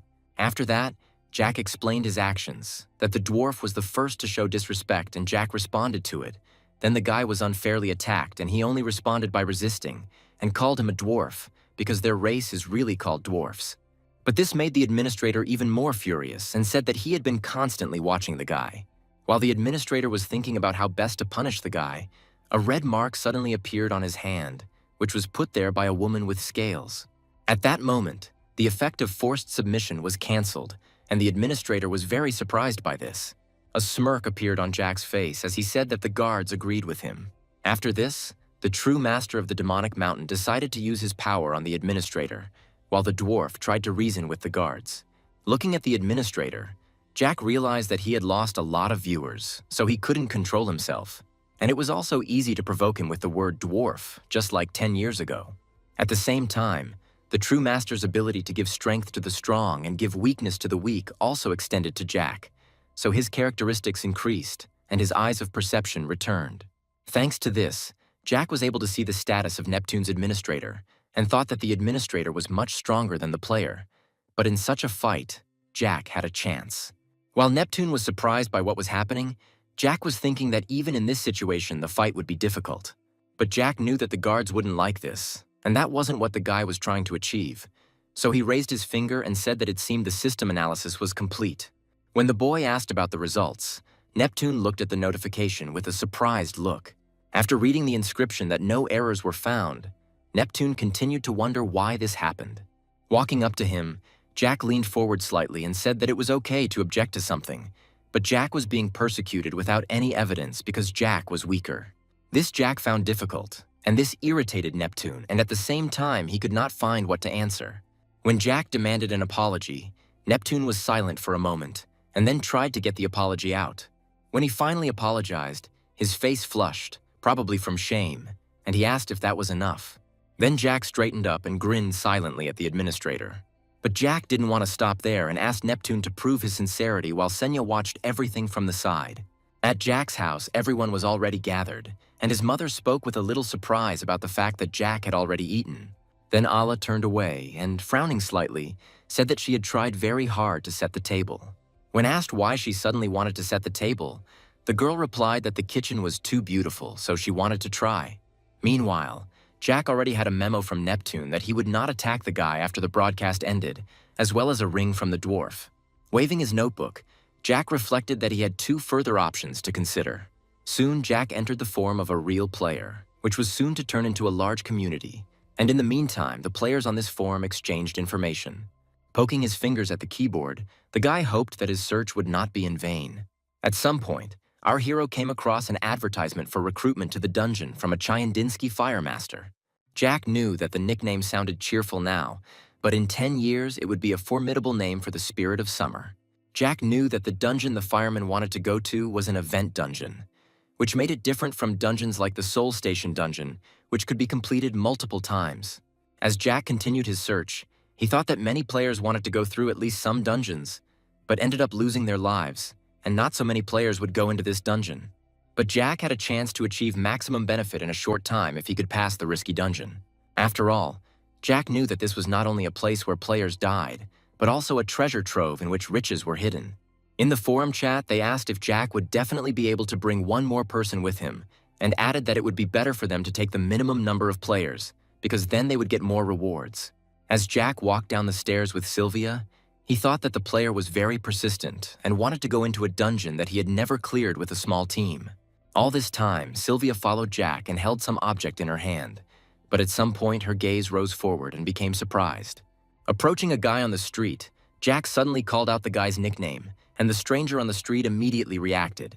After greeting him, Jack thought that this guy was thin, but in 10 years he would get fat and become round. After their short greeting, Jack immediately used his eyes of perception on the stranger and was surprised.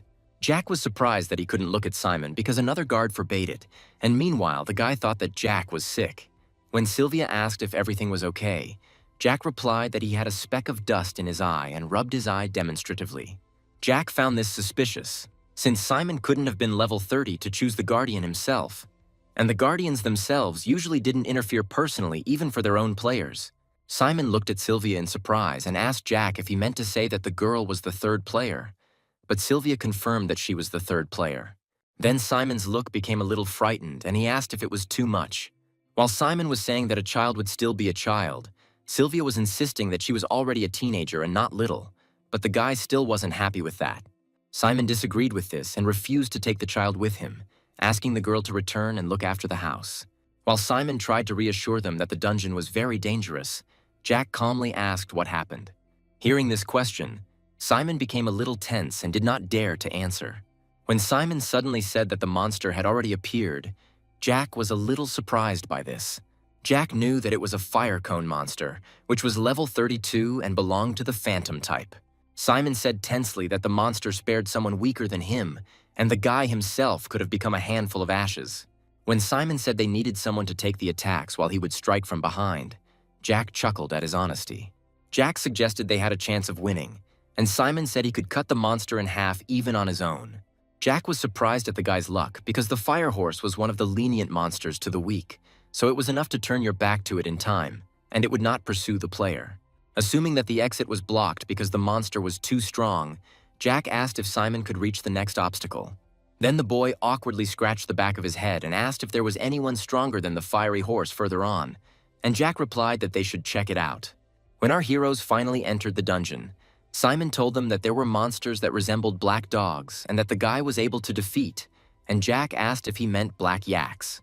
Suddenly, Simon pointed his finger to the side and said that the path was blocked, and if you use the portal, a monster will appear, and after that, the zone will become like a leg.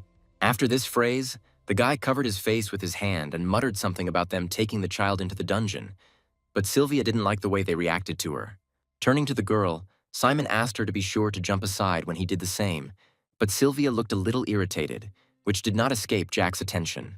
Soon after, our heroes finally entered the Firehorse Meadow in the Short Table Dungeon, and fiery traces were visible on the ground. Simon frowned and said sharply that he had already found that monster. Looking ahead, our heroes actually saw a fiery horse, which snorted and filled everything around with its flames. Stepping forward, Jack said that he and Sylvia would be in front and that Simon should get ready. As Simon was preparing to attack, Jack told him that all the guy had to do was lower the monster's health below 40%. And when Jack asked to use some kind of buff that would help deal a critical hit, Simon's face immediately became surprised. Looking at Jack, who was asking Sylvia to attack from behind while he attacked from the front, Simon wondered if he had told Jack anything about his abilities. A second later, Jack began to attack and threw a hand knife at the horse. It immediately hit the horse in the forehead, causing the monster to howl angrily. As the horse began to approach Jack, the boy immediately jumped back to keep his distance. At that moment, Sylvia was already able to sneak up behind the horse and was about to attack. The next blow Jack struck was simply a swing of his sword and wounded the horse. After this attack, the horse also decided to attack the players. A fireball flew towards Sylvia, but the girl was able to block the fireball with her abilities. Watching Jack and Sylvia work together as a team, Simon thought he had nothing to worry about. Deciding that the brother and sister were a real treasure, Simon was about to use the fatal flame skill and attack the horse. A few seconds later, the guy had already reached the monster and struck him. The fire horse was a strong monster, but it was also a beast-type monster, meaning it had many weak points such as its spine, neck, heart, and forehead.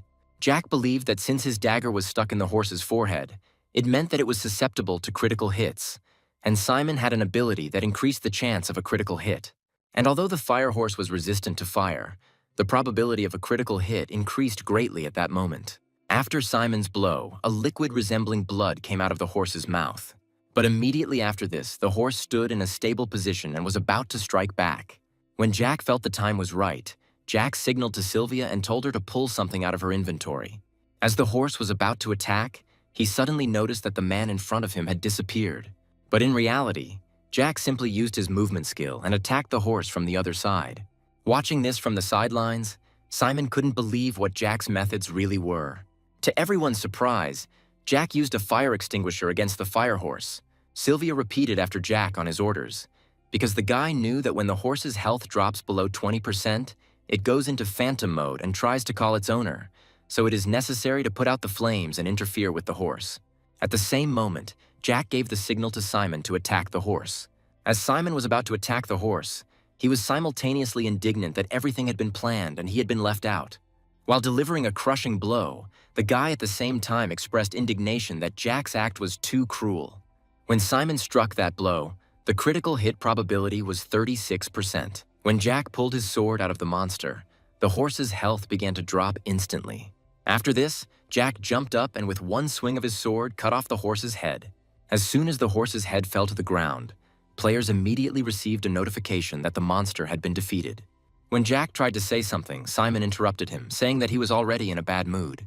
At that moment, Simon was disappointed that he hadn't thought to take a fire extinguisher, even though he had military training in his youth.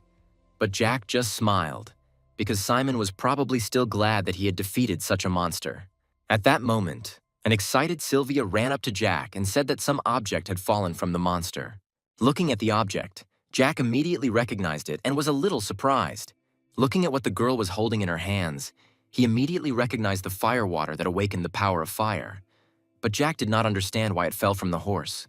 When Simon got the water in his hands, he looked at it in surprise and asked if he could really drink it. Jack crossed his arms over his chest and asked to read the description of the item, which Simon immediately did. After reading the description of the item, Simon's gaze became more surprised by the news that the water increased abilities, and the condition for use was the patronage of the Sunset Giant. Jack immediately noticed that Simon had a different description, but he calmly replied that he had never heard of such a thing. But it seemed that the guard had made a choice, so Simon had better drink the water. But Simon was immediately indignant that without help he would not have defeated the horse, and if he did not give up the water, his conscience would torment him. But when Jack suggested that the next reward would be theirs, Simon hesitated a little more but agreed. This made Jack grin because now Simon was in their debt. Jack then watched as Simon drank the entire contents of the container very quickly. Watching Simon, Jack realized that this dungeon was specially created by the Sunset Giant in order to awaken Simon's power. Meanwhile, the other guards were watching Jack, and the Whispering Devil was enjoying Jack's game. When our heroes entered the Valley of Fire, they received a notification that they had passed the second obstacle, And then there was a third. Looking ahead, Simon immediately noticed the high temperature due to the fire and asked how they would get through here. This made Jack frown, as he assumed that the sunset giant wanted only Simon to survive. Jack noticed rivers of fire that were 7 meters wide and they were too hot. So you could burn in the middle. Thinking that the path was made for someone who drank firewater, Jack asked Simon if he could pass through it, and Simon replied that he could. Saying that they were not strong enough to go this way, Jack asked at least Simon to cross. But the guy was surprised by this and excitedly replied that he wouldn't go. Simon was outraged that Jack wanted him to leave them here and cross the path. Not expecting such a reaction from the guy, Jack frowned slightly, because then Simon would sign a death sentence for everyone. Starting to look around, Simon said that he would not leave here without them, and they would definitely find a way to get across. Then Jack said that he and Sylvia couldn't cope. They would rather die, but that didn't mean that Simon would abandon them. When Simon heard that he would have to clear this place out alone, he didn't know what to say. Even when Jack said that the firewater gave Simon protection, the boy still hesitated. Afterwards, he rubbed the back of his head with his hand, and after a little more silence, cursed. As he ran away, Simon told them to wait for him at the site and he would soon clear the place. As he walked, Simon also shouted out his gratitude for Jack's good judgment of the situation and his giving him the water. Watching the boy go, Sylvia asked Jack if he was sure about this decision, and the boy replied that they would hope for the best. After opening the item shop, Jack decided to buy a whispering stone. This stone allowed a conversation to be held that would not be heard by others for 3 minutes, and after purchasing it, Jack requested a conversation with Senia. At that moment, the girl accepted the request and appeared in front of Jack. Turning his head slightly to the side, Jack asked Senia to end the broadcast and transfer it to the other players, because there was nothing interesting right now anyway, and they would just wait. To this, the girl dryly replied that she would figure out how to conduct her own broadcast. When Sylvia was surprised that the river could overflow its banks, Jack asked the girl to move away, and Senia continued to say that the guards were interested in how the boy would cross the river. Jack saw the notifications about this, but still continued to tell Senia that they should change their approach, because even the guards would get bored if they showed all the details. Jack suggested stopping the broadcast when the players were in danger, and then the broadcast could be resumed at the moment when the players were escaping from the fire. Jack suggested cutting out the boring bits and creating drama, which made Senia immediately assume that the guy knew how to cross the river. Leaning over to Sylvia, Jack asked her to climb on him if the river flooded, and then immediately asked Senia to stick to his plan. Looking slightly upset, the girl said that she would end the broadcast in 30 seconds, and wondered how Jack could communicate with her and Sylvia at the same time. But suddenly at that moment, the players received a notification that the Valley of Fire rejected living beings, so it began its movement to absorb the players. At that moment, the players immediately became tense because they were in mortal danger. As soon as Senia's broadcast ended, Jack immediately asked Sylvia to give him her hand. Now Jack was glad that the sunset giant couldn't see them. When the fire got very close, Jack decided to use instant movement. This skill allowed one to move quickly in a straight line, and the only option for salvation was to endure the pain of the flames. Jack kept thinking as he picked up Sylvia that without any preparation they would have simply burned alive. Luckily, Jack had Mandra's armor, which was fireproof and also provided extra protection. Jack recalled clearing out the Soul Station dungeon several times and being mocked by the guards for putting on a boring show, but in reality, he was trying to get that armor. But the impact of the fire was too strong, so after a few seconds it broke. The dwarf ring that Jack had recently acquired also had resistance to fire. It was the same ring that the boy received as an apology from the Neptune administrator. But after a few seconds, this ring was also broken. The guy also had a tail effect, which he received as a reward for defeating the six-tailed fox. When the fox fire was created, Jack began to be influenced by it, and his resistance to the fire attribute was greatly increased. At the moment when all the trump cards were used, Jack finally reached a safe place. But unable to stay on his feet, the guy with Sylvia in his arms fell to the ground. Our heroes were burnt by fire, and the system awarded them the title of Fireman for their achievement. After the work done, Jack chuckled that he would find a way to do anything, and that he couldn't be killed like that. Suddenly, Sylvia joyfully shouted that she had received the title. But then Jack said that he knew what title she was talking about, and Sylvia at that time shared her impressions that she thought the fire would consume them. But Jack interrupted her and said that they needed to buy new clothes first, at which point Sylvia immediately blushed and tried to cover her shoulder. Jack thought he had done all he could, and now it was up to Simon to act. as he walked through the fire. Running through the fire, the boy was indignant that the task was too long. While checking the system, Jack noticed that Simon had reached the desired location in about 6 hours. At the same moment, Jack increased his level to 27 and received the first fragment of the map. This made Jack smirk and assume that Simon was supposed to get the map, but one part ended up with Jack. At that very moment, there was a transfer outside the dungeon and our heroes returned to their world. Seeing his assistants, Simon even shed a tear because he could not believe that they had survived. As Simon joyfully rushed to hug Jack, Jack asked him to calm down and find himself some clothes. When the guy admitted that he was afraid he wouldn't be able to clear the dungeon in time, his status changed to gratitude, joy, and relief. Seeing such a reaction from the guy, Jack thought that Simon was really worried about them. But suddenly Simon came to his senses, and remembering something, he began to take out some item from his inventory, saying that he was giving it to him as he had promised. At that moment, Simon had the Fire God's body book in his hand. Looking at the book, Jack smirked, because the Sunset Giant was furious, and Simon replied that he had to give it back, because he promised it. Jack sighed at the thought that this book was a rare magical source that could not be found even after years, and if Jack took it, the summer spirit would never appear. But our hero was not the first to change the future. But thinking about it, Jack realized that most likely that guard would go to the Senior Channel and try to kill him. And this thought made Jack's face look surprised, which Simon immediately noticed. But Jack had another idea, so he breathed a sigh of relief and turned to Simon, saying that he had a proposal.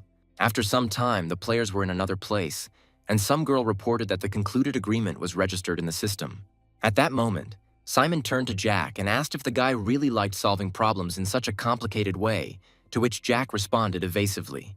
A smile appeared on Simon's face as he suggested that there must have been something in him that caught Jack's eye, since Jack had agreed to work on a joint script for that book, even though Jack's share would only be 3%. But Jack only smiled silently, because in this way he could interfere with Simon's personal scenario, and the Sunset Giant could not disturb them. Simon offered 30%, but Jack refused, because he knew how much money Simon would earn in the future. After saying goodbye to Jack, Simon went first, leaving his partners behind.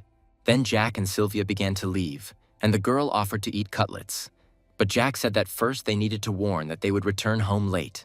Driving past a building, Jack suddenly remembered that a 7-story dungeon was about to appear in it, so he needed to find information about it. When our heroes finally arrived at the restaurant, Sylvia looked at the food with delight, and her status changed to joy. Thinking that her status was as strange as always, Jack asked if it was tasty and received a positive answer. Then suddenly, the boy remembered that at the shelter, Sylvia was collecting change to go to the diner, and her wish was a pork cutlet. However, little Sylvia was scolded for wanting expensive food when she herself had no money. Thinking about all this, Jack continued to be amazed at this world and how poverty always had a reason. Suddenly, Sylvia happily said that it was as if she had a family, and Jack calmly replied that it was true. So, Jack knew that in 2 days, the most difficult entry-level dungeon was going to open, which was going to result in a lot of casualties. And in 5 days, Simon was supposed to start writing his personal script. And Jack himself made plans for the future every day, because he wanted his life to be built by himself. Jack was determined to clear that dungeon, but he suspected that he would need at least level 30 to do so, otherwise he wouldn't have the strength. On June 23rd, there were soldiers at the Seoul station guarding some facility. The news at the time reported that a players' association had recently been created, which was aimed at responding to disasters and sending special people there. As the first representative of this organization stated that after the start of emergency response, they would have a special actual task, Jack approached those military men at the station. But he was immediately stopped by a military man who said that he was currently on military duty and asked Jack to show him his ID. When the man looked at the ID, he asked Jack who was next to him, after which the guy replied that she was a member of his family. After this, the inspection was completed and the military agreed to let Jack inside. There were gates inside, so you could tell the Players Association was in earnest, as police were now guarding the gates and keeping track of visitors. Thinking that Jack needed to get some rewards from the dungeon, he approached the gate, and Sylvia was stretching her arms. When Jack finally walked inside, the soldiers stood motionless for a moment. But then one of them reported to the authorities that Jack had already gone inside. The man on the other end of the phone responded that he had heard everything and asked to continue surveillance. After that, The man called the chairman and reported that the two players had already entered the Soul Station dungeon for the 30th time. The chairman then asked if their number of visits differed greatly from other players. To this, the man replied that Jack and Sylvia's result was so fast that they could not even be compared with other players. The man also suggested that the guy had some kind of strategy for quickly passing the game, which he shared only with his teammates. Then the chairman suddenly remembered that Jack had asked for help with the adoption process for Sylvia. The man recalled with surprise the young guy who came to the company and did not lose his head when meeting the chairman. Saying that the world had changed a lot, the chairman mentioned that Japan and the United States had allowed their players to carry firearms on their person. The man spoke about how their country was the first to face the training, but the permission to carry weapons gave other countries an advantage over Korea. With a little sadness in his voice, the man said that if they don't keep up with the times, they will be left behind. The chairman said that their future guild, the Great Limit, needed proactive people like Jack, to which the second asked what position to offer the guy. When the chairman said that Jack should take the position of the guild leader, the dark-haired man was very surprised by this. To this, the chairman replied that the head of the guild was not a very inflated position. On the contrary, it might not be enough over time, so they had to try to convey their intentions correctly. Recalling the public opinion that the leader should be the chairman's grandson, the man only replied that it would be a great honor for Jack. Meanwhile, the chairman still remembered Jack's gaze, which seemed to pierce everything. Squeezing his hand tighter, the man thought about how Jack could become their famed sword, the one that would move their company forward. And the chairman was determined to carry out his plan and make Jack his hunting dog. Meanwhile, Jack broke the clearing crystal for the 30th time. After this, Jack also received a hidden fragment and was given the title of Pioneer for clearing the dungeon 30 times. When the guy received a notification about whether he wanted to take the script, the guy thought that in the future it would be widely known. But for him, with the title of Pioneer, everything changed. So he checked the system window with a little doubt. Looking up with surprised eyes, Sylvia suddenly said that she had received a notification about a hidden fragment and asked if they would go through it.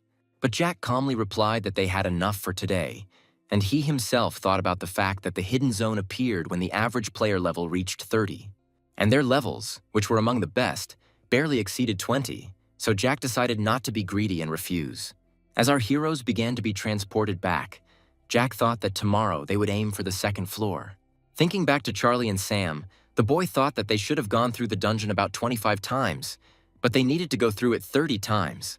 Returning to the gate the next day, the system asked if the players really wanted to go to the second floor. And our heroes, as a whole team, were ready to go through the second floor of the dungeon. As Jack walked inside, he knew that stronger monsters were spawning there, and that there were no safe zones like the first floor had. Jack assumed that they would be attacked right at the entrance, and he was not mistaken, because someone's arrow immediately flew at the players. She flew to Sylvia, but the girl was not harmed thanks to her shield. The shield was developing quickly, so it was already taking shape on its own, and all Sylvia had to do was warn about the danger, and the shield would appear. When Charlie was surprised by the arrow, Jack said that there was an enemy there that specialized in long-range attacks. The first unexpected task that our heroes got was to deal with an orc archer. Noticing the enemy, Jack immediately began to pull out his sword, thinking that now they would have to fight real monsters. Many of the monsters that appeared after training were vulnerable to normal weapons, but the orcs had resistance, which is why they were called real monsters. But it turned out that our heroes had to fight not just one orc, but dozens of them. When the next arrow was fired, it flew back at Sylvia and the girl was able to defend herself again. The orc turned his attention to Sylvia and was angry that he was hitting but not causing damage to the girl. Jack wasn't worried if the orcs would suddenly target others, but Sylvia was able to withstand 2 more such attacks, and the girl's hands were already starting to shake. While Sylvia blocked the arrows, Jack was going to take Charlie with him and start fighting his way through. As the orc fired another arrow, Jack moved from his place. Charlie ran after him, even though she didn't understand Jack's plan, which the boy refused to explain because they didn't have much time. But Jack thought that this was simply not necessary, and running up to the orcs, he sharply bent down. When the orc tried to attack the boy with a club, Jack deftly ducked and avoided the blow. Passing one monster after another, Jack thought about the fact that from the second floor his team should move as one whole, and only then they will clear everything without losses. Believing that words could only do harm, Jack and Charlie ran around all the monsters. Charlie ran after Jack, but still didn't understand what the guy was up to. At some point, Charlie noticed that Jack was running behind the orcs to avoid getting shot. She also noticed that the orc's reaction was twice as slow as the guy's, because they constantly missed him. But because Charlie was running almost immediately after Jack, some of the attacks landed on her. After dodging the last of these attacks, Charlie finally figured out how best to move. A few seconds later, the girl had already used the transfer technique, the treasure of the heavenly demon. Turning back, Jack saw that Charlie had finally figured out how she should move. Jack knew that the girl had only reached the first level of that ability, but it was enough to confuse the already slow orcs. At the same moment, Sylvia blocked another of the arrows that were constantly flying at her. The girl was breathing heavily and holding her hand, which made Jack realize that that arrow was her limit.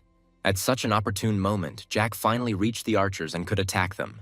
Jack managed to land one blow to the orc's shoulder, and the monster immediately screamed in pain. Immediately after this, Jack told Charlie to attack the orc from behind. With a deft turn, Charlie managed to pierce the orc's neck and mouth, thus delivering a fatal blow. Jumping away from the dead orc, the girl was glad that they were able to do this. At that moment, Charlie thought that the second floor was easier than she thought. But at that very moment, Jack tried to warn the girl about the danger. It was only at that moment that Charlie noticed that an arrow was flying at her, which the girl could not dodge on her own. But Jack managed to run up to her and push her away, so the arrow flew past our heroes. Because Jack pushed her, the girl hit the ground hard with her back. Then Jack asked her to pull herself together, otherwise she could die because of her own mistakes. After her fall, the girl immediately got up and collected her thoughts. Meanwhile, Sylvia was having a hard time, and trying to catch her breath, the girl hoped to block at least one more arrow. At that moment, one orc archer had already drawn his bowstring and was about to shoot. At that very moment, another orc was about to shoot the girl. Gathering her courage and exhaling the air from her lungs, Sylvia was confident that she could block the arrows. At that moment, Charlie and Jack were running towards the orcs and trying to distract their attention. While attacking one of them, Jack was simultaneously thinking about the fact that he had deliberately not explained how to act when they arrived on the second floor. One of the orc archers immediately turned to the side when he sensed someone approaching. Jack continued to act together with Charlie and believed that he should not demonstrate to everyone that he knew the conditions of the dungeon perfectly well. Besides, his teammates did not need it. Having dealt a double blow and killed the orc, our heroes immediately began to receive a reward for the kill. When the conditions for completing the first task were completed, the path to the next barrier opened and it was necessary to destroy the crystal. Upon seeing it, Sam immediately assumed that the crystal would be his target, so he ran towards it. Sam deftly avoided the slow orcs while they growled at him in displeasure. But suddenly at one point, Sam encountered an orc who was already ready to strike. Seeing the brute in front of him, the guy immediately realized that he would not be able to dodge the club. So Sam decided to take the punch with his left hand. And then, twisting slightly, the guy hit the crystal with his right hand and was able to break it. After this, all the orcs turned to stone and stood motionless. Looking back at the orc with the sword, Charlie breathed a sigh of relief as she almost got hit by him. While everyone was trying to catch their breath and Jack had put his sword back in its sheath, Charlie decided to apologize for being so stupid. Then Jack sternly replied that she had better give it up if she was going to keep doing this kind of thing. Charlie listened sadly as Jack said that one action of hers could put the entire team in danger, so she apologized again and promised to be careful. When it was all over, Sam decided to break the stone statues. Sylvia was drinking the potion at that moment and regaining her strength. Standing to the side, Charlie thought about how everyone but her was coping with the tasks at hand. With her head bowed down, the girl tried to collect her thoughts. Charlie knew she had made mistakes before and couldn't do it again, and she also promised to protect her loved ones when her mother was hurt. But the girl was unable to achieve her goal and believed that she should repay Jack rather than cause him trouble. Charlie's face became much more serious when she thought that she wanted to become as strong as Jack. At that moment, the true master of the Heavenly Demon Mountain saw Charlie's passionate desire and was ready to respond to it. So the players immediately received notifications. When the guard suggested a new title, Jack thought of a way to change his profession through a title. Usually Guardians wanted to do this at level 30, but this Guardian tried to do it now through a title. Jack thought the guard was offering a great title for a future Swordmaster, but was surprised that the title was offered to him. At that moment, Jack remembered what status Charlie had and what power she possessed. But Jack also knew that only the entire group of 8 people could resist the Demon King. This meant that Charlie's class had a limitation, and if Jack took the title, he would set a limit for himself. And with the thought that Jack had returned to the past, so he would try to surpass the Swordmaster, Jack gave up the title. Looking at Jack's notifications in surprise, Charlie was surprised that the boy had not been offered any title either. When Jack admitted that he had given up the title, the girl was even more surprised. Jack explained his decision by saying that he already had a personal idea of his potential, so he could use knowledge and intuition to simplify the team's battles. Then Jack asked the girl to remember their last fight and said that he understood the value of each player well, and without them, he would not have been able to go further. Then Charlie suggested that Jack was more comfortable being the leader, adding that his playing style made it seem like he knew about all the attacks. Then Jack looked at her and said that she could consider that his special talent was to unlock people's potential. When the girl admitted that when she follows Jack, it's as if a road opens up before her, the guy replied that he thinks he knows Charlie even better than she knows herself. Then Charlie was surprised, and Jack said that her sword-wielding potential was much higher than Jack's. When Jack said this, the girl immediately became embarrassed, and the guy thought that these words were not intended only for Charlie. Jack suspected that Charlie had been offered a title lower than his, so the boy did not accept the unique title because he could not do that to his friend. When Jack said that the title would suit the girl much better, a blush immediately appeared on her face. Jack deliberately continued to praise Charlie because he knew that the guard was weak to praise and flattery. When the guard listened to Jack's statements, he agreed with the guy's opinion and immediately offered Charlie the title. When the girl saw that very title in the notification, she couldn't help but smile. The moment Charlie accepted the title, a pink light immediately appeared around her. And after that, she happily informed Jack that her profession had changed. But then Jack abruptly covered her mouth with his hand and said that she should not divulge information about herself even to him or her teammates. After finishing speaking, Jack was about to remove his hand, but he did not understand where the trepidation in her title came from. Just at that moment, the waiting time for the first barrier was exceeded, and the heroes were automatically transferred to the second. The second barrier was very different in atmosphere from the first, because there were meadows and mountains and an orc village very close by. Realizing where they were, Sam wasn't too happy that they would have to fight orcs again. Jack didn't pay attention to his words, because he received a notification about the script change, which was surprising. Now the special feature of the second barrier was that the orcs did not turn to stone after they destroyed the clearing crystal. Also, the limitation on the level increase of orc warriors has been removed. Now the players were tasked with destroying 3 crystals in 10 minutes or else an orc archer would appear, but Jack had his doubts, because this was not what he remembered. At that moment, the players were able to see the very first orcs. Sam immediately tensed up at the approaching danger, and Charlie asked Jack what they were going to do now. Jack decided to start looking for crystals and try not to run into the orcs, because they had to make it in 10 minutes. Jack knew they couldn't handle the orc archer in the open, so they had to finish before he showed up. But Jack couldn't believe what was happening and why exactly this monster would appear in this dungeon. At that time, Jack already knew about the Great Orc Warrior. Jack knew that sometimes the scenario could change if the player leveled up too quickly. Looking back at Charlie, Jack suspected that the changes had occurred because Charlie had been given that title. Otherwise, the script would have changed only under the influence of the players. And if the orcs are not petrified, it will be difficult to get rid of them, and the orc warrior level limit has disappeared. Jack knew that this was a monster that could grow stronger through prolonged battles. Looking at the village, Jack didn't think the orc warrior was too high level, but the players were still at a disadvantage. Now Jack's only fear was that the orc warrior might have reached level 37 or 40. By the time new orcs began to emerge from the village, the players had just over 8 minutes left. Jack knew he had to come up with something urgently, because if there was no petrification, then a fight with the orc warrior was inevitable.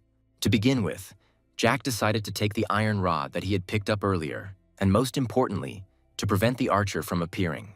Deciding not to openly show that Jack knew the location of the crystals, the guy simply suggested checking some tent and asked to avoid the orcs. Very briefly, Jack began to explain to everyone that Charlie was moving towards a point on the right side, and on the left side, Sylvia and Sam were supposed to move together. As Jack drew his sword, he thought that with this method they would definitely destroy 2 crystals, and he himself would have to destroy the last crystal. When the first orc tried to attack Jack, the guy was already running at full speed and wanted to get around the orc. Luckily, Jack was able to run around the orc and left him behind as the orc was about to strike the ground. Jack knew that the last crystal was inside the orc warrior's tent, so he was going to go there himself. When Jack received the notification that the first crystal had been destroyed, Jack assumed that it was Charlie who did it. Thanks to the title that Charlie received, Jack was confident that the slow orcs would not be able to catch up with her. As soon as Charlie got to Jack, she immediately said that she had destroyed the first crystal and the orcs were chasing her, but it seemed he had decided to give up. When Jack praised her, Charlie asked if he really thought so, and Jack answered in the affirmative. Approaching the tent, Jack decided to carefully look inside while Charlie stayed behind. Loud snoring from the orc could be heard in the tent. Looking inside, Jack saw that all the orcs, even the orc warrior, were asleep. Because the petrification effect is gone, players will have to fight, which causes difficulties. But even in this situation, Jack came up with a plan and wanted to give Charlie the first instructions. Taking out a small bag from his inventory, Jack asked her to listen carefully, because he was going to tell her how to clear this place. At the same time, there was a noise in the street, because many orcs were trying to catch up with Sylvia and Sam. Seeing his comrades, Jack shouted to them that they should fight their way through the orcs and anger them. Jack told Charlie to attack each orc, and Sylvia was to distract them. A second later, one orc was already wounded because Charlie plunged her sword into his neck. While the monster was bleeding, Jack thought about how Sylvia and Sam would definitely bring the orcs with them. In this case, Charlie was required to attack the orcs, and it was enough to inflict bleeding wounds. Soon the girl activated her quick strike ability and attacked the orcs one after another. The girl moved so quickly that it was impossible to even keep track of her, and the orcs did not even have time to defend themselves. But during one of these attacks, something went wrong and Charlie made a mistake. Sylvia suddenly appeared in front of her and blocked her because there was danger ahead. If it weren't for Sylvia, the monsters club would have flown towards Charlie, but Sylvia managed to use her platinum shield. But even with all her defense, Sylvia found it difficult to hold back the blow and her left arm began to hurt.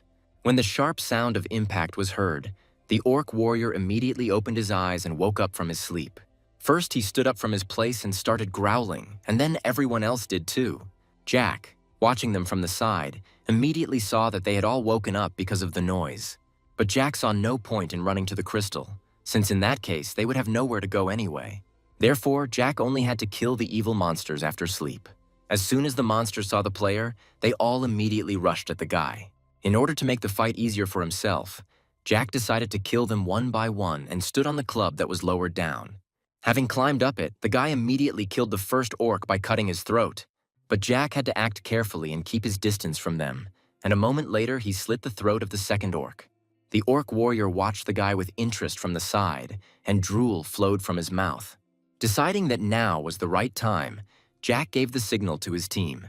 A second later, his comrades ran into the tent, leading a bunch of orcs behind them. At that moment, the tent already smelled of blood due to Jack attacking the orcs. The smell filled the area, and the orc warrior growled because of it. Suddenly, the orc warrior grabbed the head of the orc who was next to him. After that, he bit off his hand and grabbed the head of another orc who was trying to escape. At that moment, our heroes watched the picture with horror and fear in their eyes. Charlie was shocked by Jack's words about the orc warrior being weak to the smell of blood. Intoxicated by the smell of blood, the orc began to kill his fellow tribesmen, but one managed to escape. But at that moment, the orc warrior's unique ability was activated, and the orc who was trying to escape simply froze in place. This caused a smirk to appear on Jack's face as he realized that this was it. The orc was completely unable to move from the spot because the orc warrior's fear ability was spreading to him.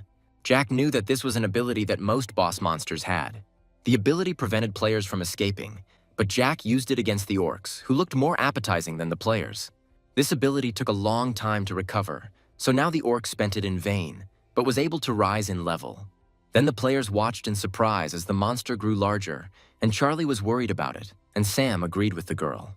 But trying to catch his breath, Jack said only that in their situation it was better not to confront a well-coordinated group led by an orc warrior. Jack thought it was much easier to fight one monster. Jack resolutely chose to fight one great orc instead of fighting 100 ordinary enemies. When the orc warrior finally finished leveling up, he opened his eyes and growled angrily. Soon he stood up and grabbed an axe, preparing to attack Jack. Compared to the orc's new form, Jack was very small and inferior to the monster. But Jack felt some confidence, and he was given a sudden task that required him to kill an orc warrior. When the orc's axe hit the ground, pieces of it flew off. Dodging the blow, Jack was surprised that the intimidation skill was possible to obtain in this dungeon. When Sylvia wanted to come closer to help, Jack immediately stopped her and said that he would handle it himself. Running towards the monster, Jack thought that Sylvia's protection was useless here because the difference in strength was too great. Jack saw that the orc's level was not displayed above him, meaning that no one present could resist his attacks. When the orc swung his axe, Jack was able to avoid the blow and continued to close the distance between them. Thanks to this, Jack was able to land one attack directly on the monster's head. This happened because only Jack had the ability to instantly move, and only he had the ability to get close to the orc.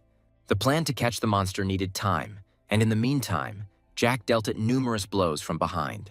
When the orc swung his weapon again, the blow missed the guy.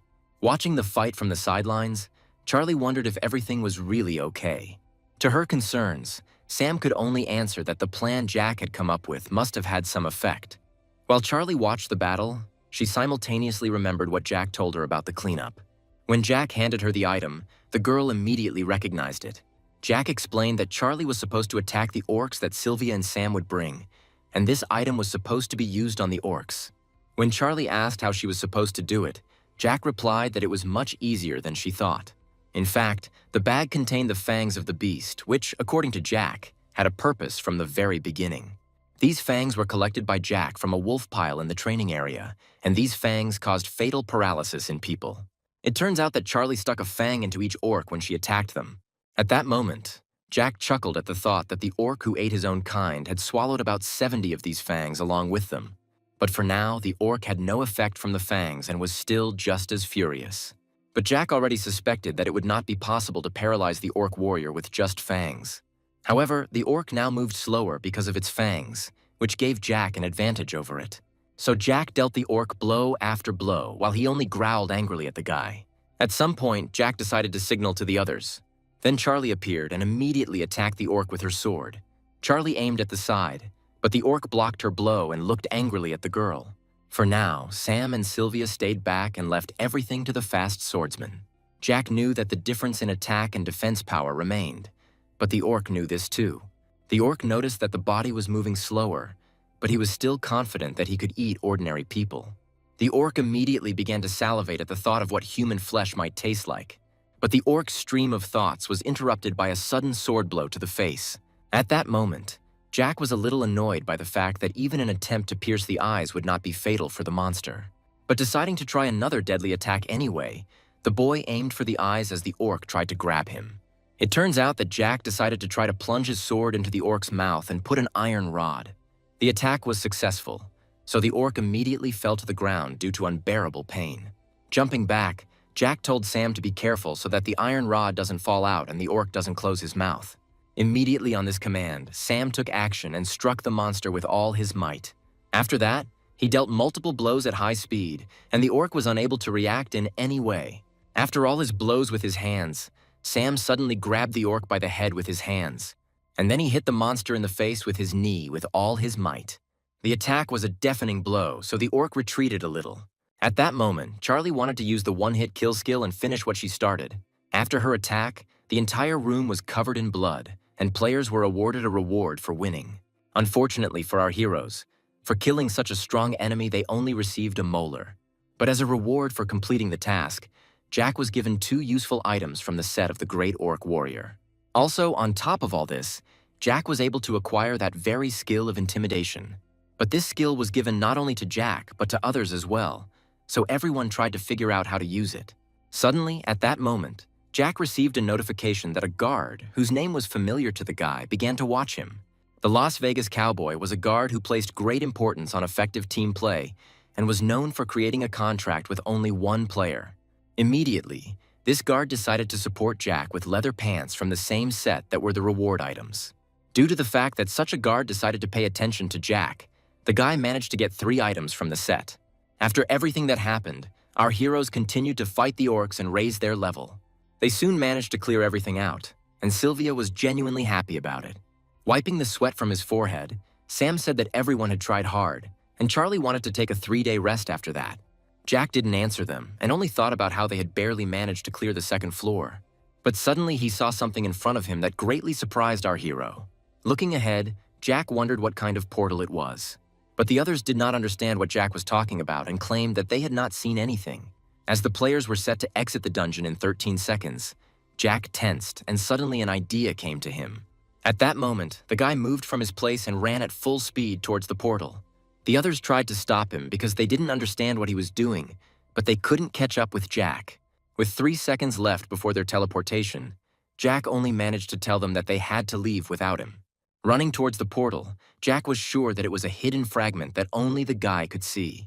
When Jack passed through the portal, he was transported to an unknown wild forest, and his task was to talk to the owner of this forest. Jack knew that information about such portals had appeared since the beginning of training, and the gap in the player's abilities led to a gap in information.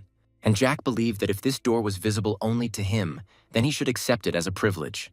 When Jack first entered there, he immediately saw that many guards wanted to sponsor Senya. After reading the terms of his mission, Jack did not understand what unknown forest was being discussed. Jack didn't remember anything like that appearing at the initial stage, and he didn't understand what kind of mark was on his map. From the map, Jack realized that the forest was almost the size of Seoul, so he was scared to imagine what kind of forest owner they were talking about. Jack was amazed at such a difficult task and said that one could die of hunger if one made a mistake. When Jack told Senya that he had almost reached level 30, a look of surprise flashed across the girl's face. Jack knew that there were 2 factors in this situation. The first was the zone, the second was the special hidden fragment. Now Jack was in a huge forest that even he didn't know about, and Jack was level 29, and soon he would have to choose a guard.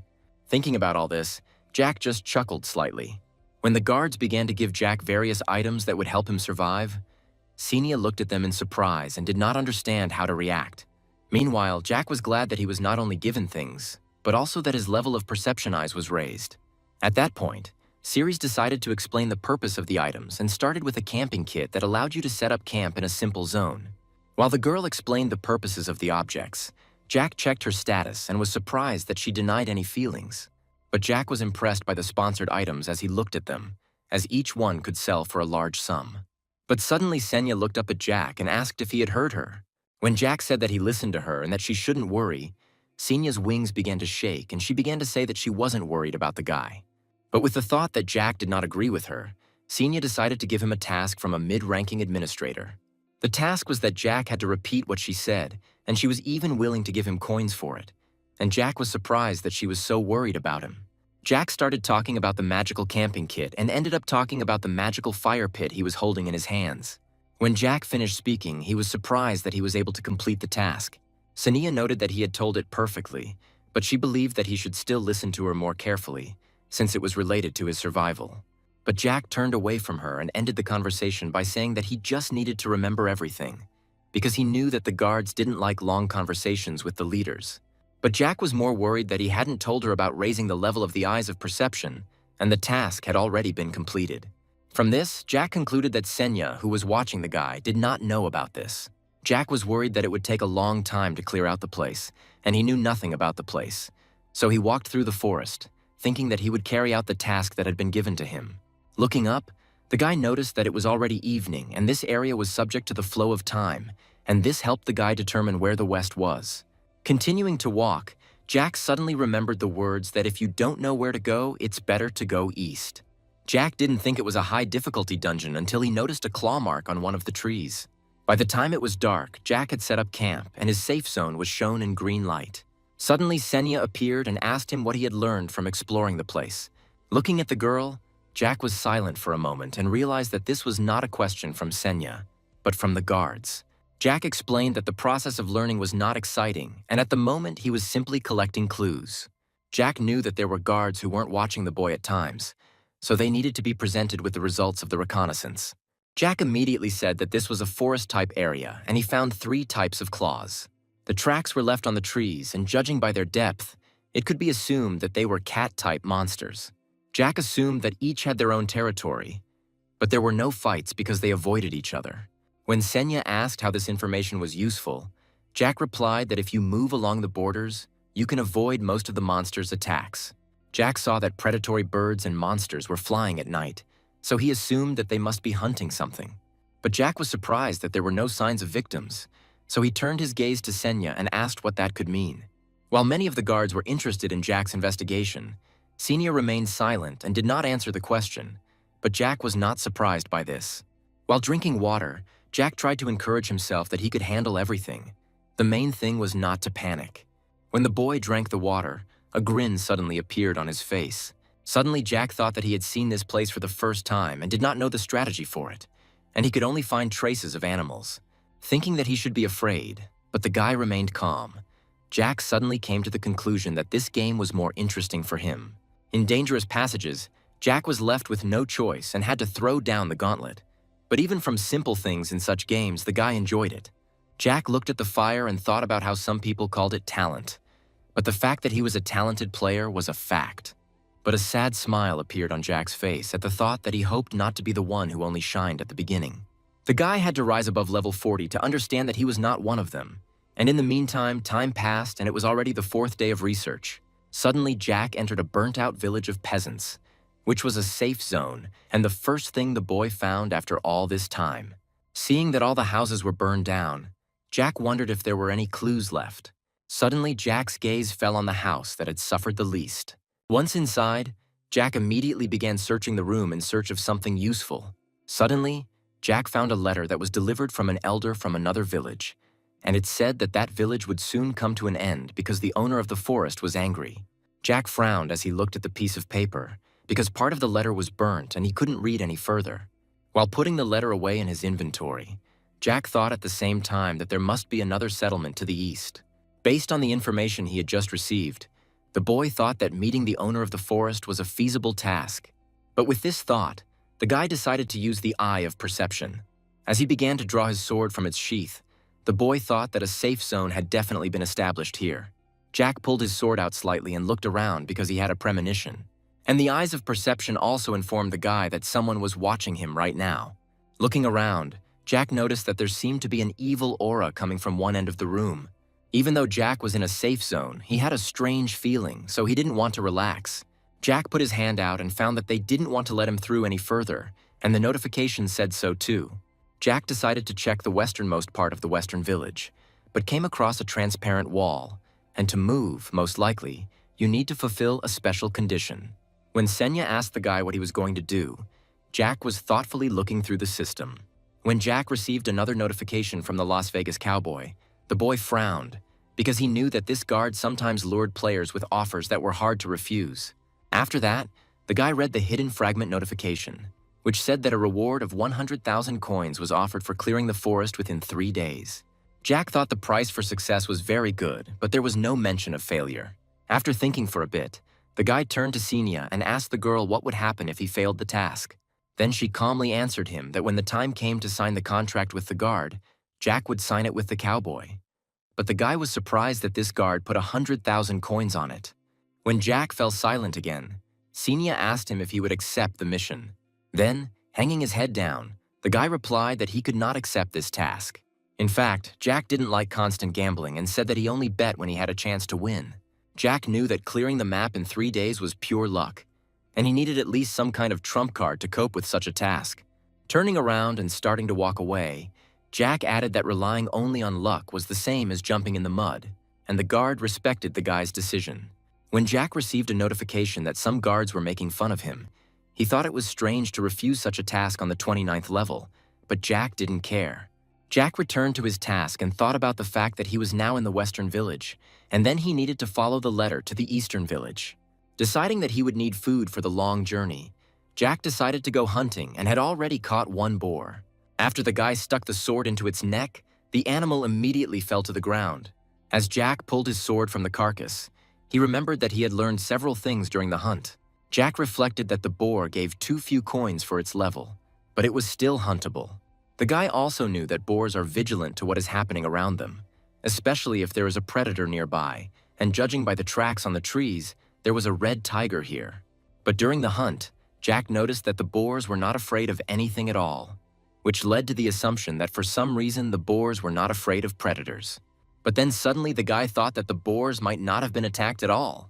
When Jack got a basket of fruit, he was surprised because he had never heard of them falling from boars. Jack assumed it was a hidden fragment that cared about survival, but it was still strange, and Jack still felt the strange surveillance that was provoking his eyes of perception.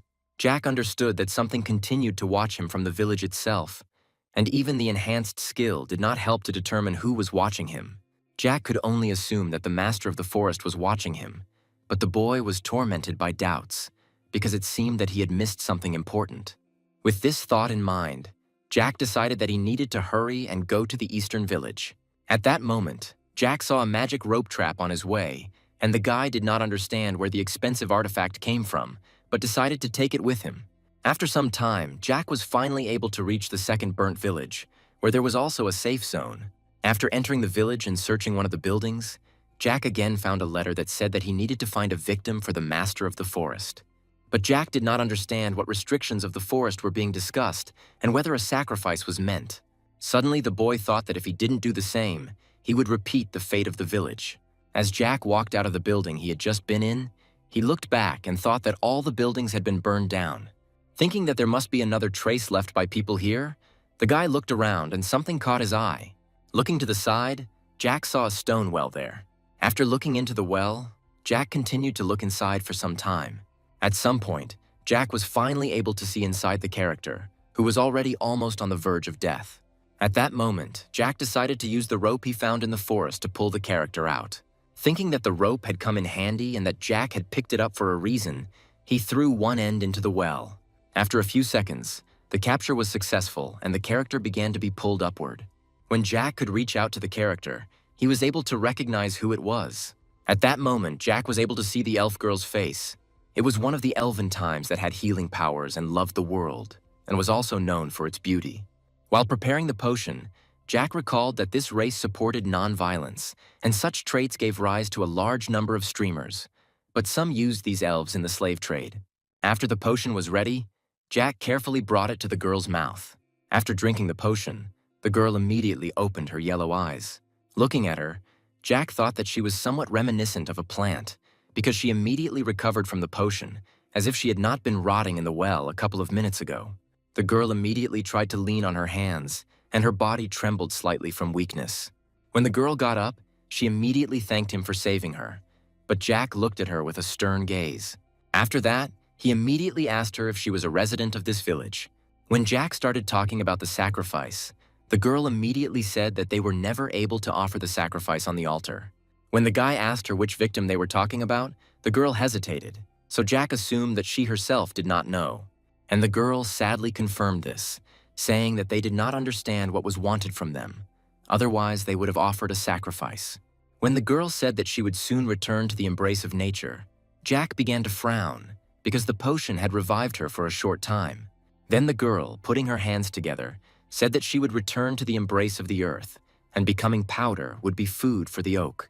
After listening to her, Jack only dryly replied that he understood her. Then Jack asked if she meant that the elves lived in houses made from felled trees. Jack became more serious and asked why the girl lied to him. But then she looked down a little and replied that she didn't understand what the guy was talking about.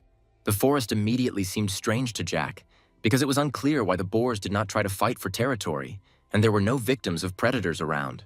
The zone was very strange, and the elf was not from the race that cut down trees, but they lived in huts. And all this could only be explained by the fact that the elf was just a character who was supposed to pass on information. As the girl began to dissolve into thin air and a blush appeared on her face, she asked Jack to make a sacrifice to the master of the forest. Now looking into the void, Jack was not surprised that the girl had indeed turned to dust and disappeared. Looking ahead, Jack found that a green wind was blowing from there, but the boy could not see anything. Now it all seemed fake to Jack, and the zone seemed to have careless settings, as if everything around was fake. When Jack activated his perception gaze and noticed that someone was watching him again, it made the guy angry. Suddenly, the eyes of perception began to resist the magical effect and tried to see reality. Such notifications surprised Jack. A few seconds later, Jack's eyes began to bleed and he dropped to one knee, covering his face with his hand. But Jack opened his eyes again, fighting back all the pain. Jack thought that if he failed to destroy the fake, he would die here, just like that elf, and would also consider everything to be his reality. Jack didn't want to risk becoming a new quest character for the next player to find this place. Jack wanted to live in reality, not in a fake, and his eyes of perception responded to his strong will. Jack now realized that this fake zone had its limits, and the creator did not want this to be known. However, the letters pointed to the extreme east and west, and at the border a notice appeared about the impossibility of moving further. Under the player's strong will, the eyes of perception began to gradually destroy the boundaries of the fake. When the process of destroying the false reality was complete, Jack breathed a sigh of relief. Looking around, Jack thought that it seemed like he was in the same forest. But in fact, the size of the forest had shrunk. As the boy thought that he could now take in the forest with his eyes of perception, he suddenly looked away sharply. Suddenly, the boy turned to the owner of the forest and said that now the fake was destroyed. Wiping the blood from his face, Jack assumed that with his small skills as a forest master, something had helped him create such a large zone. When a figure appeared from behind a bush, Jack suggested that some kind of artifact could help. Then Jack turned around and asked with a grin why the master of the forest did not want to come out. At that moment, the guy squinted a little and said that his eyes could still see everything. The blue monster, who was peeking out from the bush, said angrily that the guy shouldn't lie to him. And then he rushed at Jack, shouting that an ordinary person would not be able to find his treasure anyway. When Jack looked at the skinny goblin, his status showed confusion, doubt, and despair, and his level was not shown. This monster was quite important, and he was skilled in illusion magic, good at distorting space, and his hobby was causing trouble for players. And in the third stage of development, he was called a cannibal. Jack remembered that when these monsters first appeared in Italy, about 400 people were eaten in the same place. But in front of Jack was a first-stage goblin who posed no particular danger to Jack, so the guy continued the dialogue by asking if the monster thought the guy was lying. Noticing that the goblin was confused that Jack could steal his treasure, Jack firmly said that his eyes had seen everything. But this only made the monster more angry, and he refused to believe it.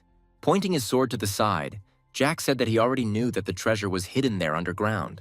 In confusion, the goblin's intelligence dropped to the level of a child, and the monster began to shout at the man that he was a deceiver. But Jack used a quick strike, and instantly reaching the goblin hit him on the head. When critical damage was dealt, the guy immediately jumped to the side. The goblin started bleeding, and clutching his head with his hands, he began to shout something about his horn, which he no longer had. At that moment, the monster became even more enraged by this and gave Jack a ridiculous insult, calling him like a broom.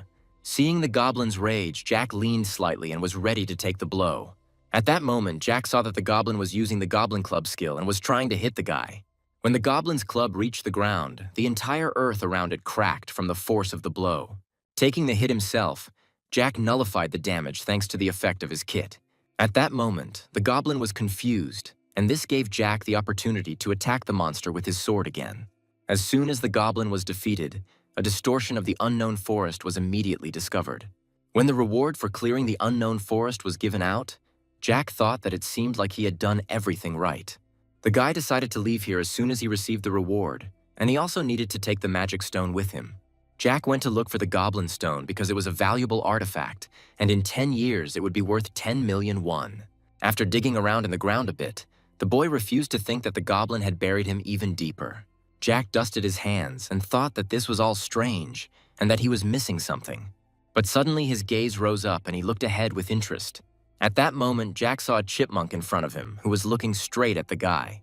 After a few seconds, the chipmunk decided to come closer to the guy. After this, the chipmunk spread his paws, and Jack thought that he wanted something from him. Looking back, Jack saw that Senya had not appeared, meaning the chipmunk was not a bug. Standing in the same position, Jack suddenly noticed that he still hadn't been transported back, and there was no road beyond the forest either. After that, the guy turned back to the chipmunk and looked at him coldly. Looking at the chipmunk, Jack thought that the animal was the last puzzle of the zone.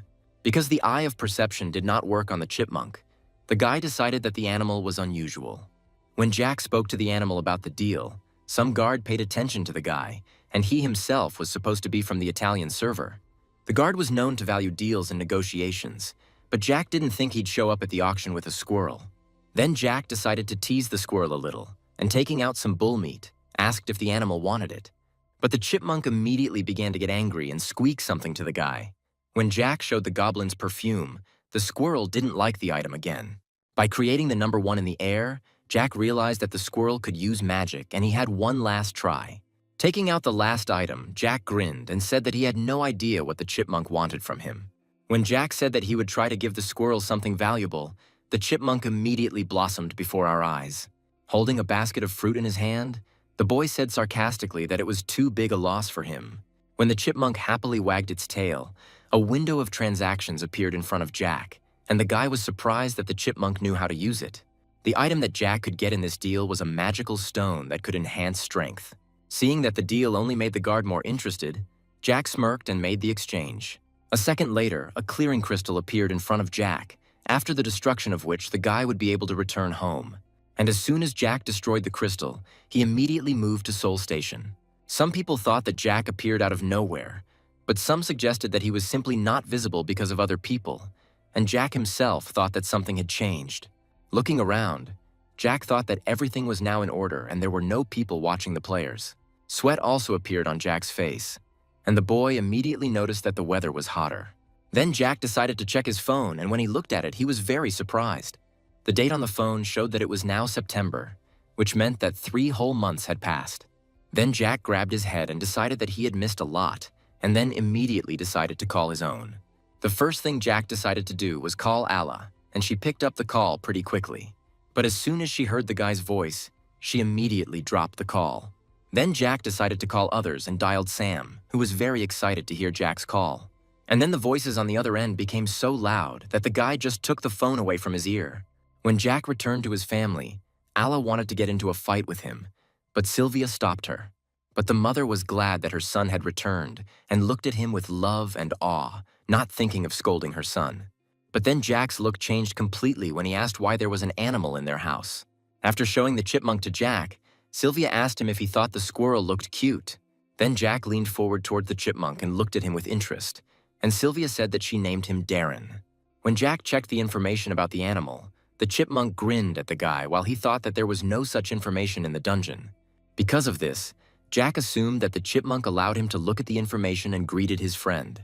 When the boy recognized the chipmunk's name, he immediately became its owner and his title changed. While Sylvia continued to play with Darren, Jack thought that the chipmunk was happy with everything.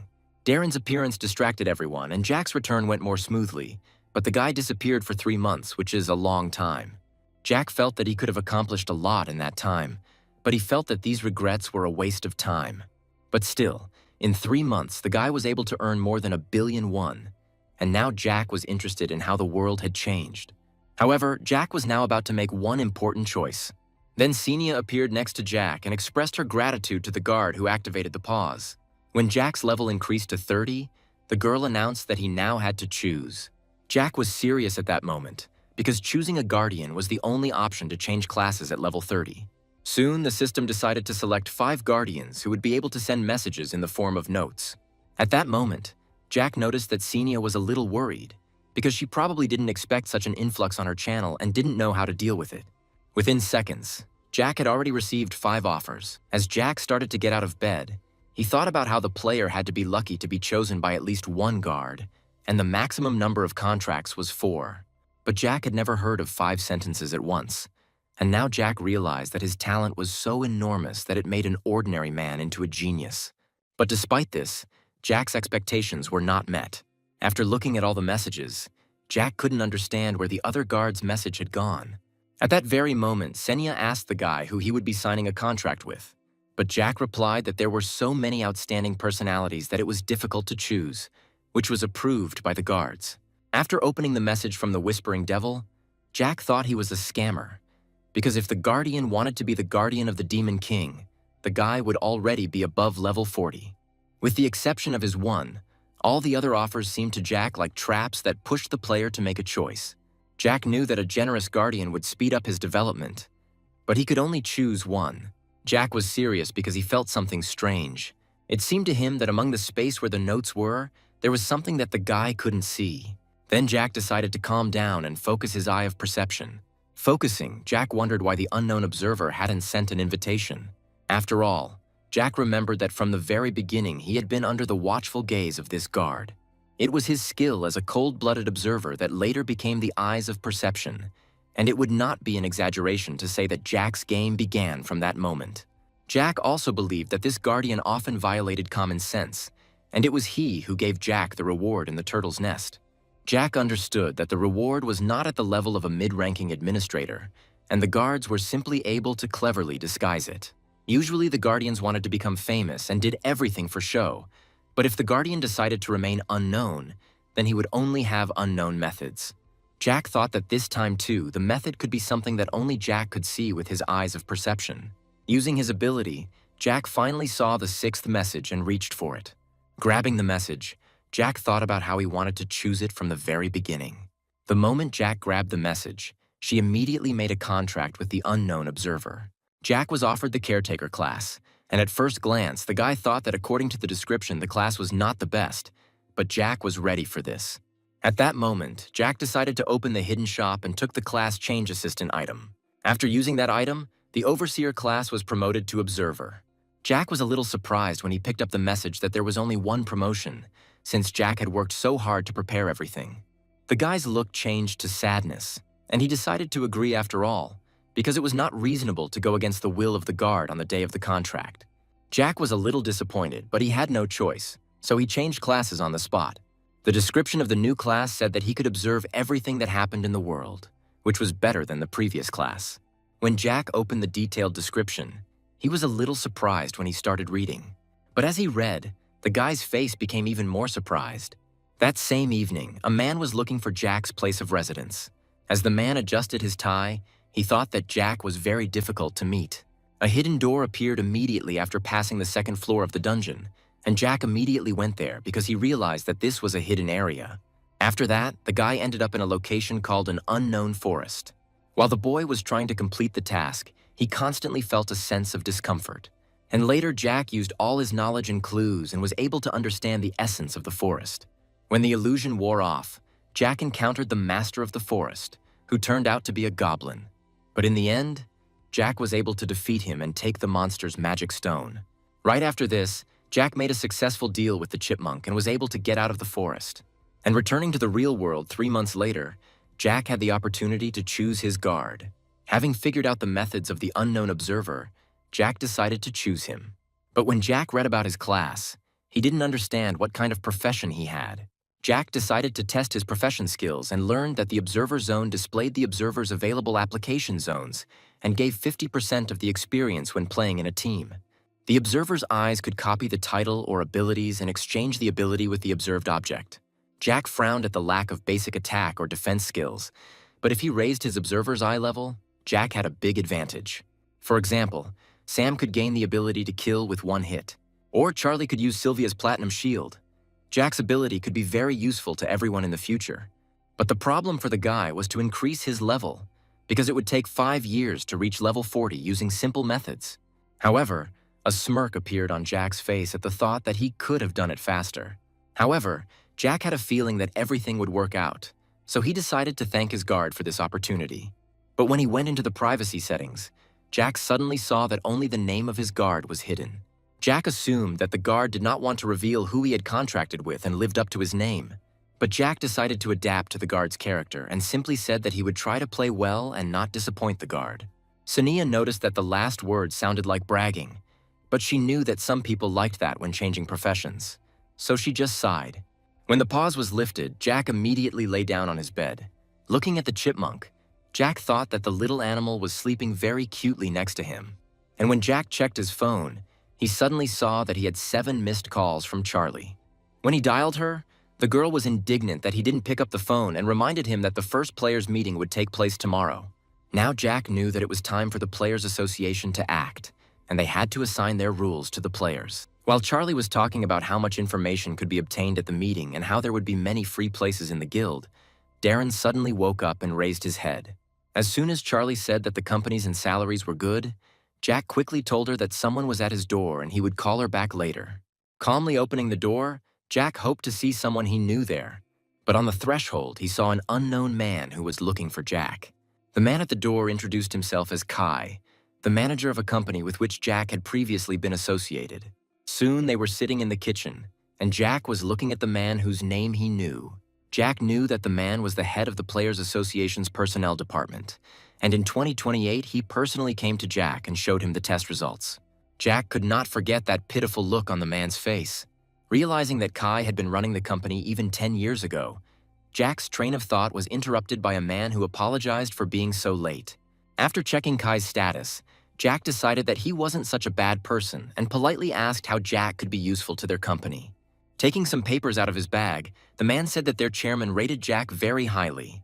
That's why he offered the position of guild leader, but Jack was a little surprised by this. Jack knew that this guild was developing very quickly, which is why he was surprised by such an offer. When the man explained all the benefits of the offer, Jack asked dryly if they needed an answer now.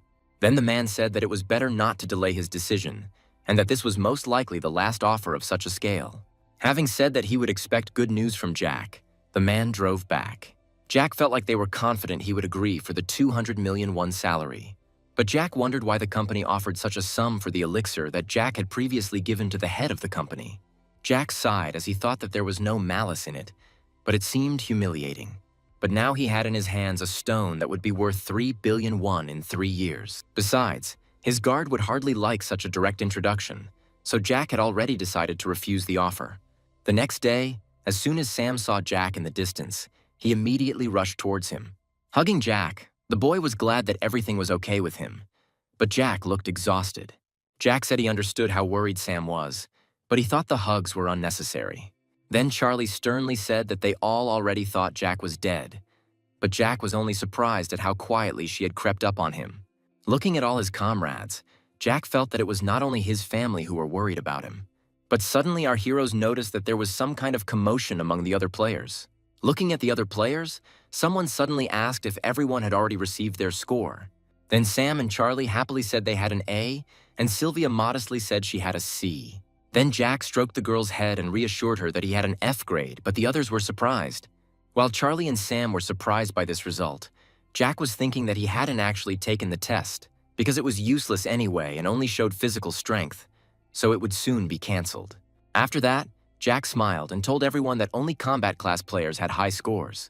And then he called everyone to follow him, because the official meeting was about to begin.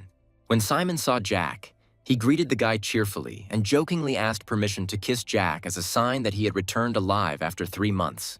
But at that very moment, Jack darkened and Simon apologized, asking him not to look at himself as if they wanted to kill him. Later, they continued to talk calmly, and Jack suggested that in 3 months, Sylvia had helped the guy make friends with everyone. Seeing that it was almost time for the event to start, Jack was surprised that nothing had started yet. But at some point, the guy's gaze met the gaze of the leader of the other team. Looking at the gloomy guy, Jack thought that this was the starting point of today's event. Jack knew that the blonde guy had made a contract with the Lion King, so he was looking for a target with whom he could have a pointless argument and fight. And behind that jock, Jack noticed a guy who would later become a powerful wind mage, and Jack had to help the guy to make him his ally. When someone called out to that guy, he immediately stopped and froze.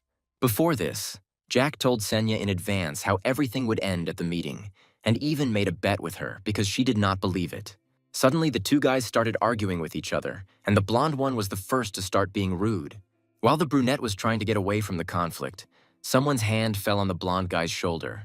Simon decided to stand up for that guy and expressed his dissatisfaction. While Jack watched with a look that everything was happening as it should, Senya did not hide her surprise.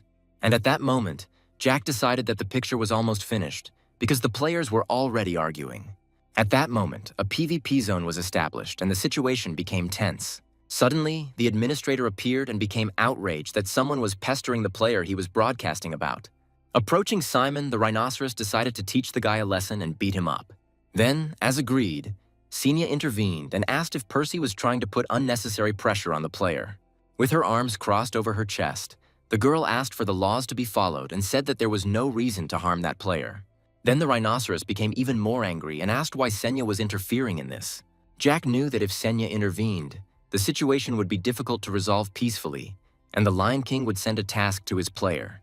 The target of the mission, as expected, was Jack, who was immediately looked at angrily. Looking at the blonde man, Jack immediately realized that he needed to enter into a conflict with Jack.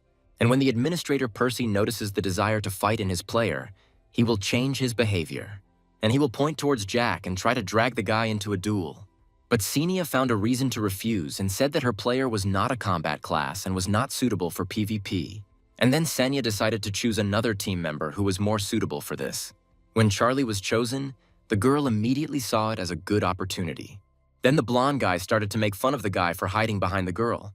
However, before he could even get his weapon out, Charlie's blade was already at his throat. It was all over in an instant because the guy wasn't even able to follow Charlie's movements.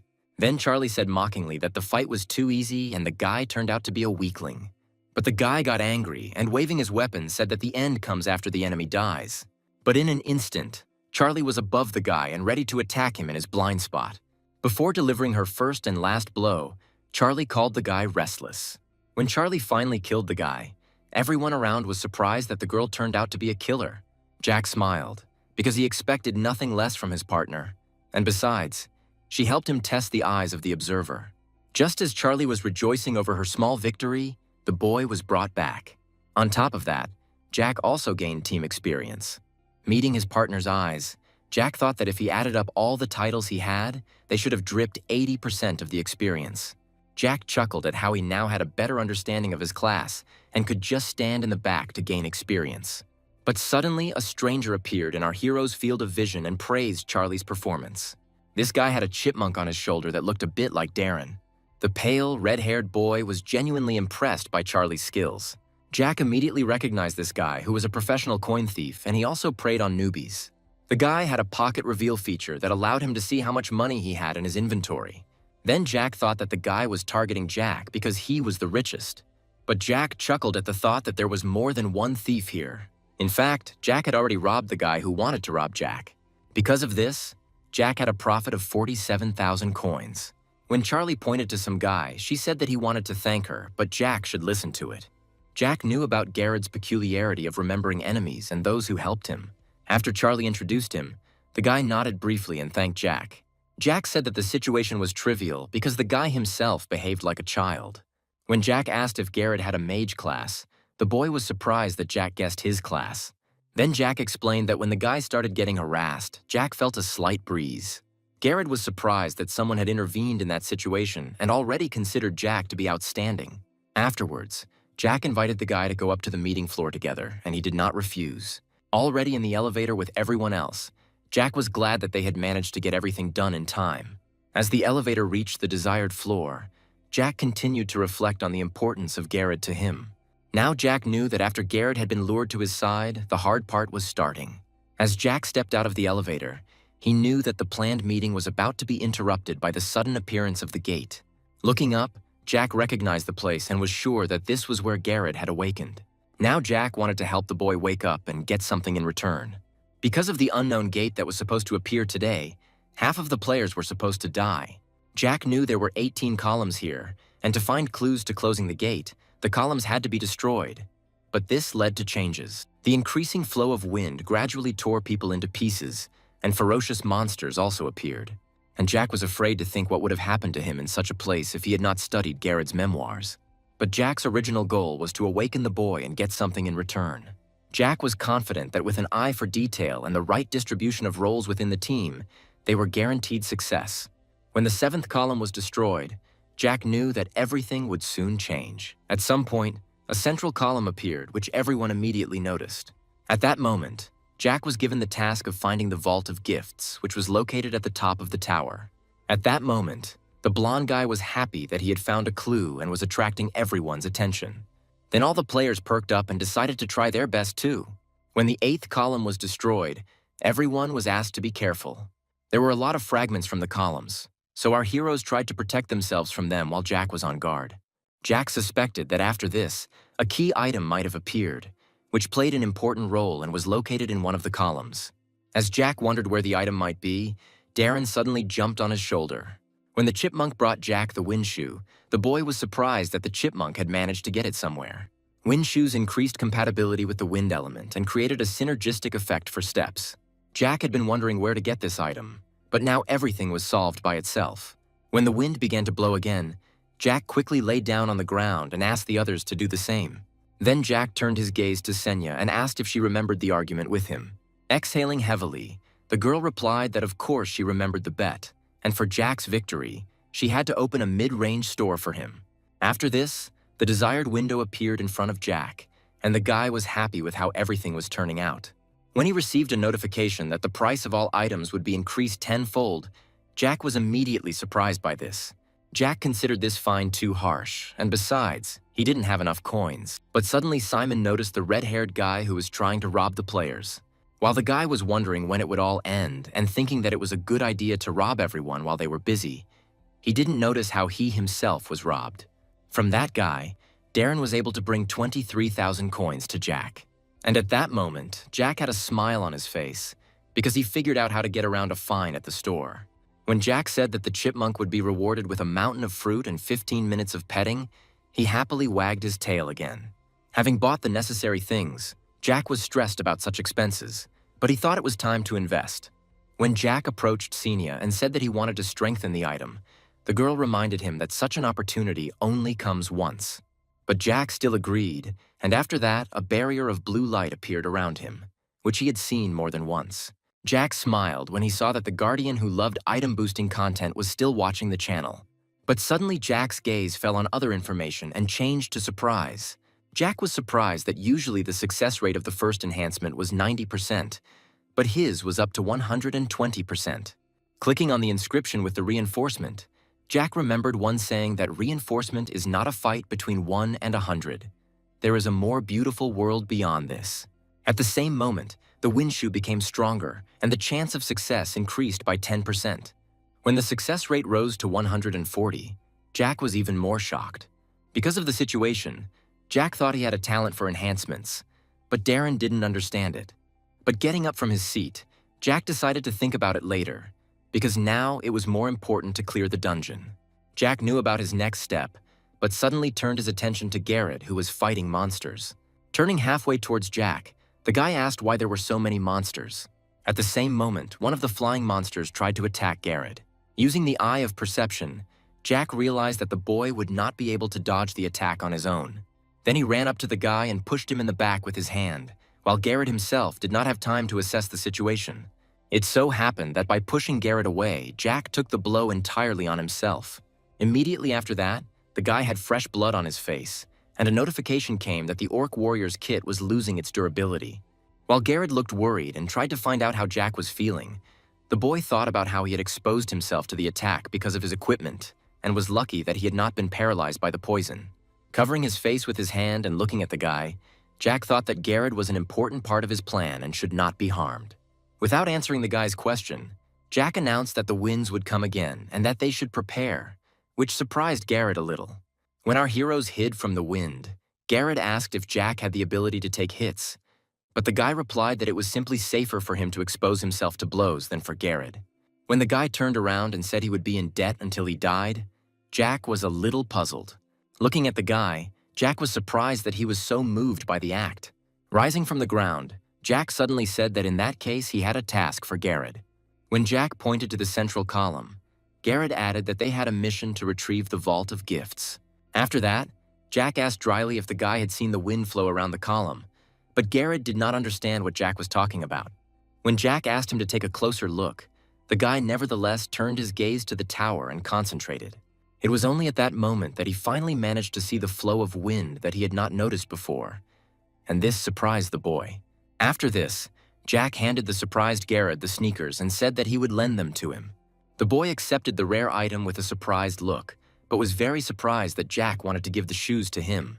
But Jack tried to calm the guy down by saying that he would be able to use the thing more effectively. Looking at the sneakers, Garrett thought that he hadn't helped Jack in any way, but the guy had already managed to save him and was offering him a rare item. Deciding that Jack's request could be trusted, Garrett held the sneakers close to him and asked what he needed to do. While Jack was asking him to remember that the wind flow surrounded the central point, Garrett was warming up for his mission. Standing up straight, Garrett resolutely replied that he would try to do everything. Having said at the end that he would bring Jack a repository of gifts, he immediately ran forward. A few seconds later, he was already climbing the tower with the help of a stream of wind that Jack had helped him to see. Looking up and smiling, Jack thought that Garrett, as expected, was doing well and reading the wind flow with ease. As the guy continued to climb, our hero thought that he was capable of reaching the top, because in the past he had cleared the dungeon in the same way. But at that time, he didn't even use shoes with reinforcement, which once again emphasized the guy's talent. Turning to Simon, Jack asked what the boy's attack range was, and he replied that the range was 50 meters. When Jack said that he thought that monsters would soon appear from the central column, Simon turned in that direction a little thoughtfully. At that moment, the player saw a bird with a human face, which was from Korean mythology. When Simon asked in surprise how Jack knew about their appearance, our hero only asked him to calm down and shoot down the birds. At that moment, Garrett was already descending from the tower with the Vault of Gifts, and the birds were pursuing him. Telling Jack that Simon was amazed at his insight, he agreed to shoot the birds, which brought a smile to Jack's face. As the fireballs flew upward, it attracted the attention of the other players, who were now wondering when Garrett had managed to get to the top. At that moment, the blonde-haired boy was outraged that the wind mage was acting without orders. But Sam was irritated by the guy's talkativeness, so he decided to shut him up in a rude way. While some monster was climbing the tower, Jack calmly asked his partners not to kill that guy, but to make sure that he did not interfere with Jack's plans. Looking up, Jack thought that 11 columns had been broken in that time, and the role of an observer meant minimal intervention. But now an unexpected situation arose, and the monster was walking towards Garrett. At the moment when Jack decided to use instant movement, the lizard had already approached the guy and opened its mouth, showing its sharp teeth. But at that very moment, Jack appeared and thrust his sword into the lizard's head. When Jack received a notification that the lizard had been killed and that the experience would be reduced, Jack thought that it was not such a big problem. After all, for Jack, the plan was a priority, and he was concerned about the safety of Garrett. Looking at the lizard and Jack, Garrett thought that he himself would not have been able to avoid her. Landing on the ground, the boy thought that Jack had saved him again. While some of the guards were delighted and the watcher was watching, Jack came down to the ground and Garrett asked if he was okay. After replying that everything was fine, Jack noticed the notifications that the blue barrier promised Jack's support, but Jack didn't yet understand what that meant. After telling Garrett that he had done well, Jack asked for the object to be lowered, and Garrett obediently complied. As soon as the object was on the ground, the sacred repository of gifts immediately began to have an effect. At that moment, all the winds began to subside, and the monsters were gradually destroyed, and the other players could watch this. The healing of the victims also began, including the guy whom Sam managed to beat up. As Jack checked the system, he thought that the situation began to change from the moment the vault touched the ground. The gift box was related to the gift of the wind, and in order to pass the windy hill, the box had to be filled. Later, all the players looked in surprise at the notification, which asked to indicate the amount of coins that the player was willing to donate to the gift storage, and in total, 100,000 coins had to be collected. Thinking that no one knew which player had donated how much, Jack turned his gaze to Garrett. Jack knew that in the past, Garrett had donated all of his accumulated 15,000, and that was why he received a special reward. Jack decided that if it hadn't changed, then he needed to sacrifice more than 15, and at the moment he had 21,000 coins. At that moment, Darren showed Jack a bag of coins which contained 10,000. While Jack couldn't figure out where Darren got such a large sum from, the red-haired guy was indignant that his coins were constantly disappearing. Jack chuckled and thought that not everyone would donate, but the situation was different from the last one, so he decided to play it safe. Jack donated 30,000, and at that moment the storage was filled and the system began distributing their rewards to all players. When Jack saw the big exclamation mark, he received a notification that the vault had chosen him. At that moment, the vault's reward was transferred to Jack, and one of the notifications stated that the vault had determined Jack's needs. Jack was given the cognitive dissonance skill, which made it easier to hide the player's abilities, achievements, or crimes. It was the first time Jack had heard of such a thing, but he thought that the skill should be useful, since the system assessed the guy's needs. There were 2 conditions for use, and Jack had already fulfilled both: support of the Guardian and the eyes of perception. Suddenly, one player looked up excitedly and asked if this wasn't the end of it all. At that moment, the columns began to disappear, and a notification was issued about the identification of the remaining columns. When the system counted the columns, a notification came that they would be awarded rewards, and Jack was surprised again. Deciding that others might see it, Jack didn't want to draw attention to himself. So he used cognitive dissonance at that moment, and the skill's effect spread around. This left the players confused and asking each other what had happened. Now Jack could check everything calmly, and the blessing of the Wind Temple was received. For the remaining 6 columns, he was given 30,000 coins, and Jack believed that in the past, not all the rewards were received because the players destroyed all the columns. At that moment, the conditions of the hidden fragment of the 6 blessings were fulfilled, and a hidden fragment appeared in front of Jack. At that moment, Jack remembered that interview with Garrett, in which he said that it would be good to destroy only 12 columns. But then Jack did not understand those words. But Jack decided not to think about it, because the more rewards, the better. And the book of the divine body of the wind appeared in front of him, and Jack was surprised that the book could be obtained here. This book could greatly enhance the characteristics of the wind class, and turned one into a unique genius. Because Jack had previously received the fire book, It became obvious that there were other books to obtain, and 10 years ago there were only 5 wind books. Looking at the book in his hand, Jack considered himself very lucky. Remembering Garrett with a predisposition to wind, Jack turned his gaze to the guy but was immediately surprised. Seeing a strange object on the guy's back, Jack asked in surprise what it was, but Garrett could not see the object. Looking at the strange candle with a blue flame, Jack thought that the situation was strange, and where the candle came from was unclear. But Jack knew that the blue candle was a random artifact. The conditions of its appearance were unknown, and a new zone would open when the candle went out. Jack wondered if he should choose the players who would go with him, since it was a high risk but high reward. While Garrett looked at Jack and waited for the boy to react, Jack thought that if they put out the candle too quickly, the difficulty would only increase. The guards also continued to watch Jack, and the guy meanwhile thought that since the candle had not yet disappeared, it was not too late to make a decision.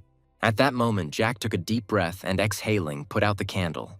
Because Jack extinguished the candle at the right moment, the difficulty was reduced and wind began to appear around the players. At that moment, Jack immediately put on his armor and firmly told everyone to get ready. Once the new gates appeared, Jack told everyone that they would go straight inside. Having moved to the tomb of the Wind Warrior, all the players began to look around and tried to make out the room, but Sam was the most worried and stuck to Jack. Hearing a sound, Jack told everyone to stay alert because something was approaching them. There were limbs scattered across the ground, and the enemy's footsteps made the entire earth around shake. Only when the enemy approached did it become clear that their opponent was a great orc warrior. At that moment, Jack frowned slightly, but was glad that he had put out the flames in time. Otherwise, many archers would have appeared with the orc. Grabbing her sword, Charlie asked if they just needed to defeat him, adding that they had done that before. As the orc slowly grew enraged, Charlie asked Jack if he had an iron rod, and Jack was surprised that she had not forgotten the strategy. But at that very moment, a pause was applied at the request of the Las Vegas cowboy, and this confused all the players. The Guardian offered the players a task in which the difficulty would return to the original level, and after completing it, the players would receive a lot of money and useful items, but in case of defeat, the entire team would die. While all the players were asking Jack what they were going to do, the guy was wondering why this guard suddenly offered a task. Jack would not want to lose all the rewards offered, but he knew that all offers from this guard were always gambling. Jack squeezed his hand in nervousness and continued to think about how their lives were at stake, and that any errors in intuition or observation would put everyone at risk. Turning his gaze to Garrett, our hero thought that they had little chance of winning with their current forces. But after this, Jack decides to give the book to the surprised Garrett. Jack answered him with a serious face that the book would suit Garrett much better. While Garrett continued to look at the book in surprise, Jack thought that if Garrett used this book, they would have a chance to win. It was obvious to Jack that the guard was a master gambler and had set the conditions on the brink of failure. But if the guard didn't know about the book that Jack had, then Jack could destroy the balance with his advantage. Jack chuckled and thought that everything had worked out in the right direction, and there was only one thing left to do. Turning to Senya, Jack said that he would like to offer the guard something. But Senya only became indignant and asked if he was in his right mind if he was going to make a counteroffer to the guard. Then Jack frowned slightly and asked if there was a law that prohibited this. Jack understood that the guards had different personalities, and a counterdeal for a guard who despised players was a direct path to the grave. While Senya's wings were shaking with emotion, Jack continued to remember that in the past there was a player who often made counteroffers. But after that, the guy immediately spread his hand slightly and, looking at the girl, asked her to convey his will to the Las Vegas cowboy. Frowning, Senya replied that the guards shouldn't be underestimated, but Jack said he knew that without her. Starting to think, Jack said that based on his capabilities, 2 archers and 1 warrior would appear, and 5 additional orcs would join them. Jack's counter-proposal was to specify the purpose of the hunt using an item that would drop from the orc warrior. While the others were surprised by Jack's words, the guy understood that the guard, offering a task without details, was checking whether the player was worthy of further attention. In this way, the Las Vegas cowboy wanted to check who would be best for him to sponsor in the future. And looking at Senya, Jack thought that the presenter was only capable of being nervous and allowed the player to argue with the guard. However, at that moment the task was activated, and Jack was constantly confident that his offer would satisfy the guard. Charlie asked if she should be a distraction and Sylvia would irritate the monster, but Jack stopped her. Jack got down on one knee and was about to do one more thing. Jack handed something to Senia and asked her to accept it, but the others couldn't see the object because of the guy's back. At that moment, Senia's wings began to tremble again, and she recognized the object, and at that moment, the forced pause was activated. In fact, Jack already had experience fighting the Great Orc Warrior, as well as proof of his victory. Seeing Senya's reaction, Jack asked her dryly if everything was okay. Holding the orc's fang in his hand, Jack thought about how the guard had started watching them after that battle, so he didn't think the guy would have proof. Seeing how different the guards reacted to this turn of events, Jack was not surprised, because he understood that not everyone would like such a game. Looking at Senya's surprised face due to the reaction of all the guards, Jack decided to take the opportunity to increase the reward. Then Jack told her that he had surpassed that guard, so some of the guards started to fuss so that Jack's cleanup would not count. Jack smiled slightly and said that at times like these, a mid-level administrator should take the initiative and attract more naive customers. There was another option, to give out a task that would satisfy everyone, and these words at least allowed Senya to come to her senses a little. Smiling, the girl announced that the conditions of the purge had been met, but she noticed that not all the guards were happy with this, so the Las Vegas cowboy thought about whether to acknowledge the purge or not. Continuing to speak, Senya asked one person to give a new task and take an active part in solving the problem. Then, after thanking everyone for their support, Senya said that the clearing of the tombs would begin soon and turned back, where new monsters were appearing. Now Jack could create content that would attract more guards, but now the difficulty was very high. A great orc warrior and 2 orc archers, as well as 6 regular orc warriors. As one of the monsters approached the players, it roared in rage. After that, all the monsters with red eyes rushed towards the players in rage. At that point, the players continued to stand quietly and did nothing for the time being. But a moment later, Jack asked everyone to stick to the plan and everyone immediately grabbed their weapons. When Jack asked Charlie and Sam if they were ready, the players confidently replied that they were. When Jack gave the command, both players immediately rushed forward at high speed. As Sam approached the orcs, he pulled his hand back and clenched his fist, and Charlie pulled her hands and sword back as well. Within moments, many of the orcs were already receiving punches in the face or taking sword blows. Watching his teammates work, Simon praised them and tried to encourage them. And after that, the guy brought his hands together and began to pronounce a spell in an unknown language, and a fireball was created in his hands. Watching Garrett closely, Sylvia said that she would protect him because he was the key man in this battle, and all he needed to do was follow Jack's orders. When the archers were about to shoot, Garrett needed to anger them. When the arrows were released, the boy put his hand in front of him and a wind formed around it. That spell was like the wind on a windy hill, but all that was needed was to change the trajectory of the arrows. In order to avoid a direct hit, Sylvia immediately used her platinum shield. After that, having shown the guy the class, the girl told Garrett that he did well. Looking at his hands, Garrett was surprised at how much the world changed just by listening to Jack. But looking at Jack, Garrett suddenly assumed that the boy might have a monarch class. Holding his sword in his hand and walking slowly forward, Jack told everyone that they were doing a great job. Using the eyes of an observer, Jack could clearly see that everything was going smoothly now. And looking at one orc, who was the farthest away, Jack thought that there was only one detail left. Jack was going to fight the Great Orc Warrior, but the monster was level 41. After some time, the orc raised his axe up and growled menacingly at the player. He then brought the axe down with force, but Jack deftly dodged the blow.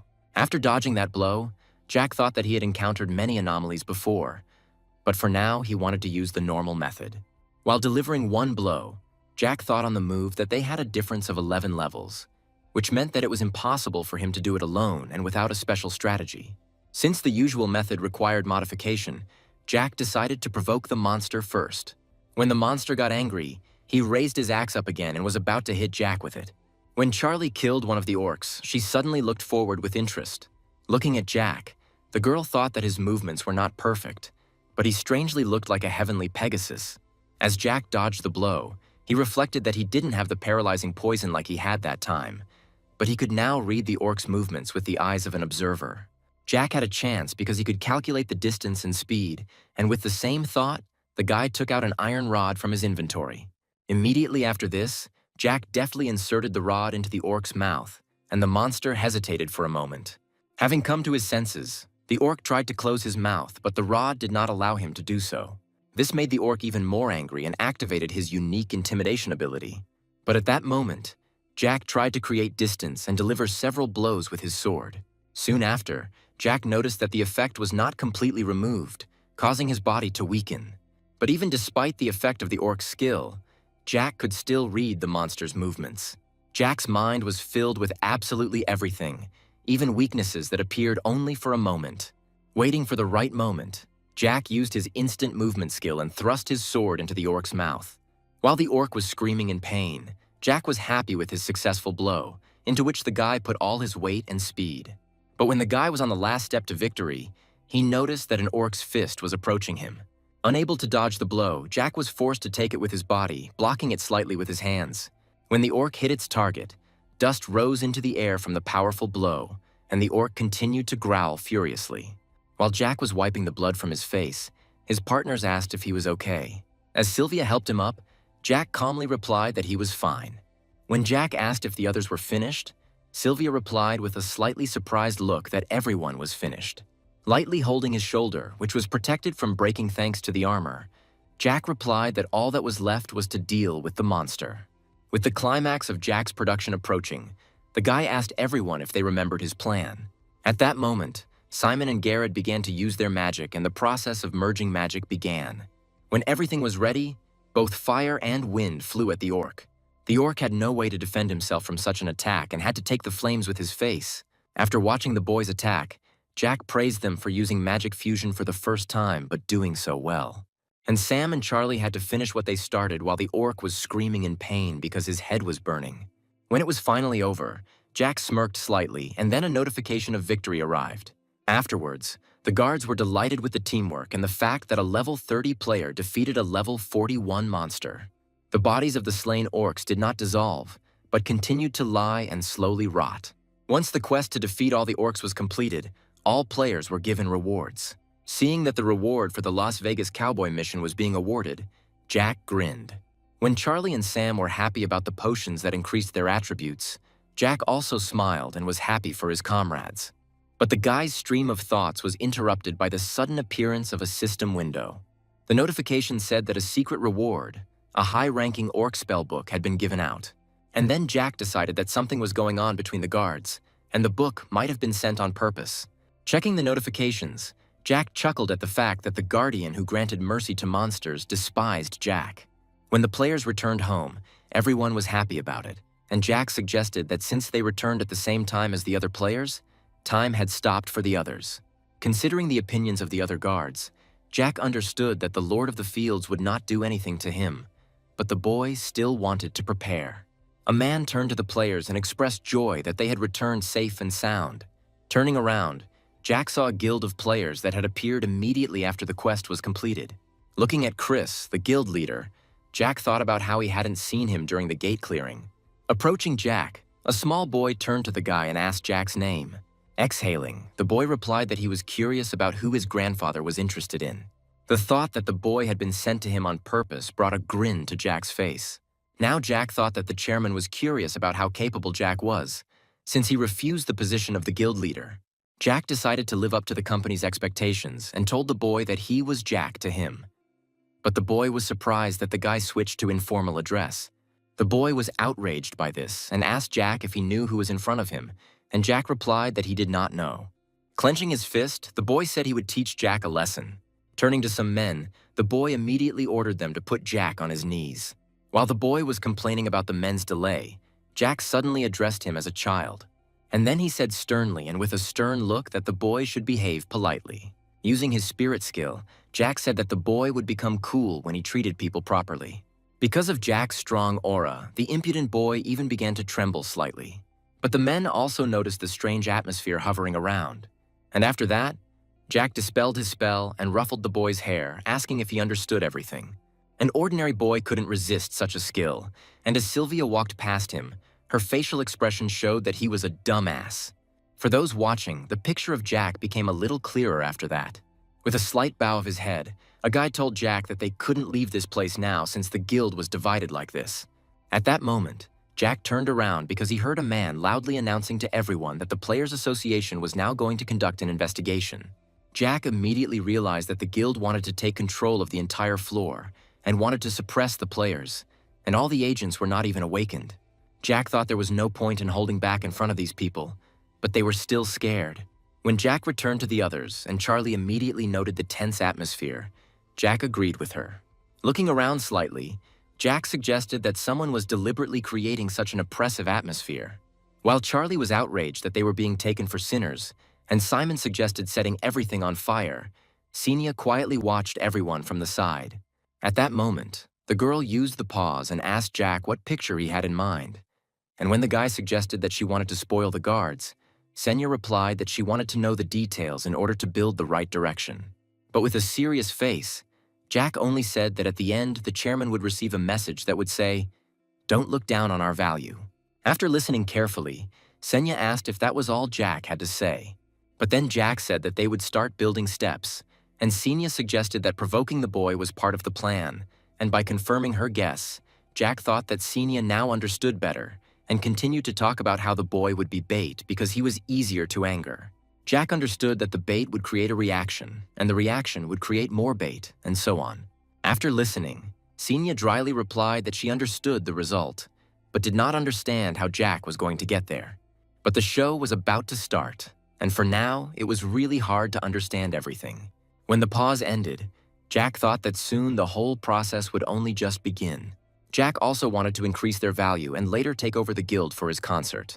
When Jack started to go somewhere and suggested that the others take a rest in another place, they hesitated a little. When the man noticed Jack approaching, he immediately covered the impudent boy with his hand. Jack approached and said that the players had never become their subordinates. But the man countered that the guild simply wanted to gather more information about the enemy. When Jack asked what would happen if they refused, the man replied that the players had no choice and that they would soon all become members of the association by law. But then Jack said that it would happen soon, not now, because the guy had no desire to cooperate with them yet. And a moment later, he used the observer's eye and said that he especially did not want to cooperate when impudent children tried to bring him to his knees. But then the boy was surprised and said that Jack should have known who this boy was, and his pride was greatly hurt by Jack's words. At that moment, Jack leaned over to the boy and said that he was just a high school student who was rude even to employees of a large company. With a stern look, Jack said that you didn't have to look long to see a tycoon, but that didn't mean big companies wouldn't feel the pain of the blow. When Jack said that he couldn't be bought and the little one could only dream of it, the whole boy trembled again from the guy's charisma. Jack then felt that he had done enough to get the chairman's point across, and now Jack could move on to the next goal. When someone came up and said that the guy's words were too harsh, Jack wasn't the least bit surprised. The same guy with white hair came up and said that he kept watching and listening, but for some reason Jack considered himself the best. And you didn't have to look at the guy to know that his pride was hurt, because he lost to Charlie and then got beaten up by Sam. Jack guessed that the Lion King's quest was still unfinished, and the guy also wanted to leave a good impression in front of the Players Association. Finding a good moment to intervene, the guy told Jack that those people just wanted to collect some data. Then Jack calmly asked the guy what would happen if they obediently gave up the valuable information. And the guy answered him that it would be better for future games, because everyone would get more information. At that moment, Jack received a notification that one of the guards had temporarily given the guy the skill of mockery and provocation, which was very lucky for Jack. After using the skill, Jack chuckled a little and asked if the guy really thought it would be beneficial for the players. And then Jack calmly continued to say that the organization would not care about the well-being of society because it had never been a charitable organization, and in fact, they came here to subjugate the players. While Jack scoffed at the fact that they mistook the players for their subordinates and interrogated them when business partners didn't do that, the entire guild was surprised by the words they heard. Jack finished everything he said by suggesting that the guy in front of him had decided to submit and become a slave, and he wore his earrings to please others. At that moment, the guy began to gradually lose his temper and said that he had previously spared the non-combatant type. At that very moment, a system window appeared in front of Jack, to which he immediately turned all his attention. While the interlocutor was angry and promised that he would not spare Jack anymore, the guy read the notification that a PvP zone would be created. While Jack continued to receive notifications from the guards' reactions, Jack turned to Senya for some reason. Jack decided to ask her if this was a player-to-player offer, and then Senya answered affirmatively, adding that the guy personally challenged Jack to a duel. At that moment, Jack said out loud that this problem had nothing to do with the script, and these words surprised Senya a little. Immediately after this, Jack confidently accepted the challenge to PvP. At that moment, Jack thought that if the fight had nothing to do with the system, then he would have minimal justification for not acting as an observer. At the same moment when the PvP zone began to appear, the guy with white hair took out a weapon from his inventory. Swinging his axe, the boy said that Jack had nothing to worry about because he wouldn't die in this zone anyway. When the fight started, Jack didn't even draw his weapon and just continued to dodge the attacks. With his skill, Jack could predict every attack. As Jack watched his opponent, he suddenly realized that he was moving only at half his speed. Suddenly, Jack remembered the battle with the orc and thought that, just like then, he was able to sense the direction of the attack. Jack could see all the enemy's attacks, and this made his task much easier.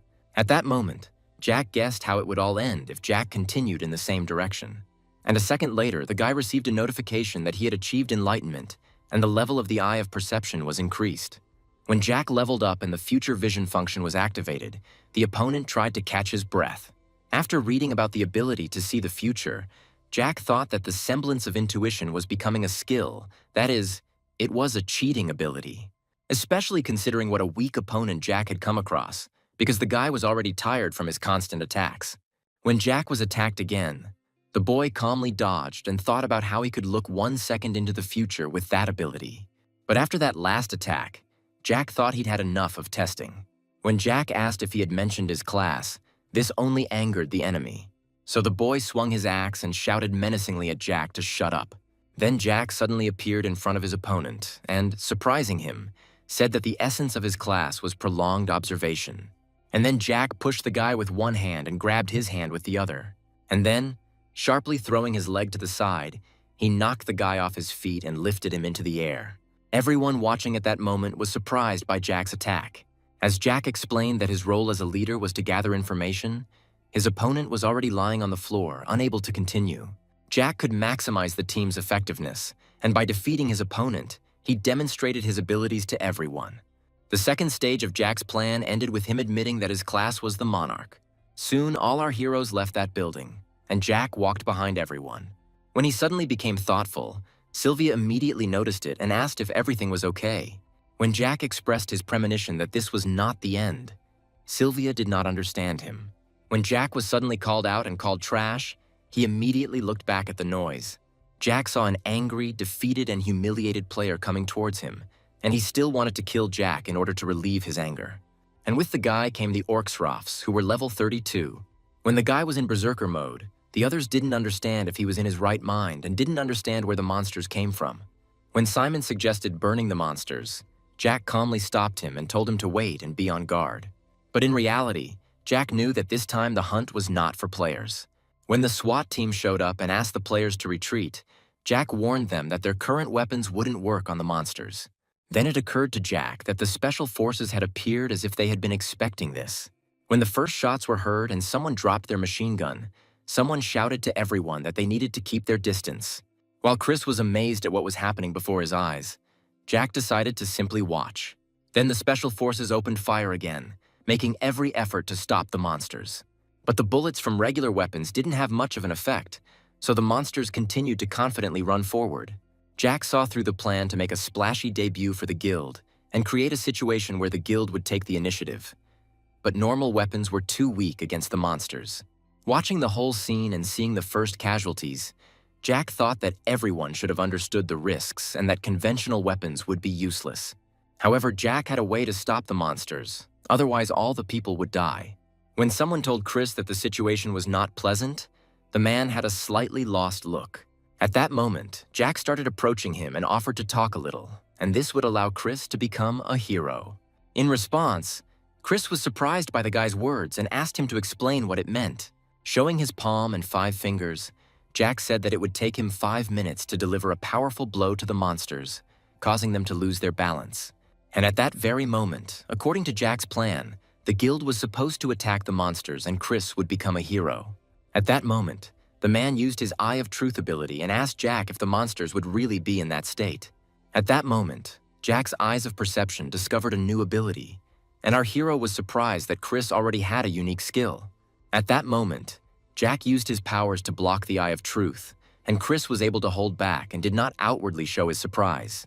Jack chuckled, because he knew that he was suspected, but so far the guild knew nothing about him. Placing his hand on the man's shoulder, Jack said that he had mentioned earlier that he had a special ability.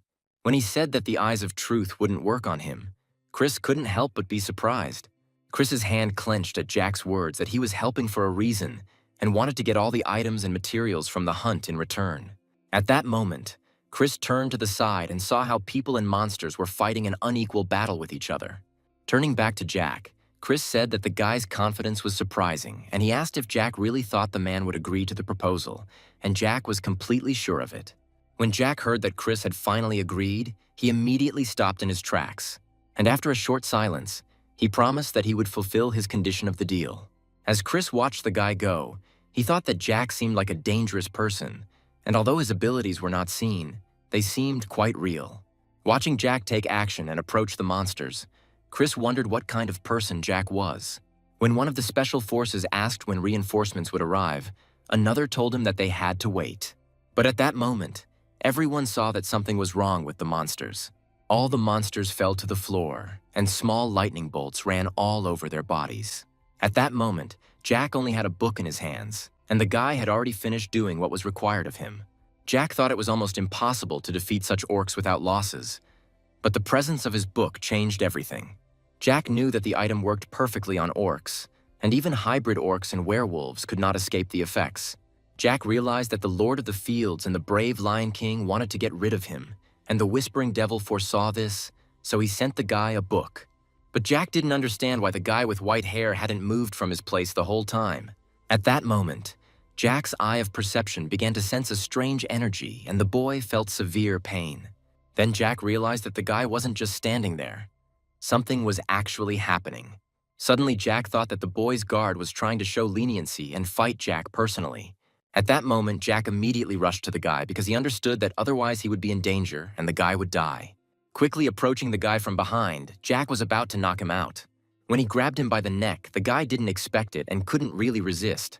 But as Jack strangled him, the boy gradually weakened and lost consciousness. At some point, he finally fell to the ground, and then Jack was able to breathe a sigh of relief. At that moment, the guards were on Jack's side, and the guy was convinced that the brave Lion King was really going to possess his player. Jack didn't understand what was driving the guard, because even high-level players couldn't stand it. There was a reporter in the helicopter that flew up to that building, who was reporting near which building they were reporting. Seeing the immobilized monsters, the host immediately thought that this was the guild's success. When Jack returned to the others after his small victory, everyone was worriedly asking what happened to Jack's eye. The players decided to leave the place and leave everything to the guild, and later Jack suggested that everyone take a rest, and he would contact them soon. Everyone waved to Jack, and Sam even wished him a good rest. Afterwards, Jack turned to Sylvia and asked if she was very tired, and the girl confirmed this and added that she was very hungry. When Jack turned to Garrett and asked if he wanted to discuss something, the boy hesitated a little.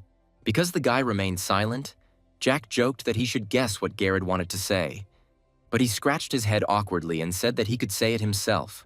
Still, Garrett decided to admit that when they were leaving the gate, he received an unexpected notification, which said that with the help of a foxtail, the guy could activate a single dungeon. When the guy apologized for talking about it so late, Jack replied that it was no big deal. Jack said that there was no need to report to him, and if help was suddenly needed, he was always ready to help. Then Garrett thanked him and admitted that he did not know where this foxtail could be found. Then Jack thought and remembered that in the past, Garrett was the one who single-handedly cleared the Wind Temple. Jack assumed it was for one person, but he never thought about the tail, which means it was Garrett who caught the six-tailed fox in the past. However, Jack changed the course of events and the tail ended up being his. And after that, Jack used the item in the Valley of Fire, but now he thought he should share the information. Jack explained where to get the item, but surprisingly, our hero said that such foxes were unlikely to appear in these parts. Finally, Jack recommended only to be wary of clones and camouflage techniques. Jack assumed that in the past the boy blamed himself for not being able to prevent that disaster, but now perhaps Jack saved him from that burden. In the past, the government hid the existence of that six-tailed fox, also the existence of the head of the organization, and also Garrett, who couldn't tell anyone the truth. Thinking about all this, Jack began to feel like there had been some serious mistake in the past. But Jack decided that if he continued to play, he would definitely find out. Later, Alla learned from the news that Jack had gone to a players' meeting and said that she was very worried about him. But Jack reassured her that he had returned. The news immediately announced everything from sudden gates to the appearance of orcs, and the Players' Guild was declared heroes. Having put everything he had bought on the table, Jack offered everyone something to eat. But suddenly Jack looked up from his food and looked away, and Alla asked what was wrong. Looking at his watch, Jack asked no one to be surprised by the guest who would soon arrive. When his sister was worried that Jack had done something wrong, the guy calmed her down, and Darren watched the commotion with interest. When there was finally a knock on the door, Jack stood up from his seat and said he would open it. When the police appeared on the doorstep, they immediately asked Jack to come with them. In his free time, Chris walked down the hallway and kept thinking about who Jack was. Remembering the orcs, the man understood that they could hardly be called simple monsters, but Jack had the ability to deal with them. And since even Chris's grandfather was interested in that guy, more information about Jack was needed. And since they found a reason to accuse him of assault, Chris wanted to make Jack his subordinate. As he entered the room, the man thought that if the guy refused, it would be better to get rid of him. When Chris finally saw Jack, he said that his lawyer had finally arrived. Chris couldn't help but notice Jack's very relaxed demeanor. And looking at Senya, the man did not understand why a mid-ranking administrator was here, because they were not at the gate now. Jack then watched a short conversation between Chris and another man. But it was too obvious to Jack that they wanted to get him into trouble. Interrupting the men's conversation and drawing their attention to himself, Jack was about to ask a question.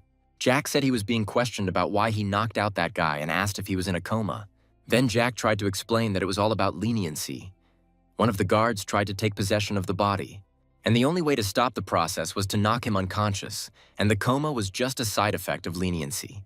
When Jack said that he had stopped the process in the middle, otherwise they would never have seen him again, Chris asked why that would have happened, and then Jack dryly replied that the guard would have killed them both. Looking at Jack, Chris didn't understand where he got such information and asked if there was any evidence. Sania nodded her head slightly and calmly replied that she was confirming this. Chris swallowed, because he guessed that Jack was initially prepared for this, but he did not understand why the administrator accompanied the player. Chris then asked if he could talk to Jack alone, and the man agreed. Jack knew that the white-haired guy was just an excuse, and the real conversation was starting now. When the stranger finally left the room, Jack expressed a desire to speak first. Because the guy was in a coma, there was no one to report the attack, and Jack was still unknown to the media, and everyone only paid attention to the guild. While the man waited outside the door, Jack continued to talk about how, judging by the speed with which the police arrived at his home, it could be concluded that the authorities were targeting Jack. Jack continued to talk dryly about how he was there at the behest of a man who could control information and had power. Then Chris was a little surprised that it seemed like they were talking about him and said that he was here to help Jack, so it was unpleasant to hear something like that from him. But then Jack didn't believe him and asked how Chris knew about Jack's location, but the man didn't answer him. Jack crossed his arms over his chest and said he wasn't going to blame him and suggested they start a conversation and spend some quality time. Chris said he knew he had scared his little brother and spoken badly about his grandfather, and then asked if Jack was sure he could handle the consequences. When Jack emphasized the consequences, Chris was a little surprised by it. Jack replied dryly that the child had been sent to him without reason, rank, or position. In fact, Chris was telling his grandfather that the whims of a small child would not affect Jack. But the chairman was interested in how Jack would behave, and this would give more accurate information about Jack. Jack believed that his conscience was clear, and he simply responded accordingly to such an action. Chris frowned slightly, thinking about how much Jack knew. Afterwards, he closed his eyes and thought that he was wrong, and that the grandfather was not checking Jack, but his grandson. At that moment, a familiar smile appeared on Jack's face, and Chris asked what Jack wanted. Putting his elbows on the table and clasping his hands, Jack said that now they could come to an agreement. When Chris realized that he was in an unfavorable position in the negotiations, he lost all initiative and everything turned out well for Jack. Jack's plan was to put the guild on display for everyone to see, and they would get some practical benefit. The guild will also gain fame, and Chris will be able to strengthen his position as the next successor. As the negotiations drew to a close, Chris was surprised by Jack's desire to remain anonymous and without honors. But then Jack decided to take a risk and said that the guard Jack had a contract with did not want the player to attract attention to himself. As he opened the door, Chris promised to do everything possible to ensure that Jack returned home safely, and our hero thanked him for that. Jack had another success, and Chris was on his side. But suddenly Jack called out to the man and asked him to think about something. Jack decided to check if the other guild members knew about him, and Chris confirmed it. Jack firmly said that then they needed to show something that would convince them to cooperate with Jack. Meanwhile, someone was outraged that the white-haired guy managed to fall into a coma after a fight with a non-combat class. The guy sitting next to him was very irritated by this situation. Crossing his arms over his chest, he suddenly said that if he had been there, he would have won easily. The solution to the small problem was to choose a player for the PvP battle, and the choice fell to Dick, who would later become the strongest PvP player and be able to compete with Charlie. That player was dangerous in battle even now, so now Jack could show his strength to the guild even more. And to dispel doubts about their cooperation, Jack suggested that Chris test him in PvP, and the man immediately accepted this idea. Jack was also glad that he had enough information about Chris, and it came in handy. As Jack was walking down the street and thinking that he should prepare for a PvP fight, suddenly someone noticed him on the street. Suddenly Garrett noticed him and immediately called him to him. When Jack approached, the guy handed him the sneakers that Jack had given to Garrett when he went through the gate. After putting them on, Jack thanked the guy and promised to return them, but Garrett was embarrassed by this because it was Jack who gave him the sneakers. Then suddenly Garrett said that he doubted it, but Jack could put it on. But our hero was a little surprised by Jack. Garrett said that the shoes could be worn by the Wind class, but apparently the Monarch class included many other classes. Or the guy assumed that this was because Jack had no attributes. For now, Jack couldn't know why this was happening, but after saying goodbye to Garrett, he was sure that he would find all the answers to his questions. Opening the system window, Jack decided to check all the items he had. Jack had 4 items from the Great Orc Warrior set, and his activation level had increased from 30 to 35. Remembering that Dick was still level 30, Jack was sure that he would completely block one of his attacks. When she met Charlie in a cafe and asked her for a favor, the girl was very surprised by the request to borrow her sword. Jack asked to borrow the sword, and the girl was upset because she thought it was an invitation to a date. Jack thought she must have a good artifact, but Charlie wasn't sure if she could even borrow her sword. But after a few moments, the sword was already in the hands of a surprised Jack. The boy was a little puzzled as he stared at the sword. In Jack's hands was a very high-quality sword called Asura. Seeing Jack's surprised face, Charlie immediately explained that the guard had allowed her to borrow the sword. Sometimes the Asura sword was called a ghost sword or a magic sword, and in the future it would be known as the sword master's favorite weapon. Looking at the sword, Jack thought that it was a little different from what Jack remembered, but there was no doubt that it was Asura in front of him.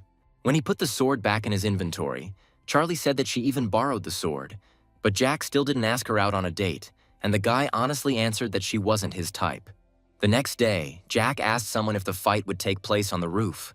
Standing near the edge of the roof, Jack thought that someone could have fallen from here. Usually, PvP battles were held in open spaces because players could destroy buildings with their strength. But Jack thought that it wasn't that important yet, and it seemed that the principles of PvP battles weren't understood yet. When someone spoke to Jack from behind, he immediately turned around calmly. Chris stood at the front of the room, apologizing to Jack for keeping the boy waiting. See the status of one of the guild members. Jack thought that many doubted him. A girl came forward and said that everyone wanted to know why Jack wanted to have a closed battle. Seeing Jenny take action and Chris not stopping her, Jack thought it was all planned. And Jack approved of this step because he believed that they should use all means to walk hand in hand with Jack. And after this thought, he replied that he simply did not want to reveal himself. Frowning, the girl said that Jack had little chance, and a fight with a non-combat class was not very interesting for her. Coming very close to Jack, Jenny suddenly promised that if Jack lost to a member of their guild, he could have a drink with Jenny that evening. Jack responded to this proposal with doubt and assumed that this girl was his first rival. The eye of perception was able to see the energy of temptation for Jack, and Jack realized that they were trying to deceive him. But a little later, Jack destroyed the energy of temptation and wanted to answer something. But at that moment, the guy saw notifications that the eye of perception had moved to the 2nd level, and the condition for awakening a new ability had been met. At that moment, Jack was able to activate the reflective gaze. Looking at the system window, Jack thought that he wouldn't be able to get such an ability at a time like this. When the girl's face turned pink, she asked if Jack wanted to cross his little fingers. Realizing that the guy had seduced the girl, he asked what he would get if he won, and she replied that she would get everything she wanted. After that, they crossed their little fingers, and Jack asked her not to forget her promise. Jack immediately said that he needed the water of decomposition, which could be created by people of the class associated with poisons. When the girl left the guy, Chris followed her with a surprised look. Approaching Chris, Jack admitted his disappointment in her ability, and Chris immediately apologized to Jack. When Jack firmly said that another such stunt would end their cooperation, Chris again apologized for such a low act. Turning away from his interlocutor, Jack said that there would be no second chance like this. Looking at Dick, Jack hoped that at least their fight would be fair. As Dick walked towards his opponent, Jack thought that the time had come to show them the limitations of their world. At that moment, Senya appeared and was present at the creation of the PvP zone. Taking a spear from his inventory, Dick said his name, class, and weapon. Afterwards, Jack also gave his name and class, but said that he did not have a primary weapon.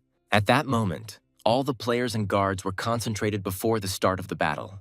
Seeing the reaction of all the guards, before the fight began, Jack wondered which of their guards he would be better off working with this time. When a Las Vegas cowboy started watching him, Jack decided it was the best time to start. Suddenly, Jack asked his opponent if he liked betting, but Dick was surprised by the sudden question. Jack offered to make a bet and said that he would not move from his place. Jack said that if he didn't move, he wouldn't be able to dodge the first attack. At that moment, no one understood Jack's actions, but Chris was the most surprised. Jack waved his sword and said that he would stand still and that Dick should attack with all his might. But Dick frowned and asked if Jack understood what he was talking about.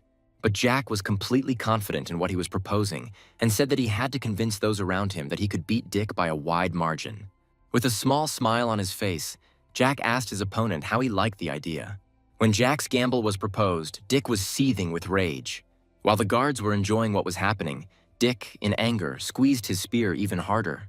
With his guard up, Dick was about to test the value of Jack's confidence. Dick didn't understand where the non-combat class got so much arrogance from and was going to win in one blow. Moving quickly through the space, Dick wanted to aim for the heart and make Jack regret his words. Jack actually stood still and calmly took the attack. This made Dick's face look very surprised. When Jack asked if that was the strongest attack, Dick's spear shook as there was no damage. When Chris was surprised by this, someone explained that it was the power of the object. In fact, Jack had complete protection against all attacks below level 35. Jack explained that the item's effectiveness and value varied depending on its use. At that moment, Chris finally realized that the fight was not simple. Jack was showing everyone the value of the items. Looking at Chris, Jack thought that the man must be thinking in the right direction. Placing his spear level, Dick firmly said that he had lost the argument, but not the PvP. Meanwhile, Jack continued to say that he could only use this defensive ability once a day for now. Jack told everyone that if the guild realized the value of the new achievements and started to act, it would influence other players. While the guards admired the boy's actions, Senya watched from the side and was surprised that Jack thought even about such trifles.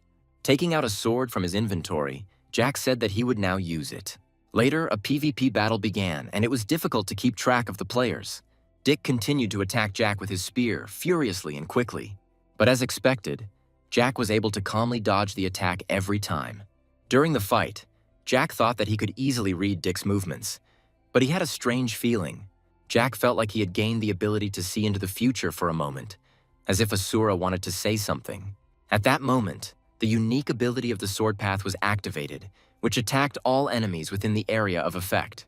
Jack was surprised by this skill, since it was usually only a swordsman's skill, but he believed that it was due to the use of Asura. Now Jack realized that they were trying to show him a path in space that would allow him to suppress the enemy. At that moment, Jack used instant movement and with a single attack cut off the guy's head. Jack found it all easier and didn't even have to wear shoes. Jenny even covered her mouth with her hand at the sight she saw. Everyone was surprised that you couldn't kill in PvP, but Jack very naturally decapitated his opponent. At that moment, looking at Jack, everyone realized that if he wanted, he would kill them all. When Dick mentioned that Jack had a monarch class, Jack looked back in surprise. Dick was angry that Jack had many opportunities to get good items. Dick was not prepared to admit that the victory was fair because they had such a big difference in equipment. And when Chris tried to stop the guy, Jack said that if someone was not satisfied with the results, then the fight could be repeated. Approaching Dick, Jack decided to discuss the difference in classes, since Dick was a spearman who dominated PvP. But Jack told the harsh truth. In this battle, it didn't matter. Looking directly at Dick, Jack said that dealing with players was Dick's specialty, not Jack's. When Jack suggested fighting in a battle where his special skills would be revealed, Chris noticed some people approaching. When Charlie, Garrett, and Sam arrived at the scene, they were all surprised that a PvP was taking place there. While everyone was asking if this was why Jack was borrowing the things, Chris was surprised that Jack had called all the team members. Watching Jack and his comrades, Chris thought that Jack wanted not only to dominate, but also to convince everyone to cooperate with his team.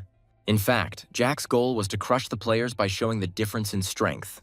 Approaching Chris after the dialogue with his comrades, Jack asked what the man could have said. When Jack suggested a rematch, Chris thought that Jack wanted them to lose completely, but if they won, they would have an advantage. After some thought, Chris decided to accept the offer of a rematch. At that moment, Jack turned to Senia and asked if she could announce a zone where the guild would fight against the guild. But the girl said that this was only possible with the support of the guards. But the first consent came at that very moment. Because of this, a battle zone between guilds was immediately created, and everyone watched the process in amazement. But not only Jack's comrades, but also other players watched with surprise. At that moment, Jack was thinking that Chris must have realized what Jack was trying to achieve. But Jack grinned, because the enemy definitely didn't know one detail, and that was that Jack now had the condition of the hidden fragment fulfilled.